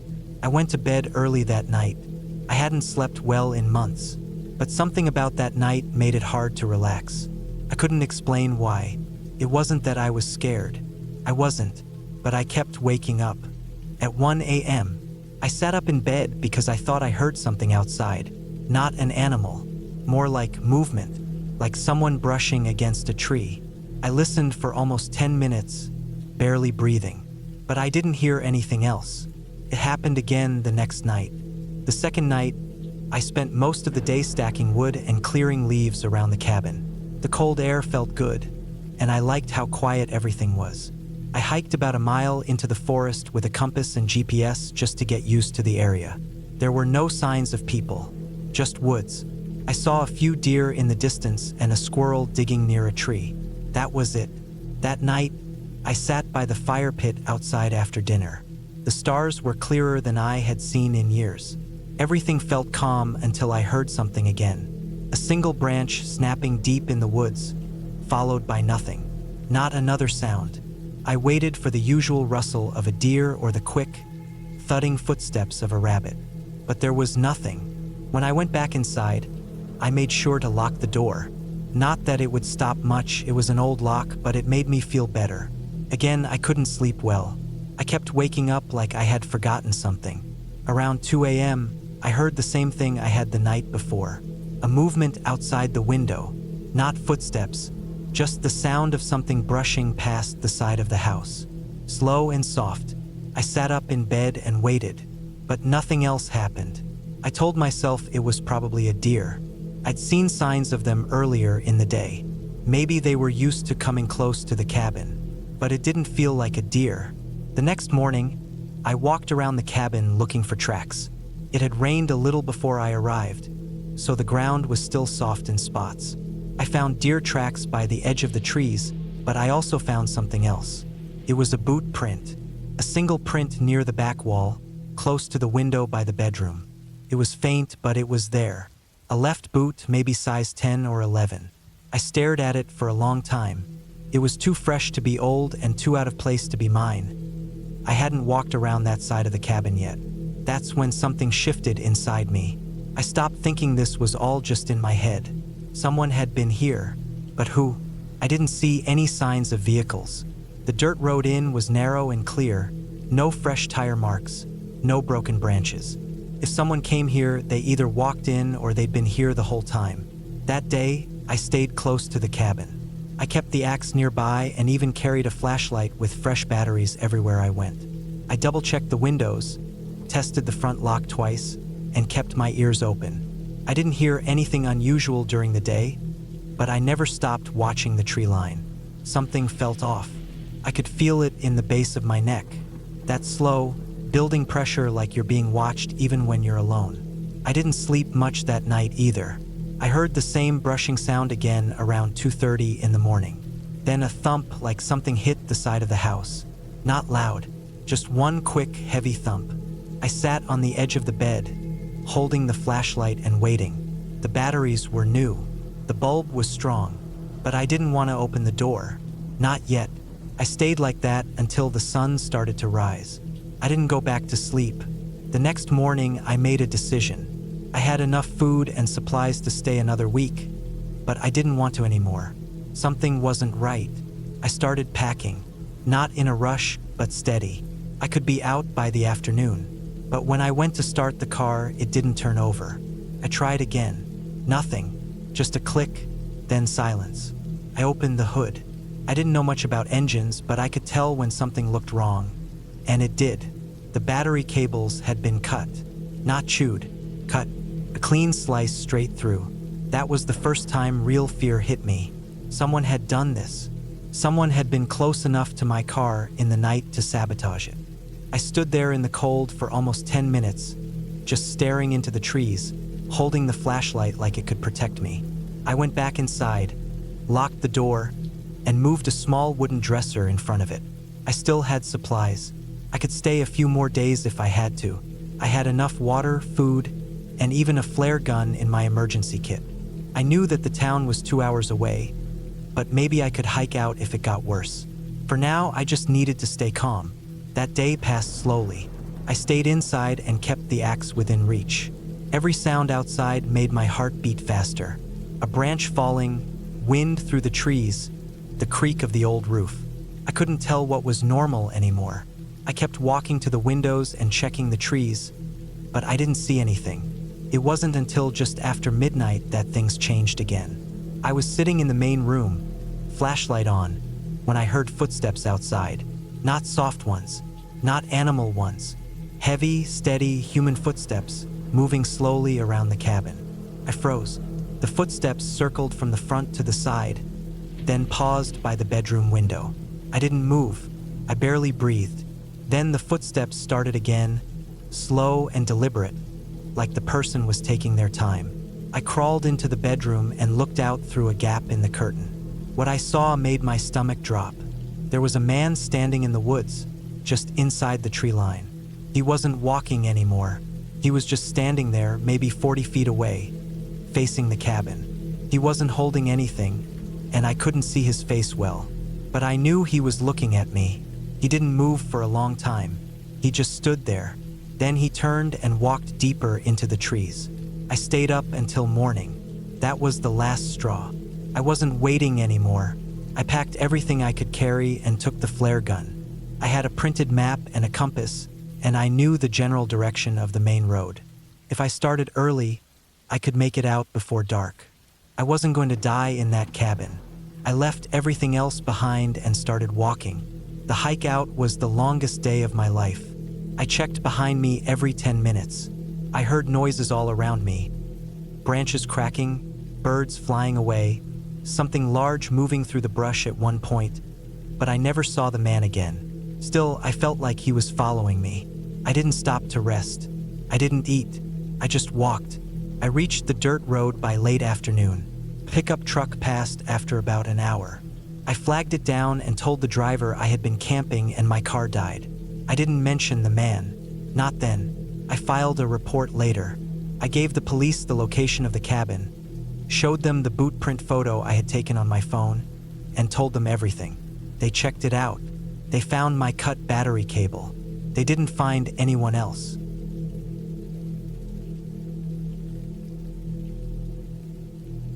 I've never been good at city life.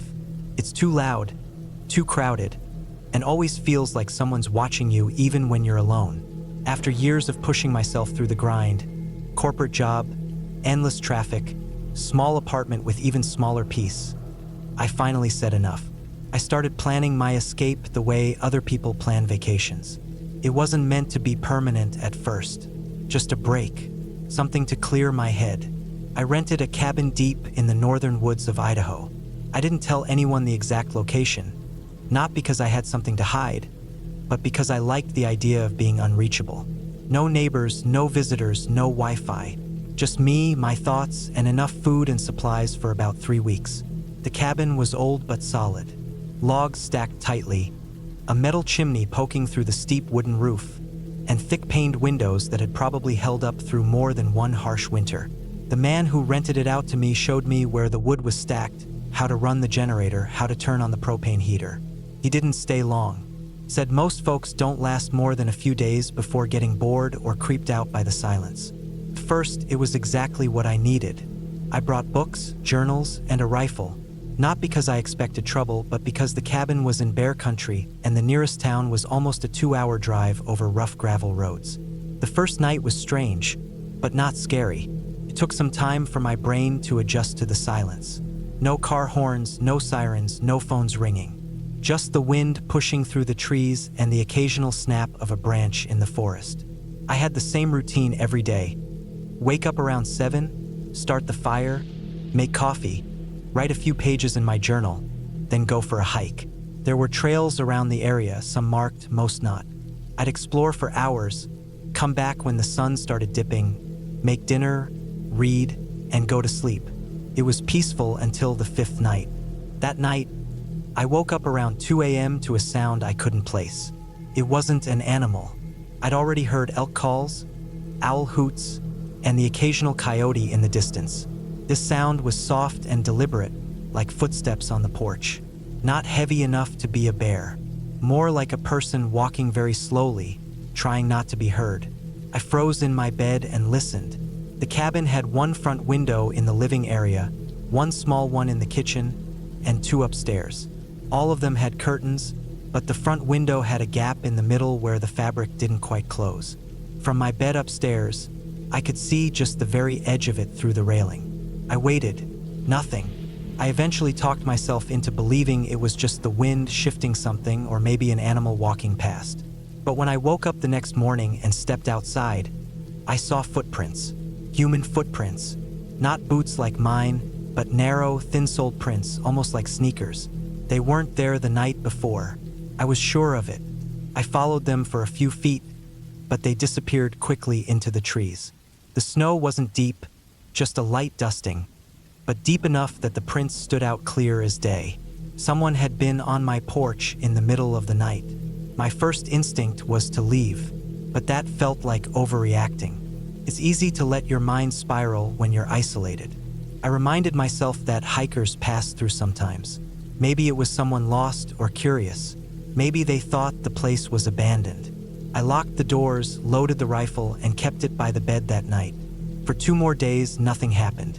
No new tracks, no strange noises. I relaxed again, told myself I was being paranoid. But then, on the 8th night, I found something even more disturbing. I was in the kitchen cleaning up after dinner when I noticed the curtain on the side window looked off. I moved closer and realized it had been shifted, like someone had pulled it back slightly, maybe with a stick or something. I stood there staring at it for a long time. Then I walked outside and did a slow circle around the cabin. On the north side, by the woodpile, I found something I didn't recognize.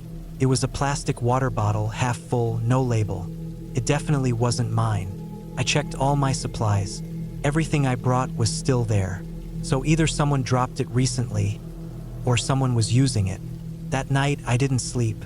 I sat in the dark with the lights off, staring out the window with the rifle across my lap. At some point around 1:30 a.m., I saw movement. Across the clearing, maybe 40 feet away, just where the trees started, I saw a figure. They weren't doing anything, just standing there, watching the cabin. I didn't move, didn't lift the rifle. I just stared. The figure didn't move either. I sat there for what felt like an hour before I finally blinked, and when I looked again, they were gone. I barely slept at all after that. The next morning, I walked out there, found nothing. No footprints, no sign anyone had been standing there. I was starting to feel like I was losing my mind, but things kept getting worse. The next night, I heard tapping. Not loud, just faint tapping, like someone gently knocking on the wall from outside. It moved from one side of the cabin to another. Tap, then a pause, then tap again, now from a different side. I didn't go outside, couldn't. I just sat there in the dark again, rifle ready, heart pounding in my throat. It happened the next night too. Same pattern, soft taps, never in the same place twice, never too loud. By now, I was counting the days. I had enough food left for another week. I didn't want to pack up and leave in the middle of the night, not with someone possibly watching. On the 11th day, I found something that made my stomach drop. I kept a little notebook next to the fireplace where I jotted down small notes. Weather, temperature, small things I wanted to remember. That morning, I opened it and saw a line written that I didn't write. It was short, written in neat, small letters. "You sleep too heavy." I stared at it for a long time. I flipped through every other page. Everything else was in my handwriting, except that one line. That was the day I decided to leave. I started packing right away. Food, clothes, the rifle. But I'd come in with a lot of stuff, and it was going to take a few trips to the truck. I started with the most important things. The truck was parked about 80 yards down a sloped path. Too far in hindsight. On my second trip down, carrying a crate of food, I felt something was wrong. I looked back up toward the cabin and saw someone on the porch. He was just standing there, looking out into the trees, facing away from me. He hadn't seen me. I dropped the crate and ducked behind a tree. My mind was racing. I had the rifle slung over my shoulder, but it was out of reach. I crouched there, heart hammering, and tried to come up with a plan. Should I sneak back up and confront him? Try to get a clear shot from a distance? Wait until he left? Before I could decide, the man turned. He scanned the trees, slowly, like he was looking for something or someone. Then he walked inside my cabin. I waited another 5 minutes before moving. I slowly made my way back up, sticking to the trees. I didn't go to the front. I circled around to the back and climbed in through the bathroom window, which I had left cracked open earlier. The cabin was dead silent. I moved slowly, every step deliberate, the rifle now tight in my hands. I checked each room, nothing. He was gone. But on the kitchen counter, I found a small pile of objects that hadn't been there before. My toothbrush, a sock, one of my books, and my notebook open to the same page where he had written before. Now there was a second message. "You should have left." I didn't take anything else. I ran to the truck and drove straight down the gravel road, bouncing hard over every bump, my hands white-knuckled on the wheel. I didn't stop until I reached the highway. I called the sheriff's office when I reached town. A deputy met me at a gas station. I told him everything. He nodded slowly, took notes, and promised to send someone to check it out. I never heard back. I didn't go home right away.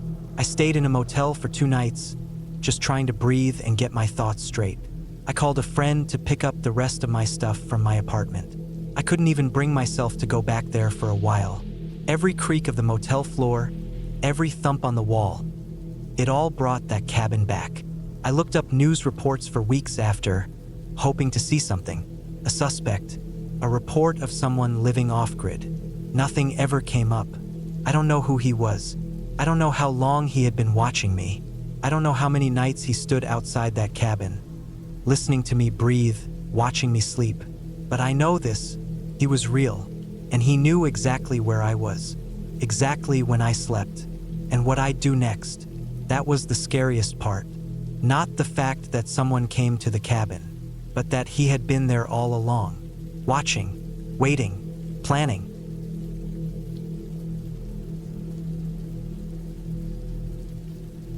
I don't know why I booked that cabin in the woods. Maybe it was the burnout. Maybe it was the silence I'd been craving after months of screens, traffic, city noise, and always being around people. Or maybe I was just trying to prove to myself that I could still function without a phone in my hand, without messages to answer, without notifications buzzing all day. The listing made it sound perfect. No internet, no cell reception, a working fireplace, propane stove, and a nearby lake. That was all I needed. I brought enough dry food and canned stuff for 10 days. I packed warm clothes, a sleeping bag, extra batteries, a headlamp, my books, and my sketch pad. I even brought a small folding shovel and a toolkit just in case. The drive out there was long and quiet. Once I turned off the main road, the gravel path stretched on for what felt like forever. The trees thickened the farther I went, and I remember feeling like I was slowly being swallowed by the forest. The cabin wasn't visible from the road. I had to park and walk the last 300 yards on foot. It was small but sturdy, plain dark brown with siding, a slanted metal roof that had rust streaks down the edges, and 2 narrow windows in front. There was a wraparound porch with 1 broken step. It looked older than I expected, but it didn't bother me. Everything creaked. The floorboards, the porch railing, even the cabinet doors. There was a dusty smell inside, not moldy, just old, like it hadn't been used in a while. I swept the inside before unpacking. The place was 1 room with a small side nook for the bathroom. No running water, but there was a well pump about 50 feet behind the cabin.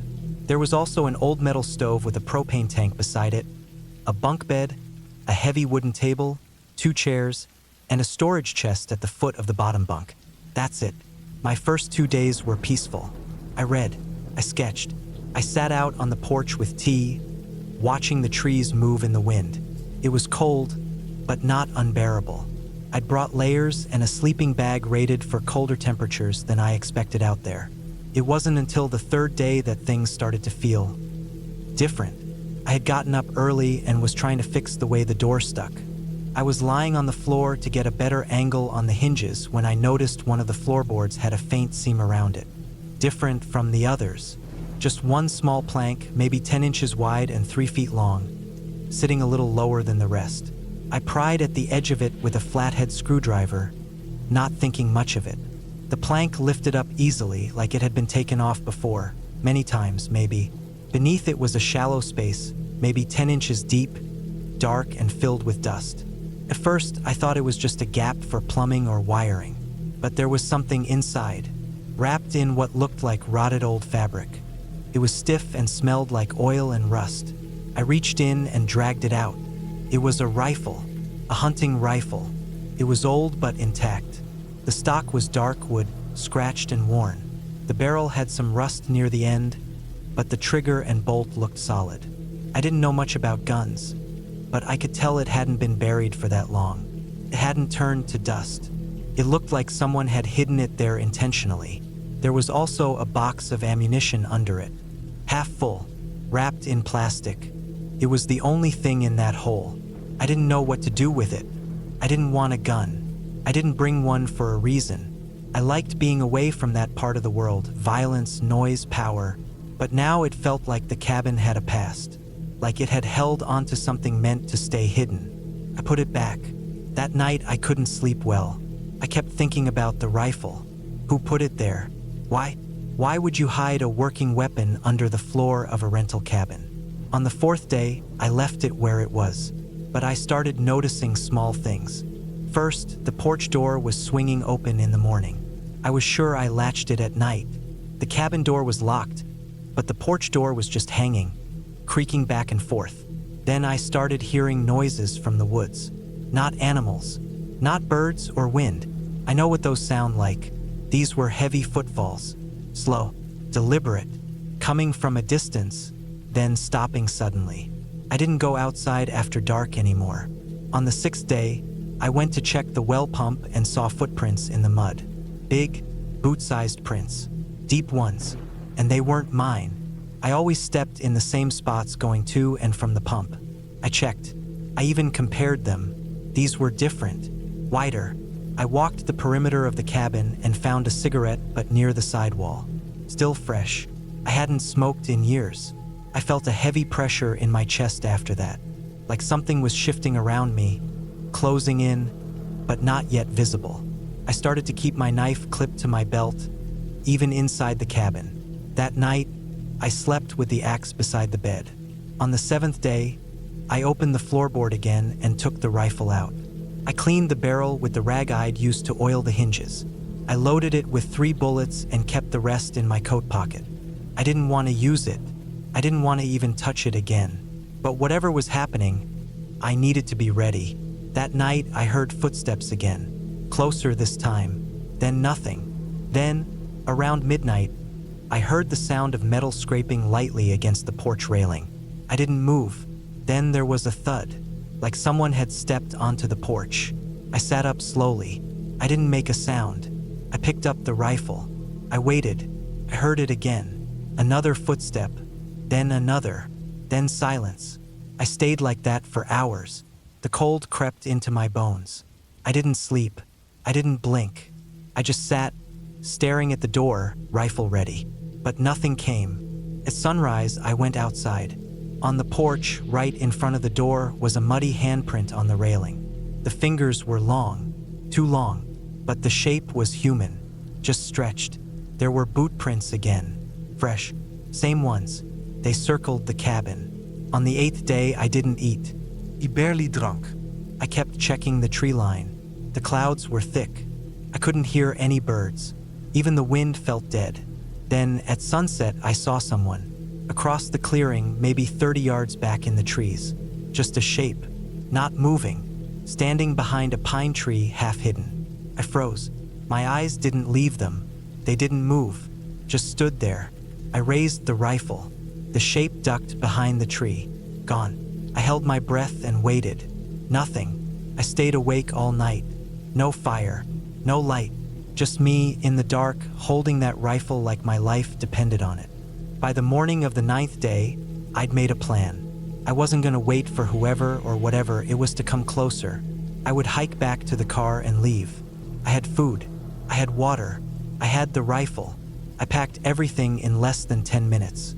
I loaded my backpack, took extra ammo, and left the cabin exactly as I'd found it, except for the floorboard. I left it open. I wanted them to know I found it. As I walked away from the cabin, I kept glancing back.